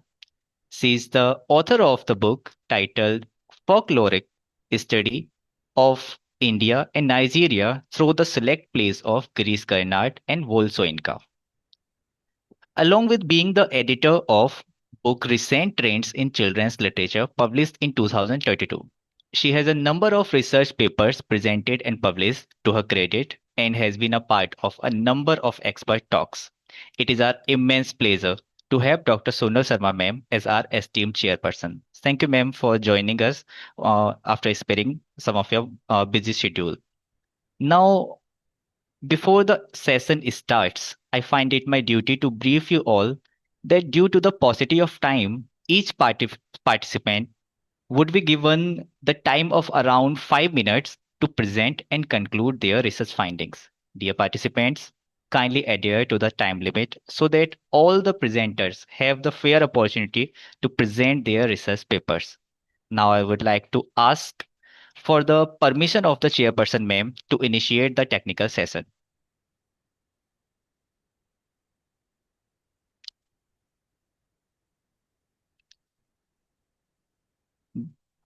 Chairperson ma'am, Dr. Sonal Sharma ma'am, can we initiate? Am I audible? Yes, ma'am, you're audible. Hello, everyone, and I thank the organizers and especially Mr. Ashish for giving this, what you say, the introduction. Now, let's begin the first. I hope we can begin it now. Yes, ma'am. Thank you, ma'am. Okay. So the first paper that is to be presented is by Dr. Jajbir Singh. And the yes, ma'am. Can I share my PPT? Yes, yes. You can Okay, share it.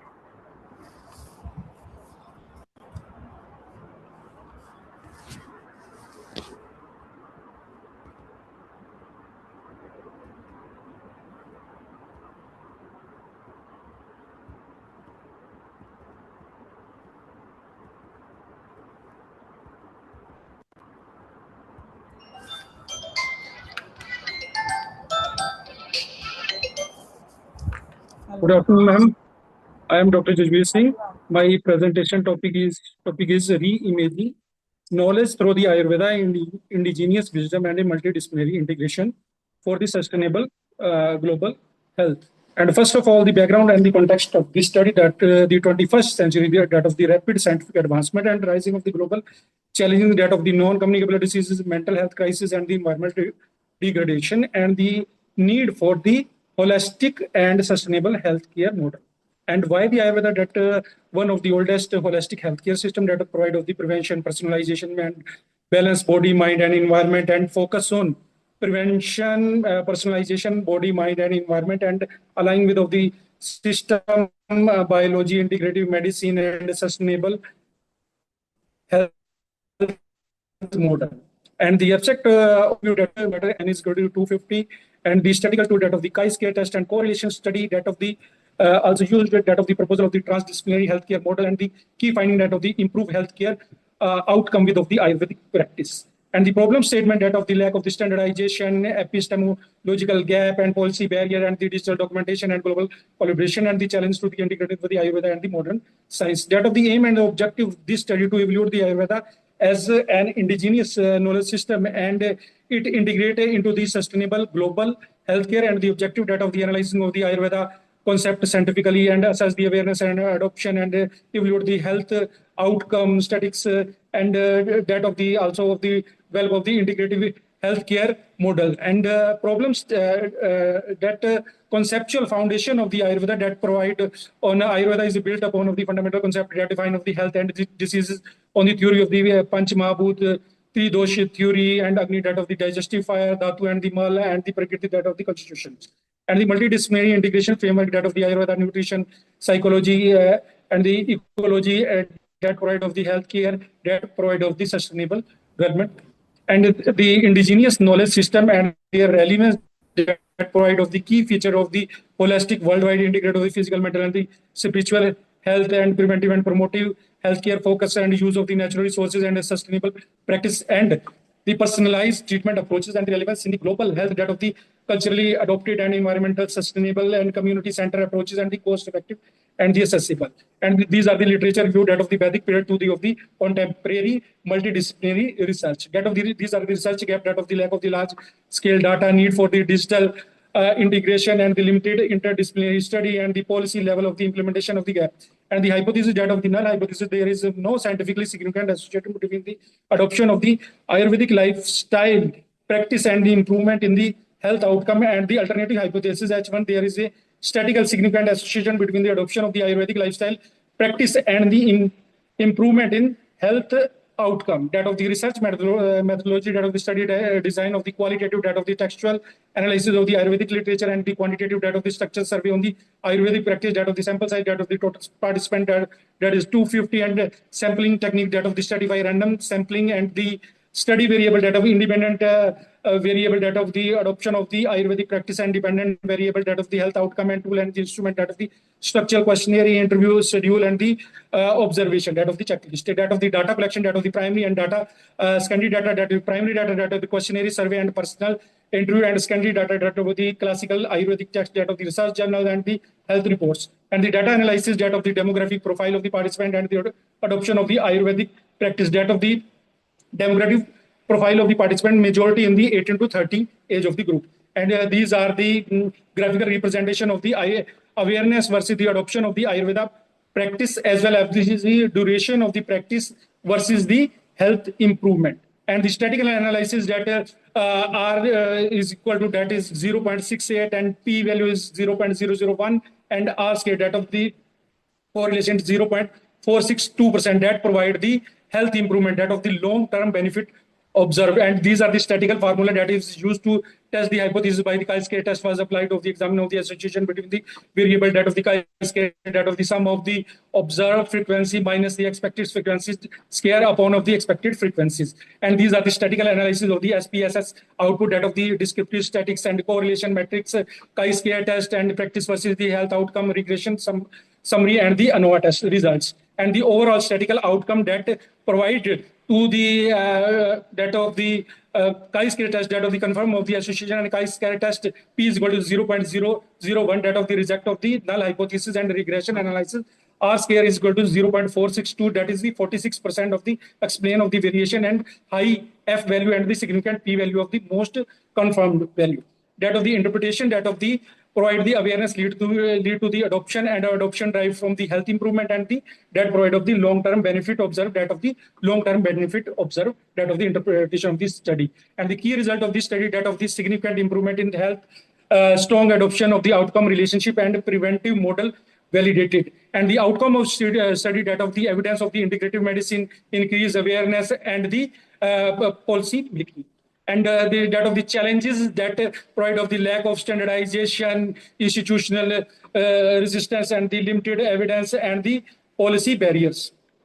And these are the sustainable development, sustainable global health and Ayurveda perspective, that provide of the preventive health care, reducing the disease burden, and low cost intervention, enhancing the accessibility and use of a natural and renewable resources, and holistic well-being, improving of the quality of life, and aligning with of the global goal that provide of the sustainable development goal of 3, 12, 13, 15, and 17 fulfilled. And these are the future direction and the innovation that provide of the development of the integrating of the research model, that of the digitalization and documentation of the classical knowledge system, and incorporation of the Ayurveda into the higher education and interdisciplinary curricula, and the promotion of the evidence base of the clinical trial and the case study, and the global collaboration from the integrative healthcare system.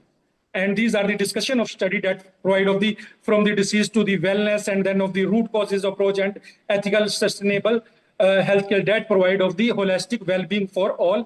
And the conclusion of this study, that of the Ayurveda, a holistic and sustainable solution, that of the holistic and natural healing, and strong scientific relevance, and global health transformation, that provide Ayurveda offer a path to a healthier and a sustainable future. And these are the references used in my study, and these are my original research paper published in Scopus and Web of Science journal, and also used in my study. And thank you very much. Thank you, ma'am. Thank you, Dr. Jasveer Singh, sir. Now, questions are invited regarding the presentation, if there is any participant. Okay. Hello. Hello. Hola, Yes, Juan. They are ready to present, ma'am. yes, ma'am. Ma'am, do you have any question regarding the presentation? Hello. I want to present. Hello, hola, Juan. They are ready. Adeyemi Ajao, Dr. Adeyemi Ajao, I am ready to present. Hello, Please. Okoyemi Abdullahi is ready I was to left present. out. I was left out in schedule 3. I am ready to present. I was asked to be patient. Please. Okay. Ma'am, you Please will get the let time. the person that was left in technical section 3 present, please. Yes. Thank you, sir. Thank you, ma'am. Thank you, ma'am. Okay. Those participants who are remaining for presentation from earlier sessions will be given the chance after all the participants of this session have presented. Don't worry, ma'am, you will get the chance. Okay. So now I would like to ask for the remark of Dr. Sonal Sharma ma'am, our chairperson ma'am, if there is any question from ma'am, or we should proceed to the next participant. Mr. Ashish, I feel that we should proceed, and in the end, we can have the comments and everything. Sure, ma'am, as you say. Sure. In case if the participants have questions, or if they want to add on something to the presentation or any other insights, then yes, we can take. Okay, ma'am. If in this case we are going to have question answer session in the last of the session. So let's proceed towards the next participant, who is Dr. Ramesh Chandra Yadav. So Dr. Ramesh Chandra Yadav ji, please proceed and present your paper.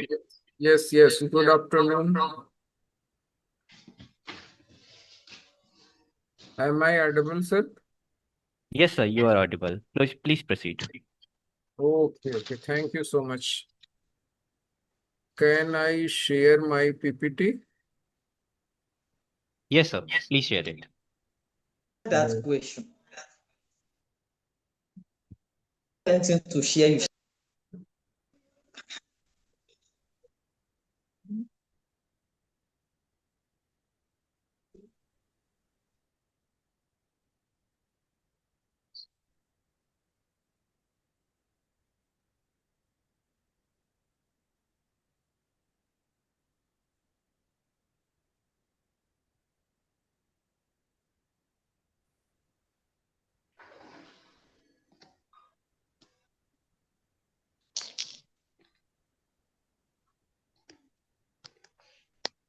My PPT is visible, sir, or not? Yes, sir, it's visible. Please proceed.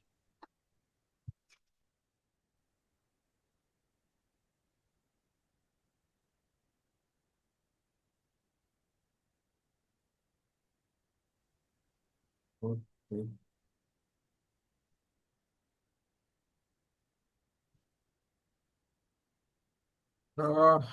Very good afternoon to all.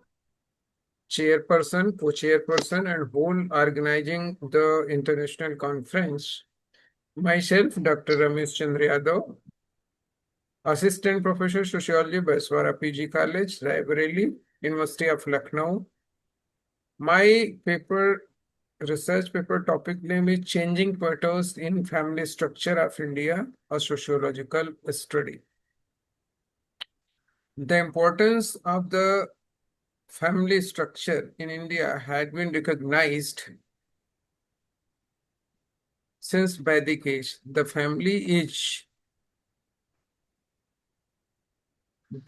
family as a social institution has been undergoing change, both in its structure and functions change. I want to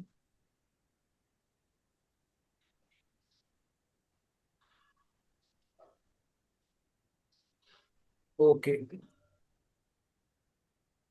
In India, as in many traditional societies, the family has been not only the center of the social and economic life, but also the primary source of support for the family members.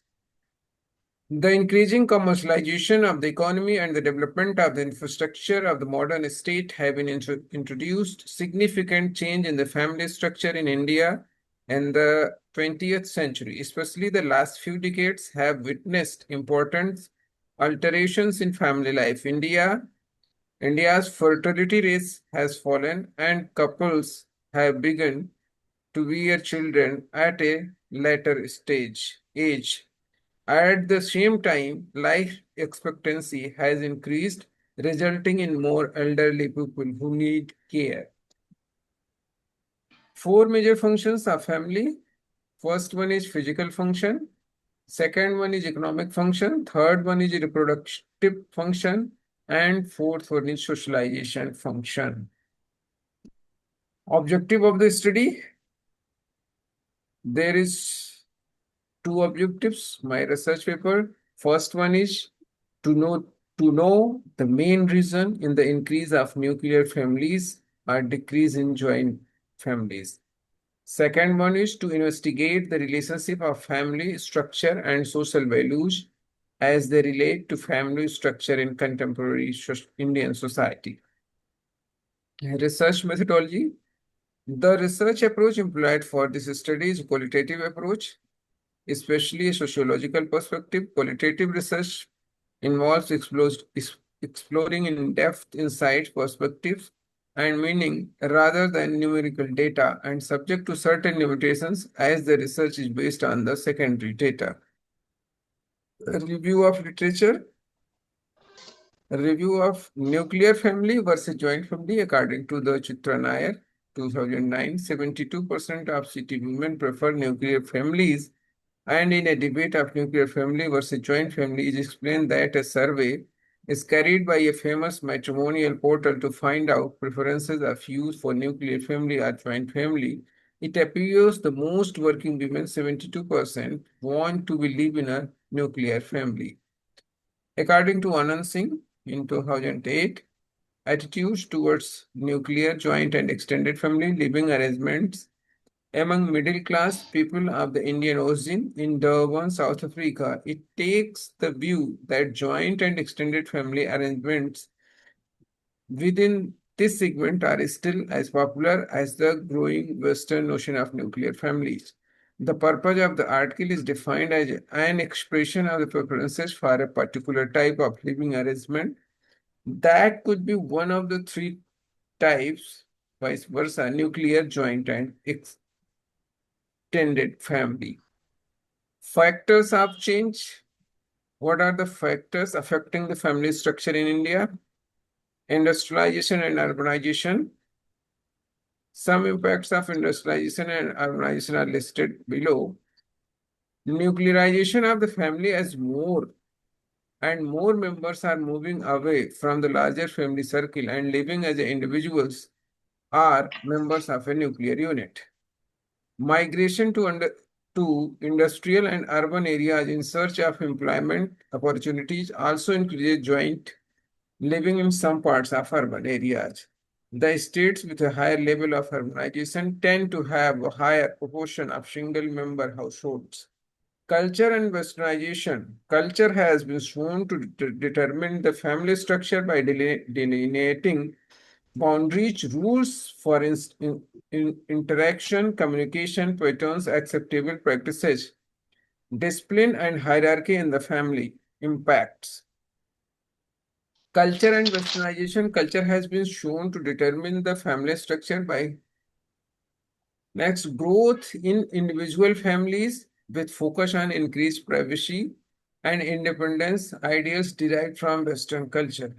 Traditional authority of the eldest male in the Indian family system is diminishing with rising individualism and nuclearization.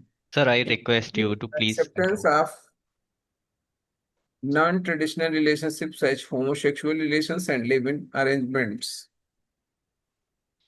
I would like to come on the conclusion due to lack of time. From the traditional joint family system to the increasing prevalence of nuclear and non-traditional family arrangements, the landscape of the Indian families has undergone significant transformation over the years. These changes have been driven by industrialization, urbanization, globalization, involving governance framework, among other factors. As families adapt to these changes, they face both opportunities and challenges. By fostering open communication, setting boundaries, and prioritizing quality time together, family can navigate these changes and opportunities while maintaining strong connections, support networks. What would be the way forward? Promoting gender equality, efforts towards the promoting gender equality and redefining gender roles should continue through required policy and legal support. This includes effective enforcement of law against the dowry, domestic violence, and child marriage, and laws promoting economic participation of women. Supporting marginalized groups, promote inclusion and well-being of marginalized sections, including transgenders, through targeting social welfare programs, access to education, healthcare, and community supports networks. Effective family planning programs should include resources and assistance for caregiving responsibilities, crèche facilities for working women, and promoting counseling for resolving family conflicts. Addressing socioeconomic disparities, these may include policies to reduce income inequality, improving access to basic amenities, and create opportunities to every section of society. Thank you. Thank you so much for giving me the opportunity to say something about my research paper. Thank you so much. Thank you, Dr. Ramesh Chand Yadav, sir. Thank you for sharing with us how the patterns of family structure have changed. So now I would like to call next participant, E. Nishita, P. Vijayalakshmi, A. Mahendra, and E. Susmita. And the remaining participants from earlier sessions, please wait until your turn. So next participant, next presenter, please.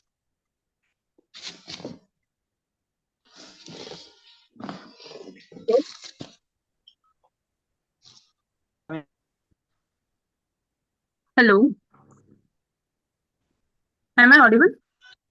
Yes, ma'am, you are audible. Thank you. I'm Inishita from RGKT Valley University, undergraduate student, and from under the guidance of E. Susmita ma'am, assistant professor in RGKT Valley University. And my topic is about. And first of all, I want to give the sincere thanks to the organizers, staffs, and teachers for conducting this meet a grand success. And coming to my topic, it is about the real-time financial fraud detection in streaming environments, analyzing the impact of concept drift on AI-driven models. So basically, it is a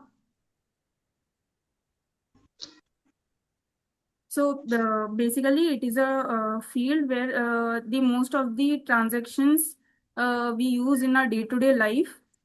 We normally used to see that in our day-to-day life there are so many digital payments and digital transaction we used to do, and we also know that nowadays the digital payment sections have increased the fraud streaming environments.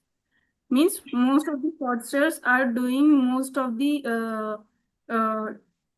payment transactions in a very illegal way. So here my research is going is about that how to recognize the impact using this concept drift. So my basically here the objective out here is that in our traditional fraud detection system, we normally have used the static data, but today in this 21st century, most of the payments are going to be is going to be digital, and it will be digital in future also.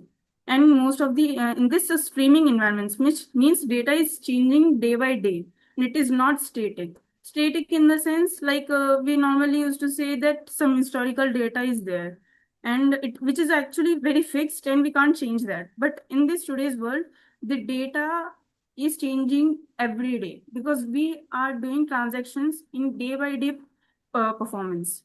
So now the objective out here is about my research is about the concept drift. Concept drift is nothing but the changing patterns in the fraud streaming data in digital transactions. So with the with the drift and without drift. When it comes to normal when it comes to normal previous lectures, in the previous researches, most of the research has been gone through the static data, which is almost which lacks the performance because there is no dynamic data, and the models which has been used gives the high computational complexity, which makes the data more expensive, most expensive. And uh, coming to the research, the whole real world credit card transaction dataset contains both legitimate and fraud transactions. And now most of the data which has been taken into the input, which is the data pre-processing we have done, it is under the regression model. Logistic regression model is nothing but it divides the data, whether the data and the transaction is legitimate or fraud. And when it comes to the data, we normally used to take the data from, we normally used to do the transaction through UPI, NEFT, and cards. And that data goes to some database. And that database used to process through cleaning, extractions, and removing the misuse of the data and blank datas. And that data is splitting into two, that is drift and without drift, which is time-based split and random split. In random split and time-based split is divided into different time frames so that the data can be accessed very easily. And through this logistic regression model, we can conclude that whether it is legitimate or fraud or not. And through this, we can also monitor what is the accuracy, precision, and recall, and F1 score. It is nothing but most of the transactions we do in normal day-to-day life is we can't say whether the fraud is actually a fraud, and if it is a normal transaction, it can be also a fraud because the pattern used to change in each and every second. So we have to recognize that pattern in the changing streaming environments. And when it comes to, there is a static data, which there is no concept drift, there is random split, and the training test data split is into the 80 to 20 ratio. 80 is to 20 ratio. And when it comes to concept drift, we use the past data and train the test the data into the future trained data, which has not been used, but through that past data, it will be recognized to concept drift. And model training, and when it comes to model, we use logistic regression model through the sigmoid function. Why we use sigmoid function? Because it will give the values up to the binary classification, which means 0 and 1. 0 and 1, nothing but it will tell whether it is or not. And when it comes to the Kindly conclude, technologies we have used is about Nishita, kindly conclude it. SKIT. Okay.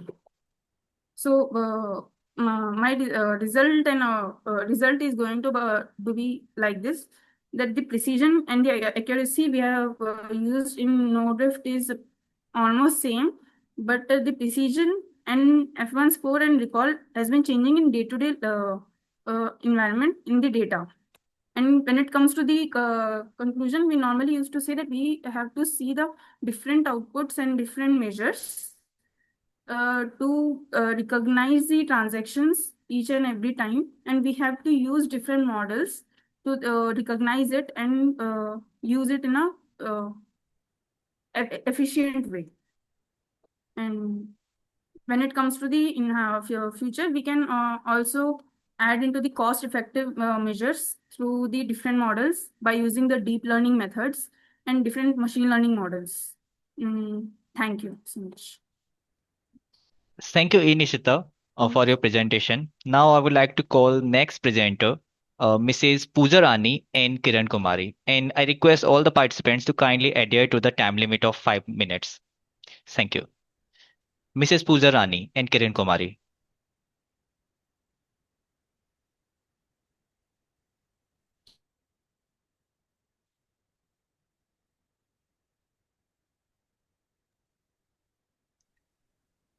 is Miss Pooja Rani or Kiran Kumari present? If not, then we'll move forward to Dr. Lee Akinlevy Bemisola. Lee Akinlevy Bemisola. Yes. Good afternoon. Good afternoon, everybody. This is Mr. Latunji Said Olawale presenting on behalf of both of us. Dr. Yes, sir. Akinlabi Leye. And am I audible? Hello. Hello. Yes, sir. You are audible. Please proceed, sir. Okay, sir. Good afternoon, everyone, once again. I've sent my slide. Can you share it for me, sir?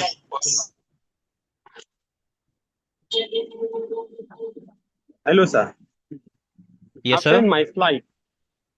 I've sent my slide. Can you help me project it, sir? Okay. Let me see that. Exploring cultural relevance of outdoor games in early childhood education. A study of Yoruba traditional games in Oyo town, Nigeria.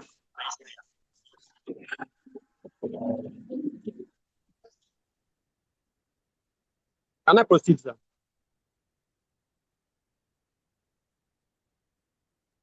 So, sir, can't you proceed with your own slide? Can't you share your slide yourself? Exploring cultural relevance. Yes, sir. Sir, I'm asking you, can you share your slide by yourself? Is it possible? Maybe I should share it from my end. Maybe I should continue. Will I continue the slide? Okay, sir. In this case, you can do one thing. You can start right like this without sharing the slide. If you can proceed, then proceed like this without sharing the slide. Okay.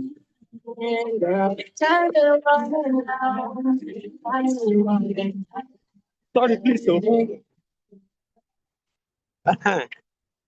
Traditional outgames has been a very important games in the life of children, especially in Yoruba land, Oyo State to be precise. This game is usually done outside without any supervision from adults, and it has a lot of benefits to children, ranging from physical fitness. It builds team spirit, among others. So this study is guided by 3 objectives. And this study is on the researchers use descriptive survey research. Am I audible? Yes, sir, you are audible. Hello, sir. Yes, sir, you are audible. Simple random sampling was used to select the respondents, and we use self-structured questionnaire, which is cultural relevance of Yoruba traditional outdoor games questionnaire. The ability of the instruments was obtained through punchband alpha, which yielded 0.70. And the findings include that Yoruba traditional out games preserve cultural heritage, promote indigenous language, and teach cultural values. Also, it enhances physical, social, emotional, and language development of children. Also, it's also revealed that with some challenges in implementing this in outdoor traditional games. One of those challenges include lack of awareness, digital distractions, limited resources, curriculum exclusion. So it has been recommended that there should be periodic workshop and seminars on traditional outdoor games among teachers. Also, school should promote educational cultural values. Also, adequate outdoor spaces and facilities should be provided for easy implementation. And lastly, under that, government policies should promote indigenous outdoor games to sufficient. Conclusion, Yoruba traditional outdoor games are tools to achieve holistic development of children because it has a lot of benefits such as health, social, and physical benefits for growing children. However, all the barriers to its implementation should be addressed so that this will come to reality. Thank you, and thank you for listening. Thank you. Thank you, sir. Hello. Thank you for the presentation. Now Yes, I would sir. like to call the next presenter, who is Dr. Happiness A. Elufidib. Dr. Happiness, can you hear me? Hello. Hello. Yes, sir. Okay. Are you speaking with me, sir? No, sir. Your presentation is done. Thank you for the presentation. Now I'm calling the next presenter, Dr. Happiness A. Elufidib. Can you hear me, Dr. Happiness? Okay. If he is not present, then we would move forward. Mr. OPME Abdullahi Alawi. Yes, I'm here. Yes. Please, sir, please start your presentation. Hello, I am by name Okoyemi Abdullahi Alabi. Yes, sir. In conjunction with my supervisor, in person of Dr. Mrs. Afsat Imam Alabi, I am to present on access, readiness, usability, and intention of biology teachers toward generative artificial intelligence tools for teaching in Kwara State. Teaching and learning were perceived to be a little bit, difficult, most especially in the area of some of the topics that are considered as difficult topics in biology. Nevertheless, biology teachers need to ensure an effective teaching, and in ensuring an effective teaching, integration of AI, most especially generative AI, seems to be most fitted. What we refer to as generative AI, generative AI tools leverage on advanced neural networks and large language model to transform using existing data pattern into an original high-fidelity content across text, images. By democratizing these so-called creative analytic processes, the system will enable the user to transit from modern traditional manual production and teaching to a more collaborative, prompt-driven workflow and a technological integration so as to ensure better feedback in the teaching and learning of biology. The major problem of the study has been the fact that teaching and learning has goes a little bit more traditional in Kwara State. And findings have shown that several studies have been carried out using artificial intelligence. This has been the reason why the researcher Alabi Okoyemi Abdullahi tends to look into how could a generative AI could be integrated in demonstrating better teaching and learning to students.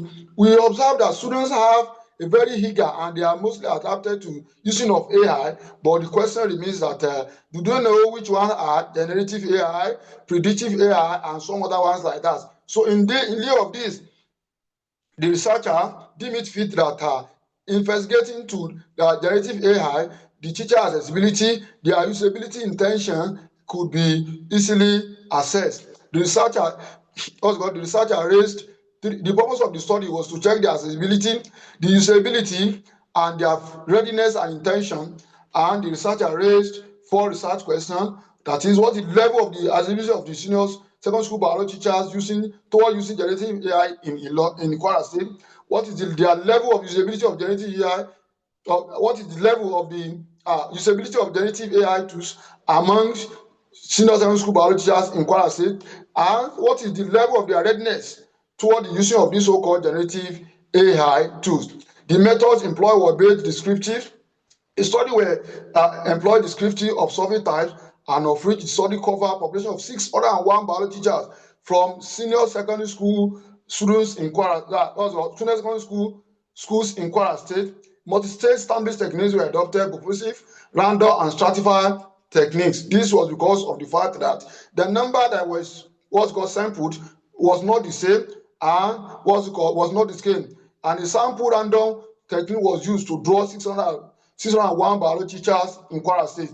A generative AI questionnaire prepared by the researcher, having 20 items in each, were adapted and validated by 2 specialists in the Department of Educational Technology, University of Ilorin, and of which the study were administered to 600 biology teachers from the entire population. To ensure the reliability of the instrument, 0.84 were gotten. This testified to the reliability of the instrument. Both descriptive and inferential techniques were used to analyze data specifically. Mean and standard deviation, having at 2.50 benchmark, were used to analyze the demographic information of the respondent, that is based on the research question 1 and 2, and of which the inferential statistics of ANOVA t-tests were used to test each of the hypotheses at 0.05 alpha level of significance. Results shows that on the accessibility of the senior secondary school biology teacher toward the using of generative AI for teaching, the result shows that majority of the biology teacher at 0.35 has a little bit their level of accessibility is a little bit low. Then this indicates that at the level of their responses, that more awareness, reorientation could as well be made. Regarding their readiness, the teachers' readiness in the use of generative AIs were seen to be a little bit moderate. They show a more interest and readiness toward using of this so-called generative AI, despite the fact that they are found addicted to some part of this generative AI, such as ChatGPT, Gemini, and Poe. What about others? Then the needs also this so-called based on the usability, the findings also shows that the level of their Mr. Alavi, usability. sir. Yes, sir. Mr. Alavi, sir, I request you to kindly conclude it. Okay, conclusively, in conclusion, biology in Kwara State, Nigeria at large, had moderate. They had a moderate. Regarding their usability, it's found to be moderate, and their intention on this so-called generative AI, because most senior secondary school students, they do not have facilities, among others, and they perceive this so-called generative AI that it could improve the effectiveness toward better teaching and learning of biology, and with that, there will be positive outcome in the result from all stakeholders. Thank you for listening again. Thank you for listening so far. Thank you, Mr. Alavi. Now I would like to call next presenter, Mrs. Pooja Sharma. Mrs. Pooja Sharma. Yes, Mrs. sir. Pooja Sharma, yes. Please start your presentation. Good afternoon, sir. I am here to present my paper on the topic of Rajasthan की भित्ति चित्रकला संरक्षण चुनौतियां एवं पुनरुद्धार. My medium is Hindi, so may I speak in Hindi, sir? Yes, sir. Yes, sure, you can. Sometimes I will also add little bit English for Yes, better you can understanding. proceed in Hindi also. Yes, you can.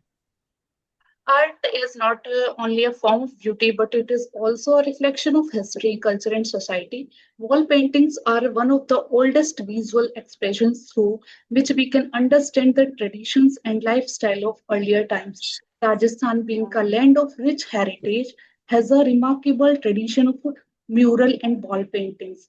इसी कारण राजस्थान की भित्ति चित्रकला का विशेष महत्व है. राजस्थान के महलों, किलों और हवेलियों की दीवारों पर बने ये चित्र केवल अलंकरण का माध्यम नहीं, बल्कि हमारी सांस्कृतिक विरासत का परिणाम है. मैंने अपनी रिसर्च के लिए तीनों स्थलों को चूज किया, जैसे city palace, Amer, Nahargarh fort. इन तीनों स्थलों पर भित्ति चित्रण का अद्भुत संग्रह मिलता है, जो जयपुर राज्य की कला परंपरा और सौंदर्य दृष्टि को दर्शाता है. बट इन प्रेजेंट टाइम ये क्षेत्र कई समस्याओं का सामना कर रहे हैं जैसे moisture, population, climate effect, human negligence and improper repair work.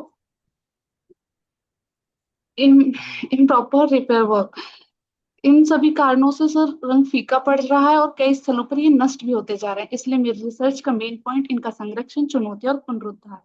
आज के समय में हेरिटेज कन्वर्सेशन बहुत जरूरी है, बिकॉज अगर हमने टाइम रहते इन चित्रों का संरक्षण नहीं किया तो हम अपनी ऐतिहासिक और कलात्मक विरासत को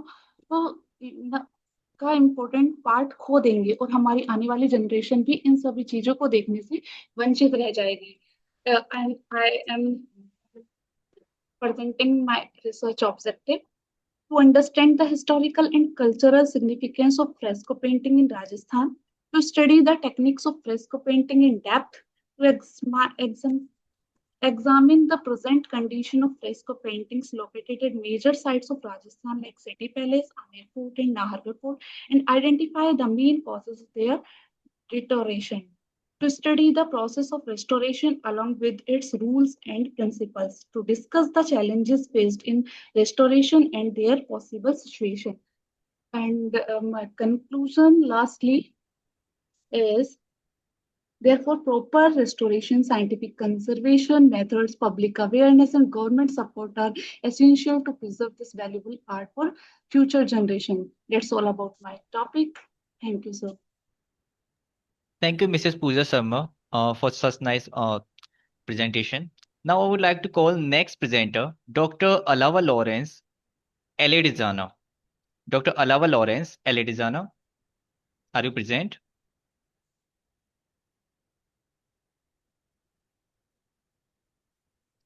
Okay, if he is not present, then we would move forward to Mr. Arkan Abdulli Jawar. Mr. Arkan Abdulli Jawar, are you present?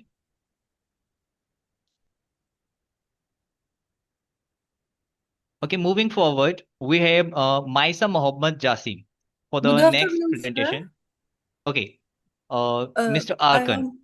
Yes. Yes, sir. Yes, sir. Yes. Just So a minute, please start your please, to share presentation. my screen. Yes, sir. Yes. Okay.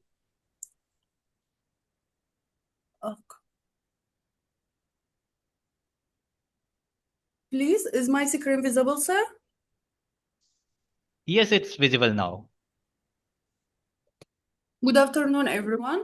I want to thank all of you for this conference. My conference is about the climate change on Iraq. I would like to explain it. Climate change is a long-term global problem that involves a complex interaction between environment factor and economic and also political and social conditions. And this is affect globally and also regional level. Climate change and climate change, it has been changing currently because of many factors, especially the climate change factor. The element of climate has been changed, is the temperature, solar radiation, rainfall, and also humidity and wind, and also the system has been changed in the last years, and this change has affected on the climate directly, especially in the natural and also in the sensitivity of ecosystem in each region of Iraq.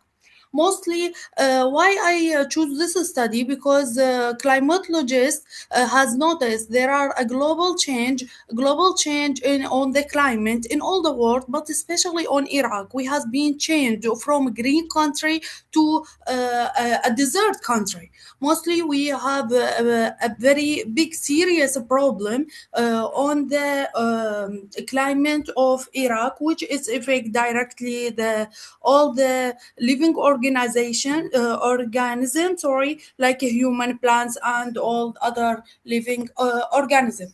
And also we have some very important we have very important location of this country, which is located in the Middle East, in the Asia. It's in the heart of Asia, which is have a transportation between other countries. It's mean have economic and strategical important, and this affected by the climate, because when the climate effect on this country, then we will have a lot of resources lost on Iraq. That's why it will affect the economic as well for us and for our neighbor countries.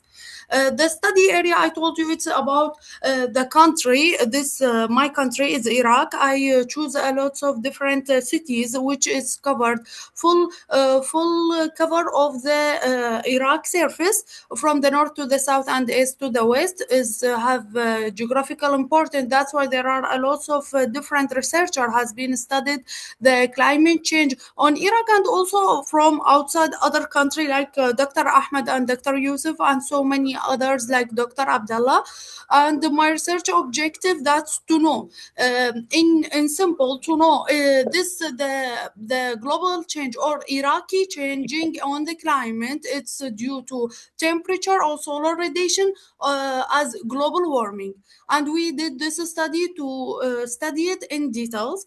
And I used the research methodology very accurate and very specific tools. And also I use it on using GIS. And I got the primary and secondary data. The primary, it was from all the government websites and the government places, which I got correct and accurate climate data.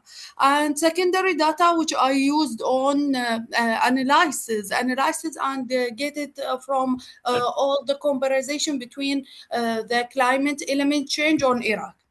And I find there are, you can say 100% climate change on Iraq from the green to dryness and from the green healthy area and nature to desert nature. And this is, I find it, and so many other scientific find it, but I approve it. It's because of solar radiation, and the solar radiation, which it's came from the leading of increasing the temperature in the end years, and this need to be under consideration considered of other scientific to get government solution for that, because it will change the Iraq for disaster for the new generation, and it will also affect all the living organization.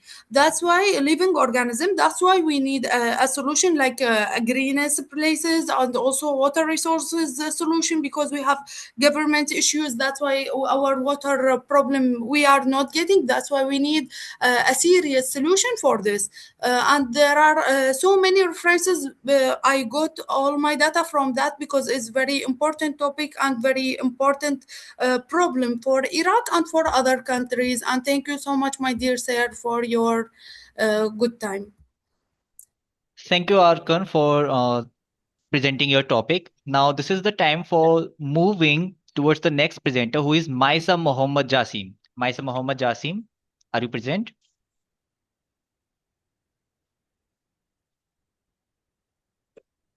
Okay. If not Maisa, then we would move forward to Dr. Anselmo. Yes, I'm here. Yes. Okay. So, Good yes. afternoon, sir. Good afternoon. Yes, Maisa, please start your presentation. Yes. I'm Maisa Mohammed in Iraq. I'm my presentation about my country, trends of heat disturbance in the on human comfort in Iraq, Middle Euphrates region from for the specific period of time. Use GIS. I take this region because it's very important in Iraq. It was in the heart of Iraq. First of all, the relationship between the human climate of great importance in human study. Climate is the most fundamental element in the natural of human and their various activity. It affects a person feeling of comfort or discomfort. This is one of the feeling of applied climatology, through the which the interrelationship between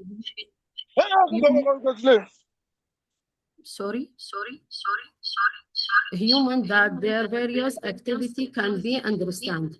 The bioclimatology is considered a branch of applied climatology, which the concerned with studies the effect of climate, living organism, especially human, as well as the impact of the organism on the environment as the aspect of the applied climate is affect about the pollution, human health, and comfort.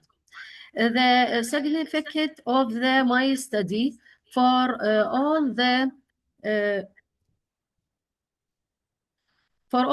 research, climate science have been interested in the study the daily and annual change in the climate elements such as the solar radiation, temperature, wind, humidity, and rainfall, and the impact of this element on human comfort and activity. And there are many studies about Thomas study, Basel study, Thuringian classification, and I watch the review of article study. There are many review article about this study because it's very important when the element change the climate and which the effect about the human, like Dr. Iman, Dr. Ali, Dr. Firdos, and the study objective is there relationship between climate element and human comfort in the region? Is there relationship between spatial and temporal differences in the various of the result? And what the measure of comfort in the study area? Are the monthly and the comfort, what the effect about the human comfort and what the problem the people suffer? What is the daily path so the hour and the day can in the night or in the night. And the research methodology, I take two data. The primary data I get from the government, and I analyze the data and the secondary data about the element climate and what the effect about the human. The area study, I take this area from my country, which the impact in the middle of Iraq, and it occupies 22.7% from the Iraqi area. It's very important region because it have a five big country, have every thing important in Iraq, in like agriculture, industrial, more pollution, more people, economy there. And it's when the climate change, we sure its effect about everything in the life, especially in the health, environment, economy, agriculture, industrial, and special for the land. The conclusion, the analysis of biometric indicators show that climate change has contributed to increase in the comfort level in the Middle Euphrates region in Iraq, especially during the summer, as a period of heat stress have increased, and period of moderate weather comfort have decreased. And this is very important to study in details and to solution which the people suffer about this change climate, to make up the migration from this area to another area in Iraq, especially this area very important, the start civilization in Iraq from the Middle Euphrates in Iraq. Thank you so much, sir. Thank you, Maisha, for your presentation. Your presentation is really one of the significant ones. So now I would like Thank to call you so much, my dear. Thank you. Thank you. Now I would like to call next presenter, Dr. Anselmo Subhas Fernandez, for the presentation.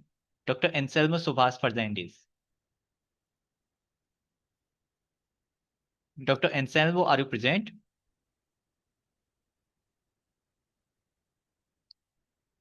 Okay, in this case, we would move forward to Mr. Jamiu Opemi. Mr. Jamiu Opemi? Good morning, sir. Yes. So, Mr. Jamiu, Good please. morning, Yes. Good Mr. morning. Jamiu, yes. Greetings. Yes. Mr. I'm Jamiu, Jamiu please Opemi. start your presentation. Let me start my sharing, sir. I'm listening, sir. Yes, you are audible. Do you want to say anything? I want to share my screen. Is it Yes, shown? yes, you can share your screen. I've seen it. I've seen it.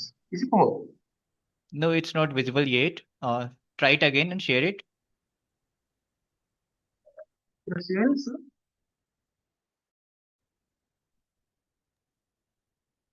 Is it come up? No, it's not shared yet.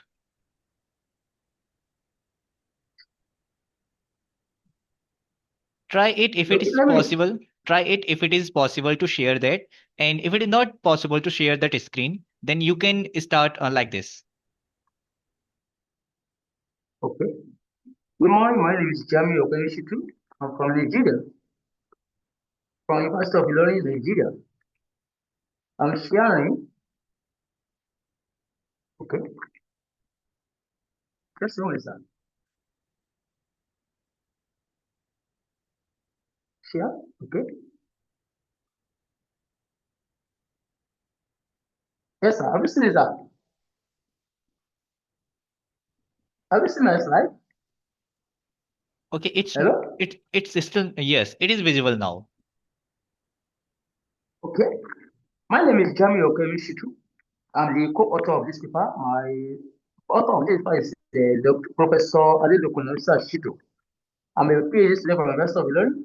I'm here this morning to present the title Effect of Google Slides for collaborative learning of basic technology concepts on academic performance and students' reaction on junior secondary school students in Osun State, that was Nigeria. When you look at the introduction of this story, I have to talk about the information and communication technology.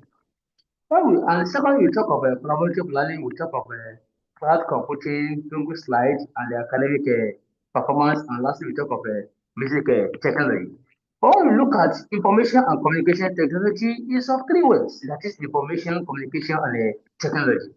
And this is one of the tools that we use in disseminating information from one place to another. And the information can be in form of software and hardware. And at times can be in all kind of a media, that is audio, visual, and other ways.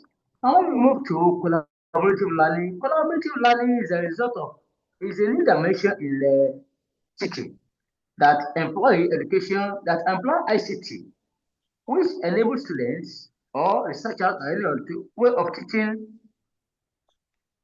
in a society. Sorry.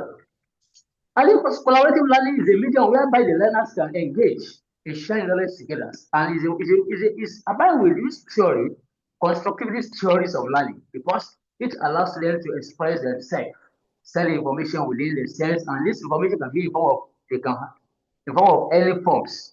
Let me talk about cloud computing. Cloud computing is defined as an scalable information technology, enable capacity resources of computing infrastructure and provides service. And the service provided can be in form of a service in terms of a software, in terms of a platform or infrastructure, and at times as a deployed model as a private or commercial ways. I want to talk of Google Slide. Google Slide is one of the software embedded in Gavi, that is Google application surface. And this Google Slide is an advance of PowerPoint that we use in presenting informations. And this information we presenting can be in form of three ways. That is, in form of view, comment, or edits. And we talk of academic performance. This is as a result of checking the performance of students when the learning has takes place in the class. And when we talk of basic technology, in Nigeria, this basic technology is one of the courses taught in junior secondary schools. That was JSS class in Nigeria. And it's a course being teaching students to have knowledge of engineering in higher institution, have knowledge of technology in the futures. Research question I have based on the screen we have two research questions, and the screen research hypotheses are still on the screens. The methodology for this one, I adopted an inter-class of pretest and post-test of a quasi-experimental research design. It's an experimental of a quasi-experimental.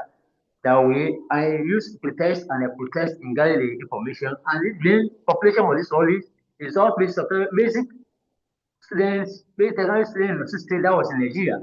And the sampling was the sampling to one certain or some West Central district missed possibly due to the criteria they have and the target to make the students.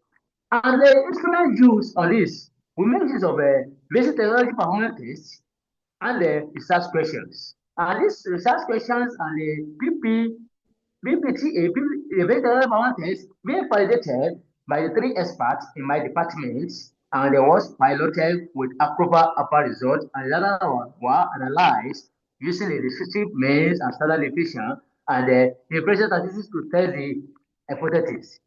The hypothesis shows it was accepted, the two hypotheses tested, that is, no significant difference between the academic performance of male and female, and it is being accepted. And the second one, the same day between the academic performance of male and female is being accepted too.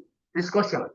Google's life of already learning provides students academic performance and engagement in a teacher, participant, and learning. And these students have experienced situations where a deeper understanding of materials were constructed through the learning. In conclusions, this collaborative learning through Google Slide gives tools for standard and quality of skills for students to learn. It develops them for educational institutions or others. Even provide productive academic between the students, that is, provide productive academic collaborative between the lecturers and within the lecturers and the students and the teachers among when they are in the platform, and also give a wide access to an update instructional and learning materials. And lastly, a practical theory approach for the student. The recommendation for this study is being recommended that enhance professional development for teachers and students, improve the infrastructures, that is, those ICT tools, gadgets, to be provided, and internal collaboration also be provided, and the equipment also be provided. Thanks for listening. Thank you, Mr. Jammu. Your topic is really significant. Yes, That's really a crucial one. Now, moving forward, I would like to call the next presenter, Mr. Eric Boy Rotimi Solomon, Oemi, Olami, Oluwatosin Kikolomo, Victoria Dolepo. So, are you present? The next presenters, Mr. Eric Boy Rotimi Solomon, Oluwatosin Kikilomo. Next participant, next presenter. Okay, if they are not present, then we would move forward to Miss Preeti Bharti. Miss Preeti Bharti, are you there? Miss Preeti Bharti. Dr. Geeta Rani.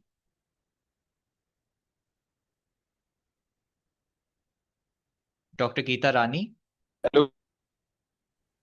Okay, so there is Eric Boy. So Eric Boy, please start your presentation. Thank you so much. My name is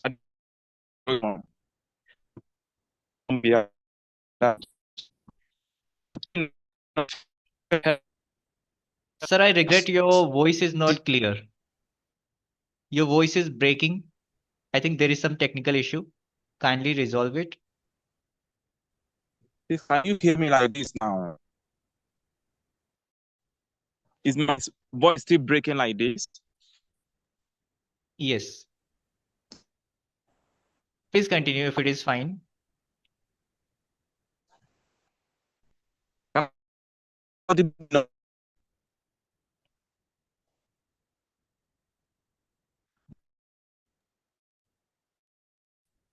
Okay, Mr. Edigbo, I think there is some network issue. There is some network issue due to which your voice is really breaking. Can we have your presentation later after you have resolved this network issue?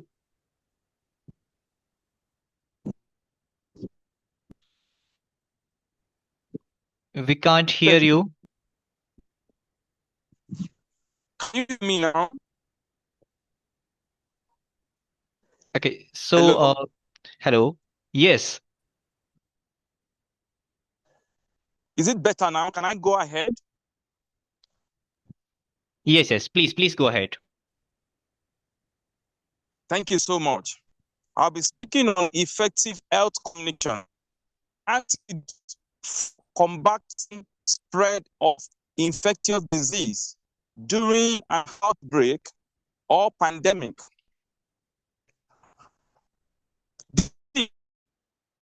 Can coexist with one another or our interaction with our natural environment.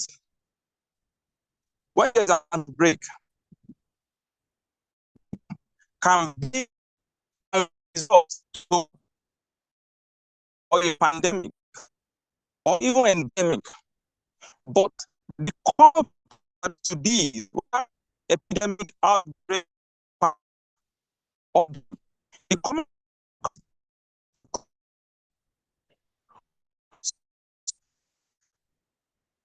crisis situation, we think there's effectively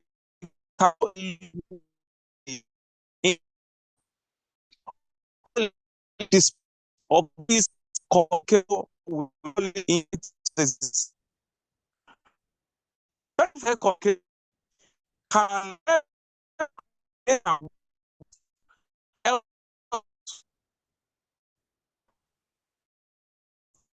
in this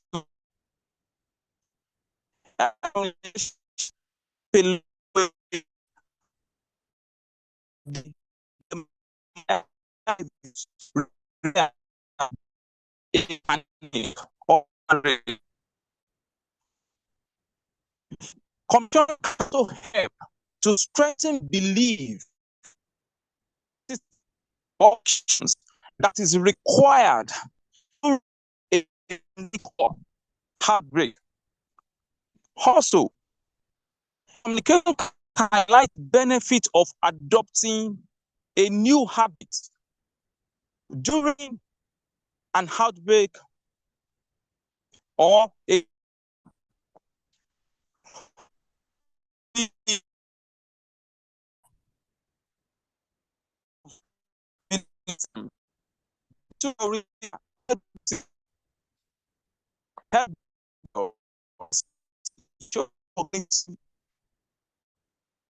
to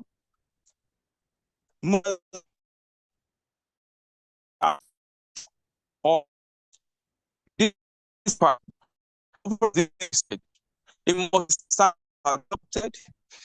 The are the students of the Federal Polytechnic of multi-stage. The findings reveal that integrated media can go a long way during this outbreak, during a situation like this. Integrated media, TV, and new media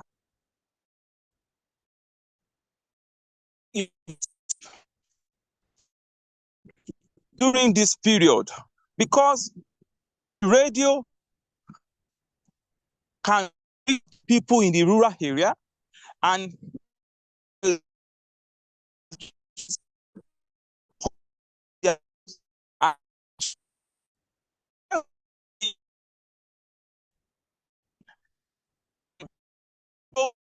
some bits that are required. So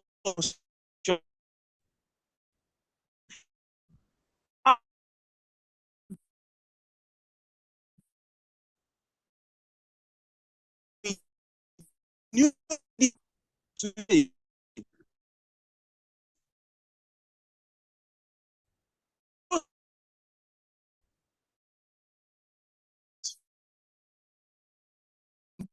this, and it's cost both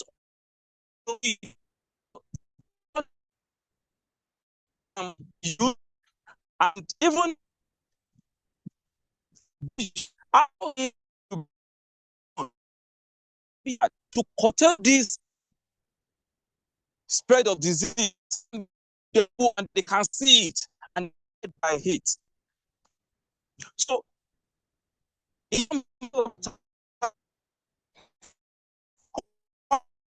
on its own, the therapy during outbreak of any disease, every effort becomes useless and worthless. This is my the next issue I have in this area. Thank you so much for listening. Thank you, Mr. Erigbo. Okay, so moving forward, I would like to call next presenter, Miss Preeti Bhati. Miss Preeti Bhati, are you there?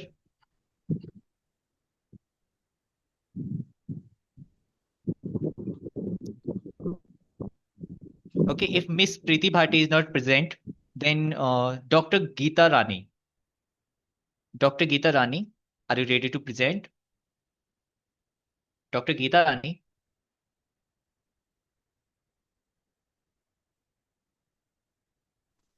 Hello, sir. Oral traditions and linguistic structures. Okay. Miss Preeti By Bhati, Titilade it is time for you. Emolawo Okay. and Adesiaka A. Adedeji. The paper is on Yoruba oral literature, orature, Okay, ma'am. cultural expressions, Dr. Titilat, manifestation ma'am. of the Yoruba. Dr. Titilat, ma'am. A unique, I have assured you a that your unique ethnic group in the multilingual nation called please, Nigeria. Dr. Titilat, Then, please listen to me. I have assured you that your turn would come once all the participants are over with their presentation. And it is very I should do soon. what? Yes, their presentation is going to end very soon, and then you will get your turn. So just wait for a few more minutes and you'll get your turn. Okay? I assure you. Okay?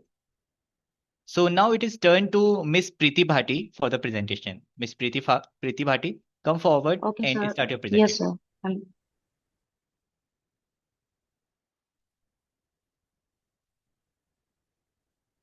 Yes, sir.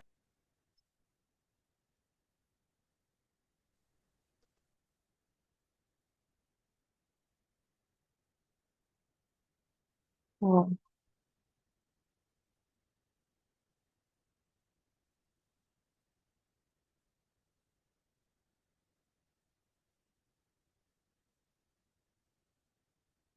Hello. Yes, Miss Preeti. My screen is visible. No, your screen is not visible. Okay, wait a minute. I'm sorry.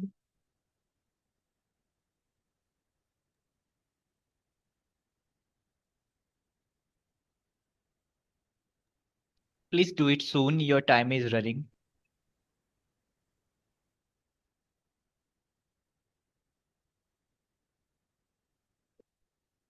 I think it's just a network issue. It's not working. Can I start? Okay, start with our PPT. Okay. So, good afternoon, everyone. My presentation is titled Symbolic Interpretation as Cultural Memory and Analysis of Indian Mythology in the works of Dedak Patnaik. So, this study explores how mythological symbols function as carrier of cultural memory and how their meanings evolve through interpretations. The central questions that guiding this research is how does symbolic interpretation in Indian mythology function as cultural memory, and how does Patnaik reinterpret these symbols for contemporary understanding? And this allow us to connect traditional narratives with modern perspectives. Next, the study has four key objectives, like first to examine a mythology as a system of cultural memory, and second to analyze a symbolic interpretation in Indian myths, and third to understand Patnaik's ideas of myth as a subjective truth. And finally, to explore continuity between traditional and narratives and modern retellings. Come to the literature review. The study basically draws on key scholars. Jan Asman provides the concepts of cultural memory, and Kapila Vatsyayan highlights the performative traditions as carrier of knowledge. And next, I have Anand Kumar Swami that emphasizes symbolism in Indian thoughts. So, building on these, Patnaik's offers a contemporary interpretive framework. Coming to the next, that is a literature gap. So despite existing research, certain gaps remain. There is limited integration between cultural memory theory and Indian mythology. Symbolic interpretation in modern retelling scene underexplored. And Patnaik's works, while popular and lacks sufficient academic analysis, this study usually attempts to bridge this gap. Just come to the next segment, research design.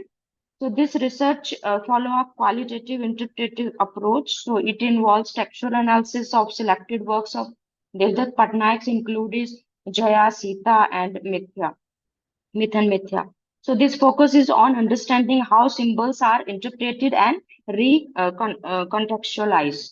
Just come to the next, that is sampling. This study uses a purposive sampling. So it selects key mythological narratives and focuses on significant symbols such as Rama, Sita, Krishna, and Draupadi.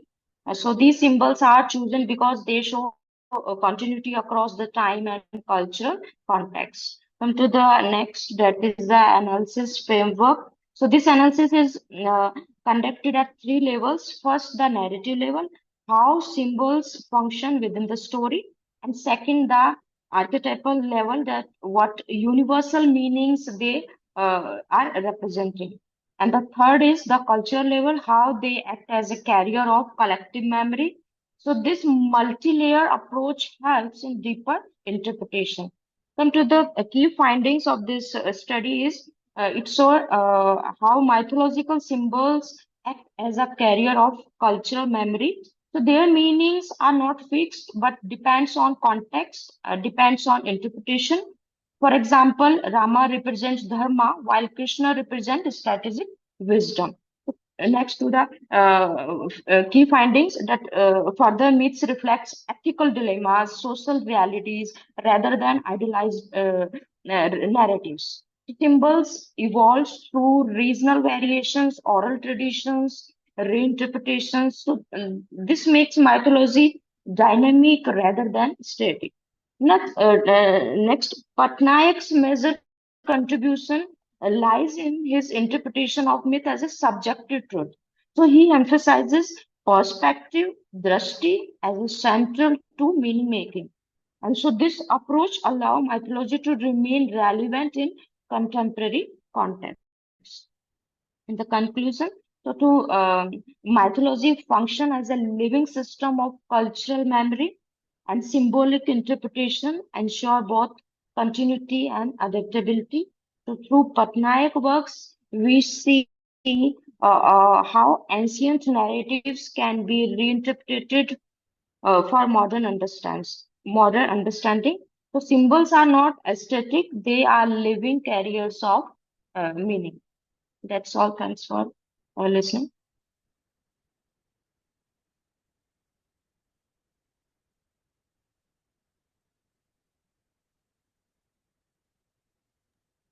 Thank you, Preeti. Thank you for your presentation. Now we will move forward towards the next presenter, Dr. Geeta Rani. Do we have Dr. Geeta Rani present for the presentation? Dr. Geeta Rani. Do we have Dr. Geeta Rani for the next presentation? If she is not present, then Miss Gungun is the next presenter. Yes, I'm present here. Okay, so Miss Gungun, please start your presentation. Okay. Hello everybody. Good evening to the respected panel members and participants. I'm going to share my screen.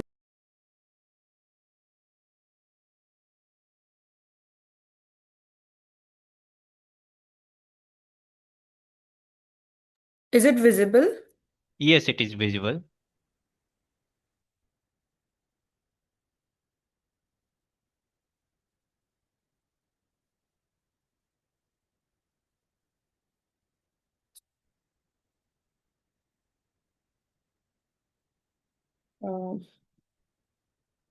I'm going to start my presentation now.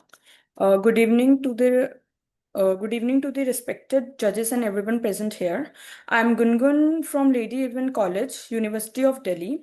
Today I will be presenting my study titled Higher Education Aspiration Among Senior Secondary Students. It is a study conducted in Farrukhabad district of Uttar Pradesh. Higher education plays an important role in shaping career opportunities and social mobility. When it comes to Uttar Pradesh, it shows a strong gender gap in literacy rates. Males have 77.28% of literacy rate, while female still stays at 57.18%. This shows that there is very much indication of unequal access to education opportunities for female comparatively male. The main need for the study was higher education aspirations are shaped by culture, gender, and financial factors, and not only by just marks or attendances. Understanding the environment and daily challenges faced by senior secondary students, like how their culture shapes them, family traditions moves them, and parents' expectations makes their future. The main focus of this study was local context. Most of the studies focuses on mm, uh, urban areas or urban cities comparatively to rural areas. So that's why I have chosen a rural area of Farrukhabad, where there will be certain villages which could be chosen in the study. Operational definitions are pretty simple here. Higher educational aspiration, it refers to students' intention to pursue and plan their education, school, including undergraduate or other professional courses. Second is senior secondary students enrolled in class 11th and 12th. The general objective of this study is to study aspiration of senior secondary girls and boys for higher education in the district of Farrukhabad of Uttar Pradesh. There are specific objectives. First is to identify educational aspiration of senior secondary students to see in a rural setting if they know what is educational aspiration to them. Second is to assess the differences in aspirations of senior secondary girls and boys. When it comes to exploratory studies, we can see that studies are generally intersectionally different. So we are here seeing in different manners of aspiration through comparing girls and boys. Third is to find factors that are influencing their aspirations, because aspirations are not only shaped by schools but through different factors that are influencing them. Fourth is to examine their awareness of their knowledge about available higher education opportunities. The fourth point is very important, to see if they even know that what they are going to do, and even they know that how things work when it comes to higher education opportunities or higher education aspirations. My study does not have any hypothesis. It is exploratory and descriptive, so it only focuses on research questions rather than testing relationships. My research methodology is descriptive. The locale is Farrukhabad district of Uttar Pradesh. The sample size is 120. The sample is focused on senior secondary students. The sample technique is stratified multi-stage random sampling technique, which is I have divided 2 government schools and 2 private schools to provide more intersectionality between the data. And it contains of 60 girls and 60 boys from class 11th and class 12th. The tool which I used in my study is semi-structured questionnaire to see how they will answer on their own and when given some options. Now comes to key findings. The majority of students aspire for graduation with very low interest in post-graduation or doctoral studies. This simply indicates that children of 11th and 12th are very less guided. They don't know after graduation there are things, or they have just set a goal to not grow in the studies but to focus on other things. Second is clear gender differences exist, with girls preferring arts or humanities and boys showing higher inclination towards science and professional courses. This simply shows how girls are stereotyped in certain streams of arts and humanities, where boys are more encouraged for higher inclination toward science and professional courses. Third is parental education levels are Miss generally low. Gungun, Hello? Miss Yes. Gungun, kindly conclude it soon. Okay. Uh, Parental education levels are generally low, especially among mothers, indicating many students are first generation learners. So it also shows gender disparities among parents. Fourth point is most students feel confident about their goals, but a significant number lack clarity in education pathways and opportunities.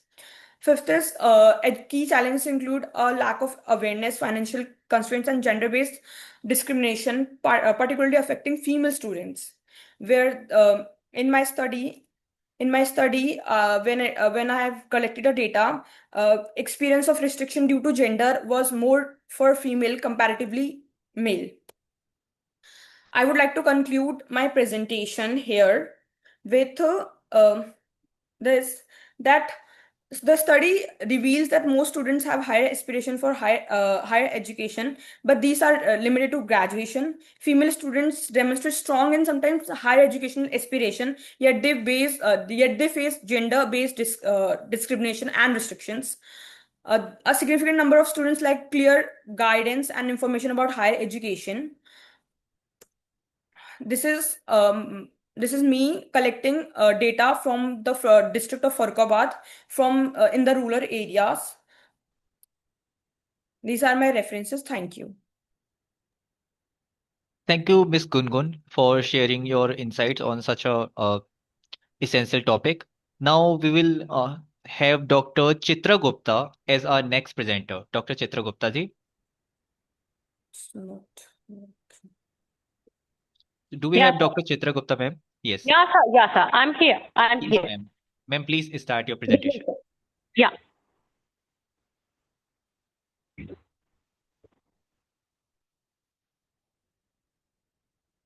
बेटा जरा बता दे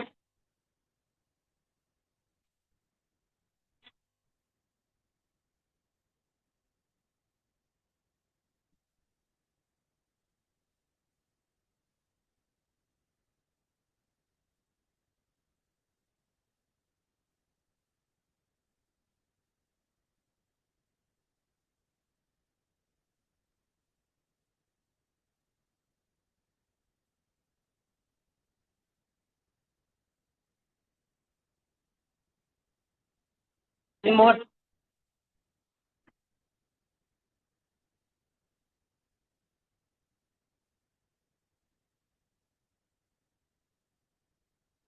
इन्हीं से पूछो कहाँ से करते हैं शेयर पावर पॉइंट ये तो रहा जैसे मैंने पावर पॉइंट में बनाई हुई है तो नहीं अच्छा अच्छा ठीक है share entire screen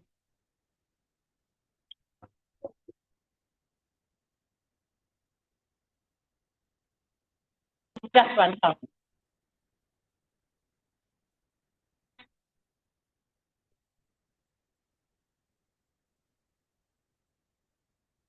Hello. Yes, ma'am. Sir, can I start? Yes, you can start. Okay. Good evening, all of you. Delegates and dignitaries present here.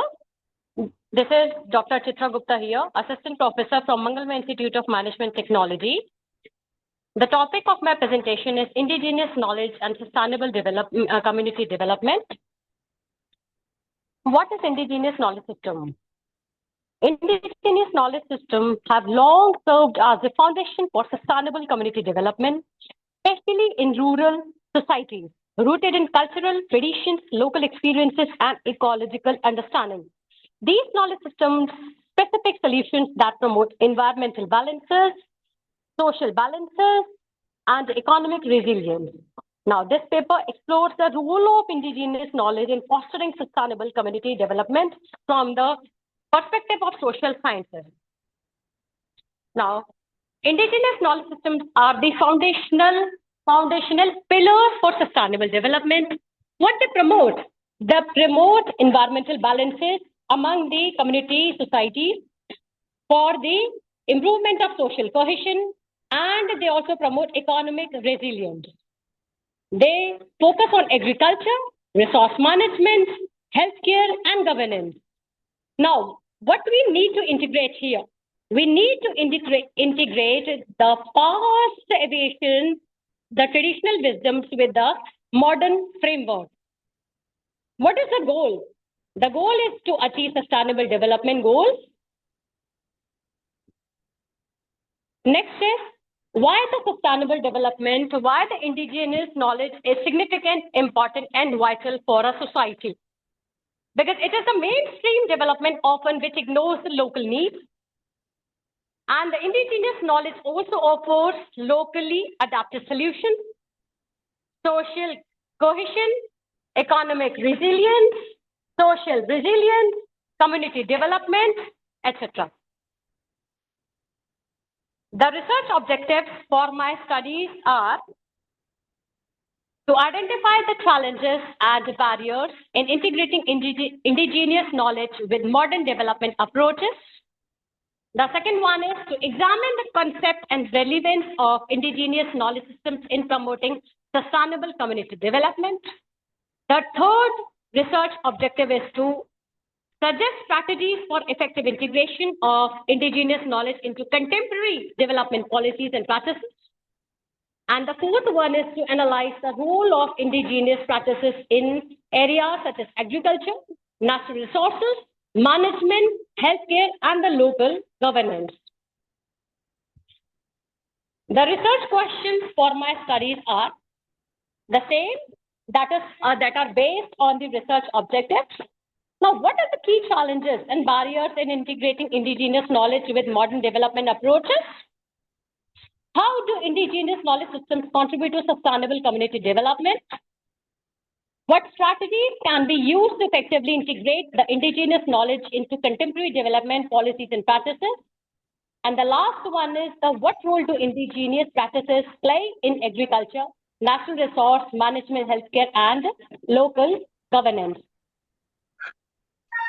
The research methodology that I have adopted for this research paper for my presentation is I have a secondary data, that is the academic journals, peer-reviewed journals, books, NGOs, publications, case studies from India. The research design I have adopted for this paper is a qualitative, exploratory, and using the thematic analysis. Of course, there is a lot many scope for this study. It is in the main areas like agriculture, natural resource management, healthcare, local governance, as well as in the Indian context.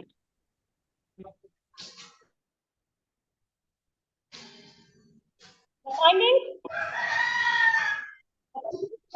of my research study, that is, the indigenous healthcare systems provide accessible and affordable healthcare, especially in rural and the remote areas where the normal people cannot approach. Second one is, there is a growing need for integrating indigenous knowledge with the modern development framework through participatory approaches.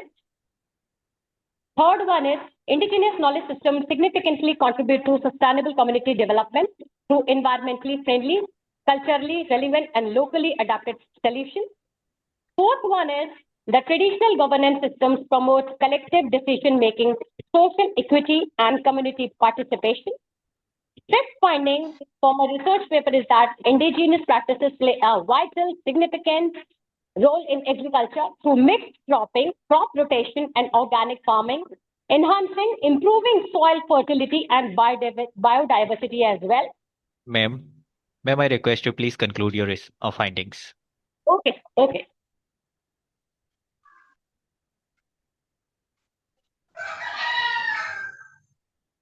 I conclude my study that indigenous knowledge system plays a pivotal role in promoting sustainable community development by providing locally relevant, environmentally sustainable, and culturally embedded solutions. These knowledge systems contribute significantly to agriculture, natural resource management, medical sciences, and local governance. They ensure ecological balance, social cohesion, and economic self-reliance with the communities, support the community development. However, despite their importance, despite their significance, these systems face Marginalization due to the dominance of modern scientific approaches, of course, as well. Lack of formal recognition and insufficient policy support from the government perspective. Integrating indigenous knowledge with modern development frameworks is essential, is important for achieving these all cohesions, and for that too is important for the sustainable development. A balanced approach is marked that respect traditional wisdom while incorporating the modern as well as the scientific advancement, which can lead to the more effective for the specific solutions. Thank you. Thank you, Dr. Chitra Gupta, ma'am, for sharing your presentation, for sharing your insightful study. Now we would move forward to our next presenter, who is Parul Tomar. Miss Parul Tomar. Thank you. Thank you, ma'am. Miss Parul Tomar, are you present?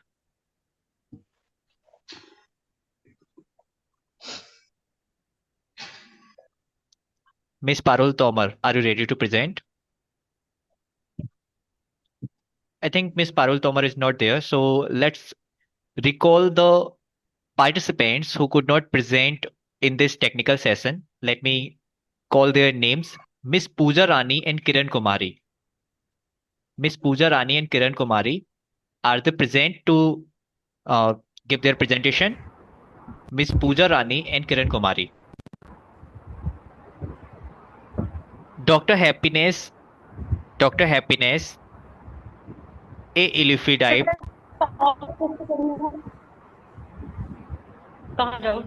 Dr. Happiness, are you present? Dr. Alava Lawrence. Dr. Alava Lawrence, are you present? Dr. Anselmo Subhas Fernandez. Good afternoon. Dr. जो Zoom आपने वो करा था on किया तो वो अपने आप से Dr. Anselmo. अच्छा Miss Chitra ma'am, please turn off your mic. हाँ हाँ वो तो मैं यहाँ से जैसे लीव है ना वो तो हो जाएगा ये आपने कुछ ऑन जैसे करा था Dr. Anselmo Subhas Fernandez, are you present? Dr. Chitra Gupta ma'am, please turn off your mic. Minute से चेंज करे तूने पता नहीं है अब मैं Dr. Chitra Gupta ma'am. Dr. Geeta Rani, are you present? Dr. Geeta Rani. Okay, in case the candidates of this session are not present, then I would like to know if there is any candidate remaining for the presentation from session 3. Is there any yes, candidate? Sir. Okay. Yes, sir. Dr. Adeyemi Ajao. Dr. Adeyemi Ajao, I was left. I was dumped. Okay. You was left in which sessions? Technical session 3 or 4? Pardon? I didn't hear you well. In which session were you? Were you in technical session 3 or in technical session 4? I was in technical 3. Technical session 3. Okay, so yes, this sir. is okay. So this is the time you can present your study. So Thank you can you start so much, now. Sir. Okay, sir. My name is Dr. Adeyemi Ajao, a lecturer at the Department of Technology Education, Emmanuel University, Oyo, in Nigeria. The topic of my presentation is benefit of synergy of contemporary and traditional apprenticeship learning systems in automobile mechanic works in Southwest Nigeria. Southwest Nigeria is a commercial hub where many vehicles are in use. Repairs and maintenance jobs are therefore also in large availability. However, there is a wide skill gap in the industry. The informally trained auto mechanics, the formally trained auto mechanics from technical colleges lack a lot of industry compliance skills, while the informally trained ones lack effective skill competencies. There is therefore the need to find a lasting truce between the traditional system and contemporary system to have what the society needs in this area. Objective. The main objective of this study is to investigate the benefit of synergy of traditional and contemporary learning system. Specifically, the study sought to find out the benefits that are derivable from traditionally behaved skills in training. Then 3, another objective is benefit of fair labor costing, among others. Then research design. Research design that was adopted for this work was descriptive research design, where the researchers had self-developed instruments. Then the literature review was done through Albert Bandura's theory of social learning. Now, in the work, the research gaps that were discovered, there were challenges on which of master craftsman's behaviors are to be modeled by the learner. Is it the good or the bad, just as Albert Bandura had postulated? Then 2, the regional application of the theory was somehow in doubt, among others. Then hypotheses. 3 hypotheses were raised to help the work with 3 research questions. Key findings.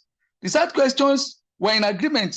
All the items of questions in the research questions were in agreement with all the statements, but the 3 hypotheses that were raised were rejected through t-test. Then conclusion. Further research works are recommended with some same topic, but in different population and occupation. Then there is the need for to legislate on compulsory skill competency tests by a statutory body prior to anyone being allowed to practice in this area, among others. Thank you. Thank you, Dr. Azo. Now we have Yes, next presenter, Dr. Adedeji. Dr. Adedeji.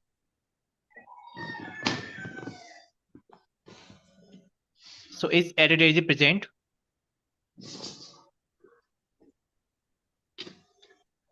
Dr. Oluwakemi is here. I'm ready to present my paper. Okay, so sir, you can present. Dr. Yes, Oluwakemi, please, you can present. Okay. Thank you very much. Good morning, everyone. Good day, everyone. Good day, ma'am. Can you let me share now?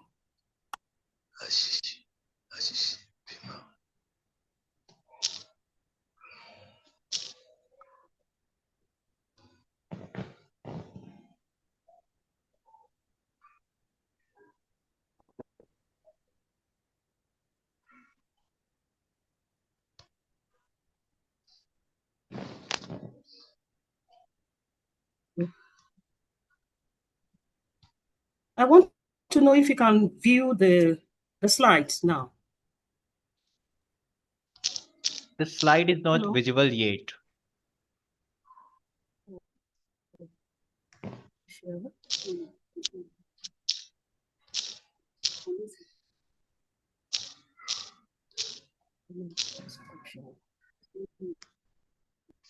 Okay, I think you can see it now. You can see the slides now. No, ma'am, not yet.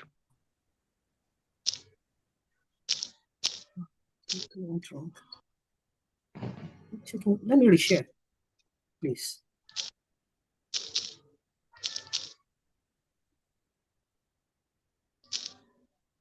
Ma'am, your time is running out. If the slide is not being shared, then you can start right like this without slide. Okay, thank you very much. Once again, good day, everyone. I am Oluwakemi Titilola Olayemi of the Department of English, Olabisi Onabanjo University, Ogun State, Nigeria. The title of my paper is Indigenous Worldviews and the Politics of Religious Discourse. It's a critical discourse analysis of sermons and prayer expressions.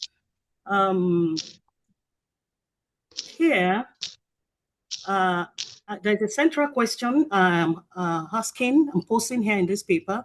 How do sermons and prayer expressions reflect indigenous worldviews? While producing power relations and ideological meanings. The objective of the paper is to examine how religious expressions reflect indigenous worldviews. It's also to identify discursive implications in sermons and prayers. In addition, it analyzes how language constructs power and ideology. And that's why CDA is featured in this paper. It also explores sociocultural effects of religious discourse. Certain gaps are being filled in this paper. It fills the gap in such a way that it focuses on how indigenous knowledge systems are infused or integrated into critical discourse analysis. It also fills the gap because of the few studies on everyday sermon and prayer expressions. It looks at how these prayer sermons and expressions reflect certain power, ideologies and power in such religious discourse.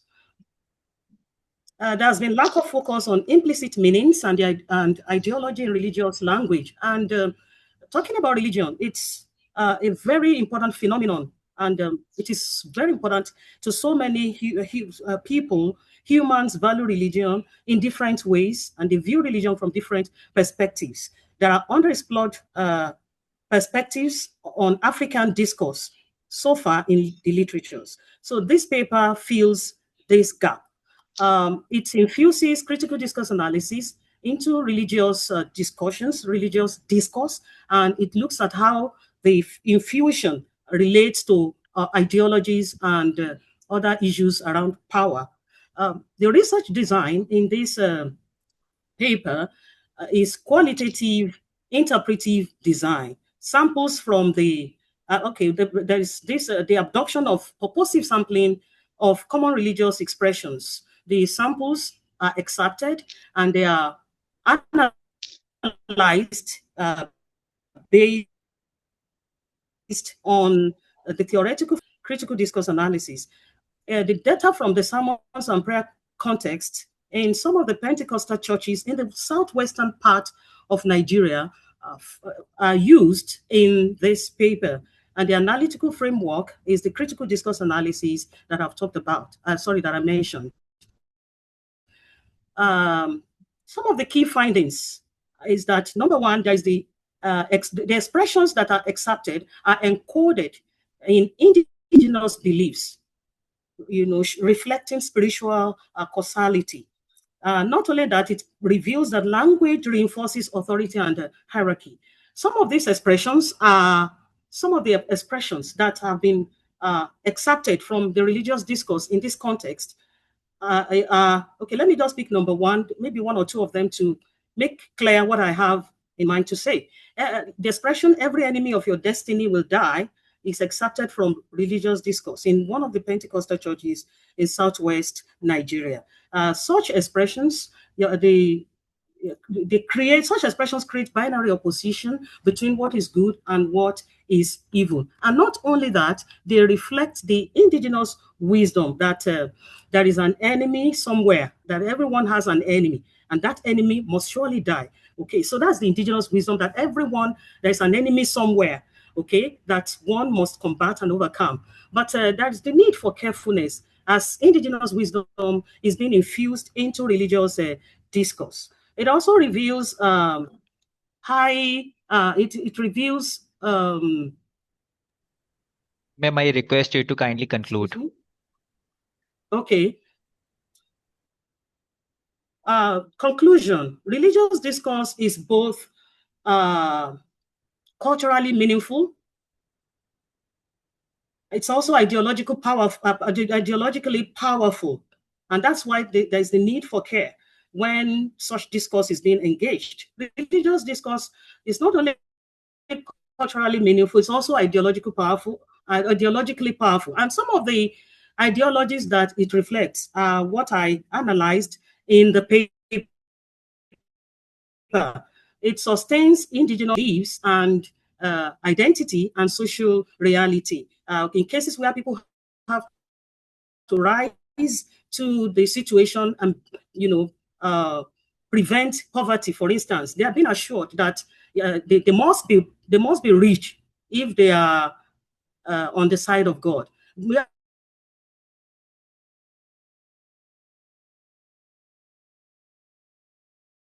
they have to rise to do certain things.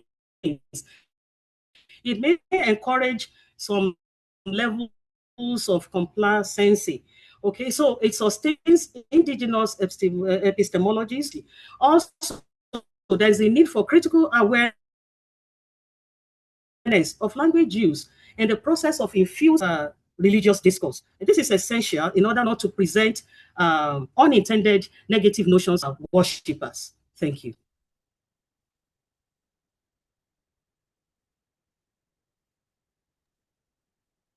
Thank you, ma'am. Thank you for presenting your insightful paper. Now, I would like to call the next presenter, Olavuvo. So do we have Olavuvo as next presenter?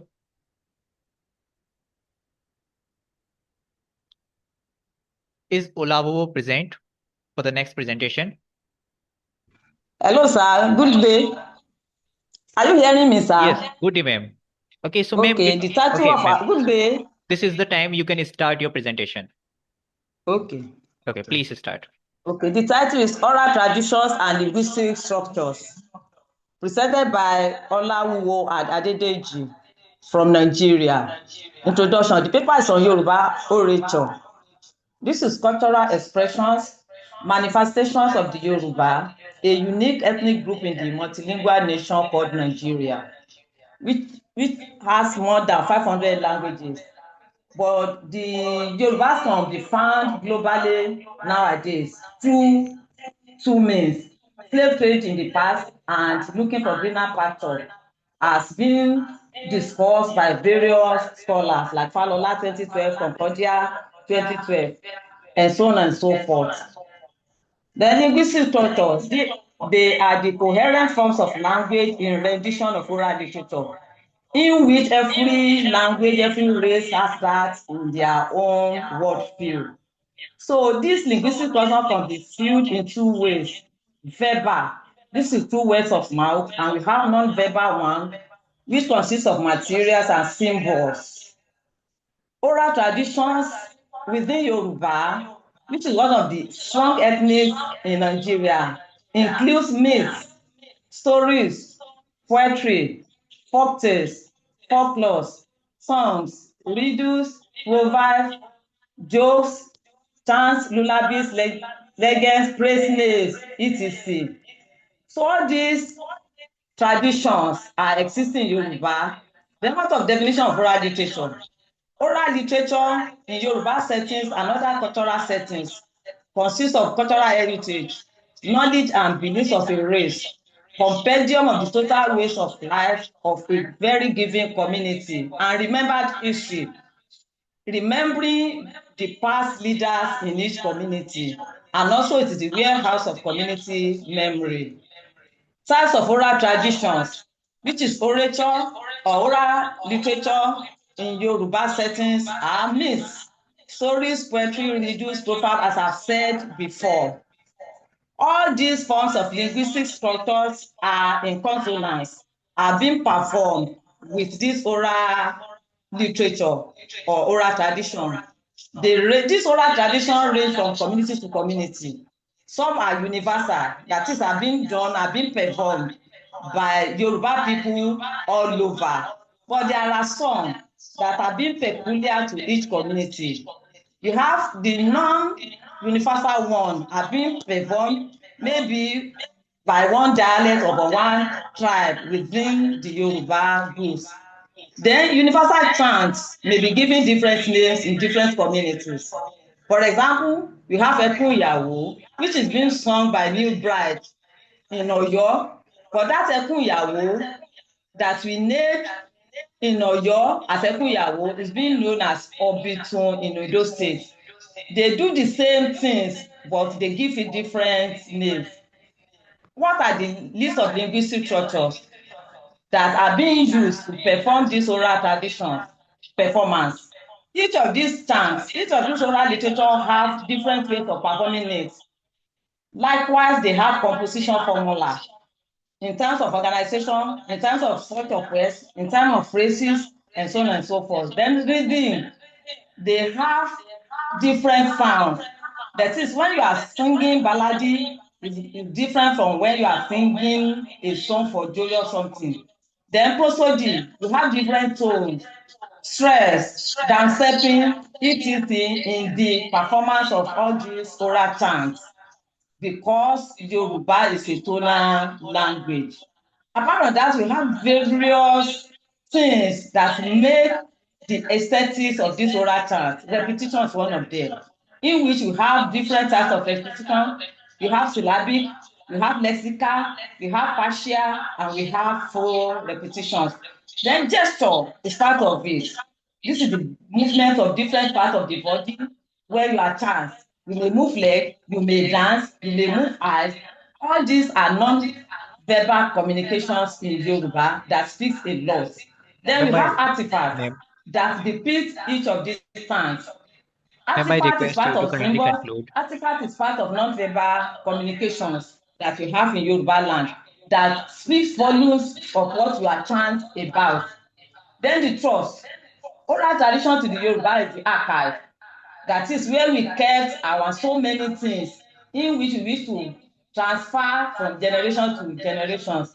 It is also the library, the compendium of knowledge from which even modern learning starts Ma'am, from, because the learning in the past is through the mouth, where the elders pass it to their Dr. younger Olao, generations. Without Dr. a deep Olao, knowledge of Yoruba, a tonal language intended meaning may be lost, leading to the contraction Dr. as the Olao, case of Igba 200. Dr. Igba Olao, means calabash. Igba means time of season, while Dr. Igba Olao, means kindly conclude garden. it. Conclusion: oral tradition remain the content, while linguistic structure is the code. The two have helped to preserve the history, a connect between the old, when there was no literacy, and the modern age of technology. Thanks for listening. Thanks so much.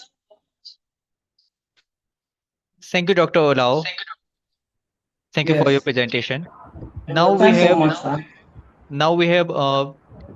Priyanka Dahiya for the presentation.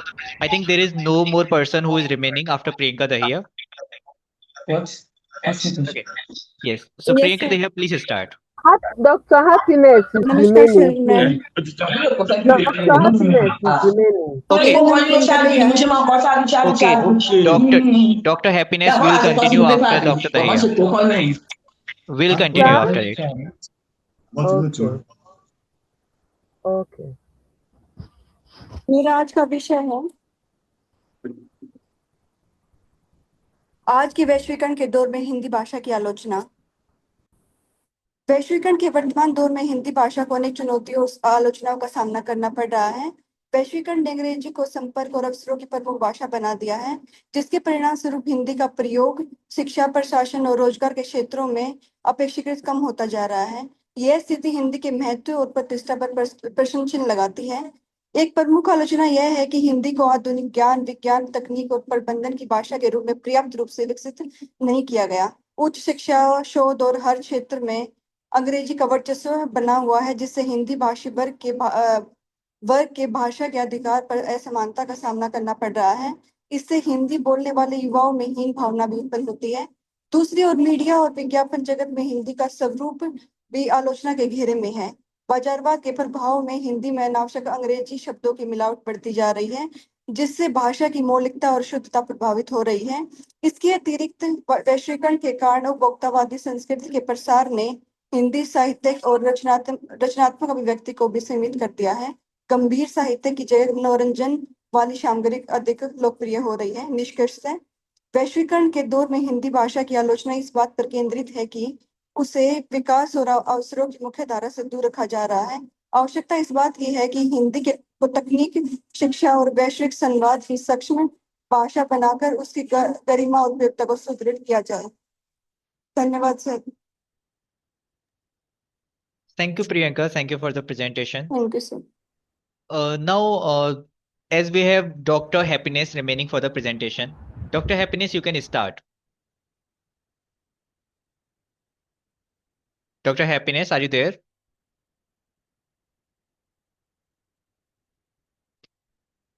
Dr. Happiness, can you hear me?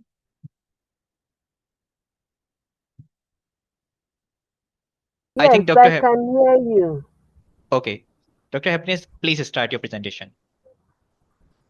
Okay. I'm trying to see if I can share my screen.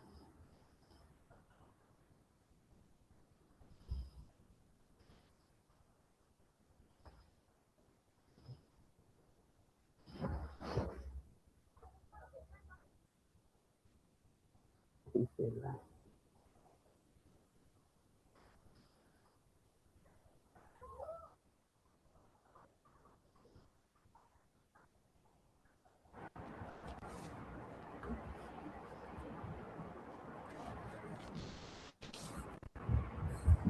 Please, I'm trying to Hello. share my screen. Hello, Mr. Ashish. Yes, ma'am. Actually, my bus is going to go, so we have to wind up quickly. Okay, ma'am. Okay, ma'am. This is So I'm trying. Can I start presenting without the screen? yes. Dr. Happiness, please start without slide. Without my slide, okay. Yes, please My start it topic and is bind it as quick anxiety as among. possible. Because Okay, they are waiting for they are waiting only for me to board the bus. Is someone sharing?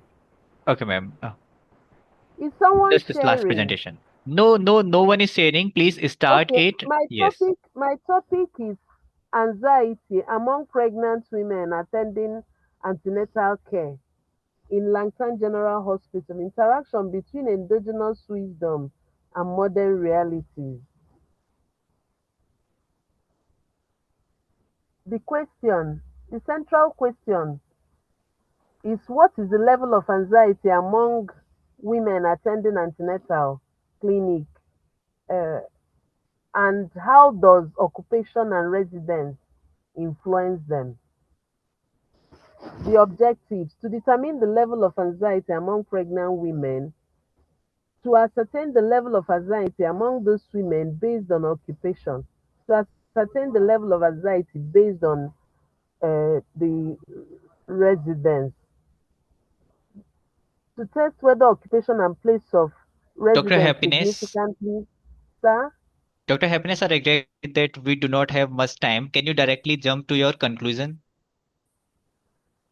Okay. Yes, please.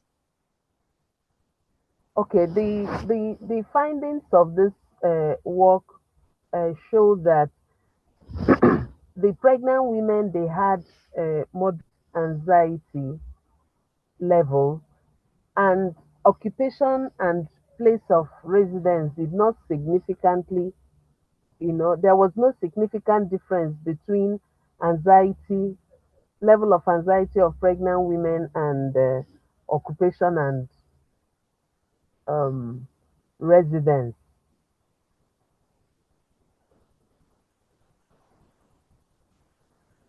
In conclusion, because you're not giving me time, maternal anxiety is moderate and widespread.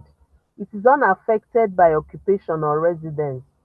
Pregnancy anxiety emerges as a universal challenge by both indigenous wisdom and modern realities. In the occupation, we have traders, we have civil servants, and the traders operate more with the indigenous, wisdom, while those that are civil servants, they are faced with the modern realities. But you find out that whether it is the local people, those living in the rural area, or those living in the urban areas, all of them are affected by anxiety due to so many factors. Thank you. Thanks for listening. Thank you, Dr. Happiness, and thanks to all Please, the participants. I have an information. I don't know. Can you send me a link to resend my work? There was a mix up in the work I sent. How do I resend the corrected work?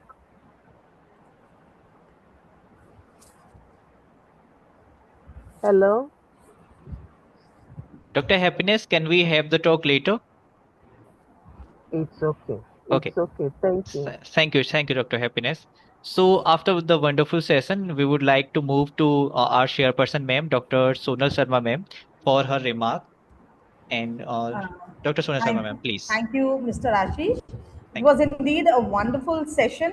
First of all, I would like to thank the organizers, the entire organizing team, especially Swarna ma'am for giving me this wonderful opportunity to chair the session. Now, moving on to the presentations that we had, I would like to begin with a quote where knowledge flourishes, wisdom blooms, and culture finds its most eloquent expression. Now, to encapsulate the essence of this enriching session, I would like to underscore the remarkable diversity of themes that unfolded before us. We journeyed through the realms of knowledge, that is, from beginning with the timeless legacy of Ayurveda, and then we transitioned into the contemporary sphere where we had an insightful exploration of financial fraud detection, a subject of pressing significance in today's economic landscape where we have digital arrest and all these things. Then the paper on Yoruba traditional games reminded me of Bolshoinka. Equally captivating was the presentation or was the paper on Rajasthani Bhitti Chitrakala, which stood as a vivid testament to the richness of our artistic heritage. Now, the paper elucidating heat disturbance indicators in relation to human comfort was exceptionally pertinent. Altogether, if I say, the session was harmonious. It was actually a harmonious confluence of tradition, modernity, intellect, and creativity, truly a celebration of multidisciplinary excellence. So again, once again, I would like to thank the organizers, the entire team, the patron, and everybody involved in making this conference a success. Thank you. Thank you, ma'am. Thank you very much for your valuable remarks. Thank you. And everyone, it is my privilege to propose the vote of thanks for this insightful and enriching technical session. First and foremost, I would like to express our sincere gratitude to the esteemed speakers whose expertise, depth of knowledge, and engaging presentation have truly enhanced our understanding of the subject. Your valuable insights and practical perspectives have made the session both informative and inspiring. I extend my heartfelt thanks to our respected chairperson, ma'am, for guiding the session so Thank you. effectively and ensuring a smooth and meaningful discussion. I would like to acknowledge the efforts of the organizing committee whose meticulous planning and dedication made this session possible. Their hard work behind the scenes deserves social appreciation. Special appreciation. My thanks also goes to all the participants for their active involvement, thoughtful questions, and keen interest, which added great value to the session. Lastly, I would like to thank everyone present here for being a part of this technical session and contributing to its success. With this, I conclude the vote of thanks. Thank you all. Thank you very much. Thank you, ma'am. Thank you, everyone. Thank you all.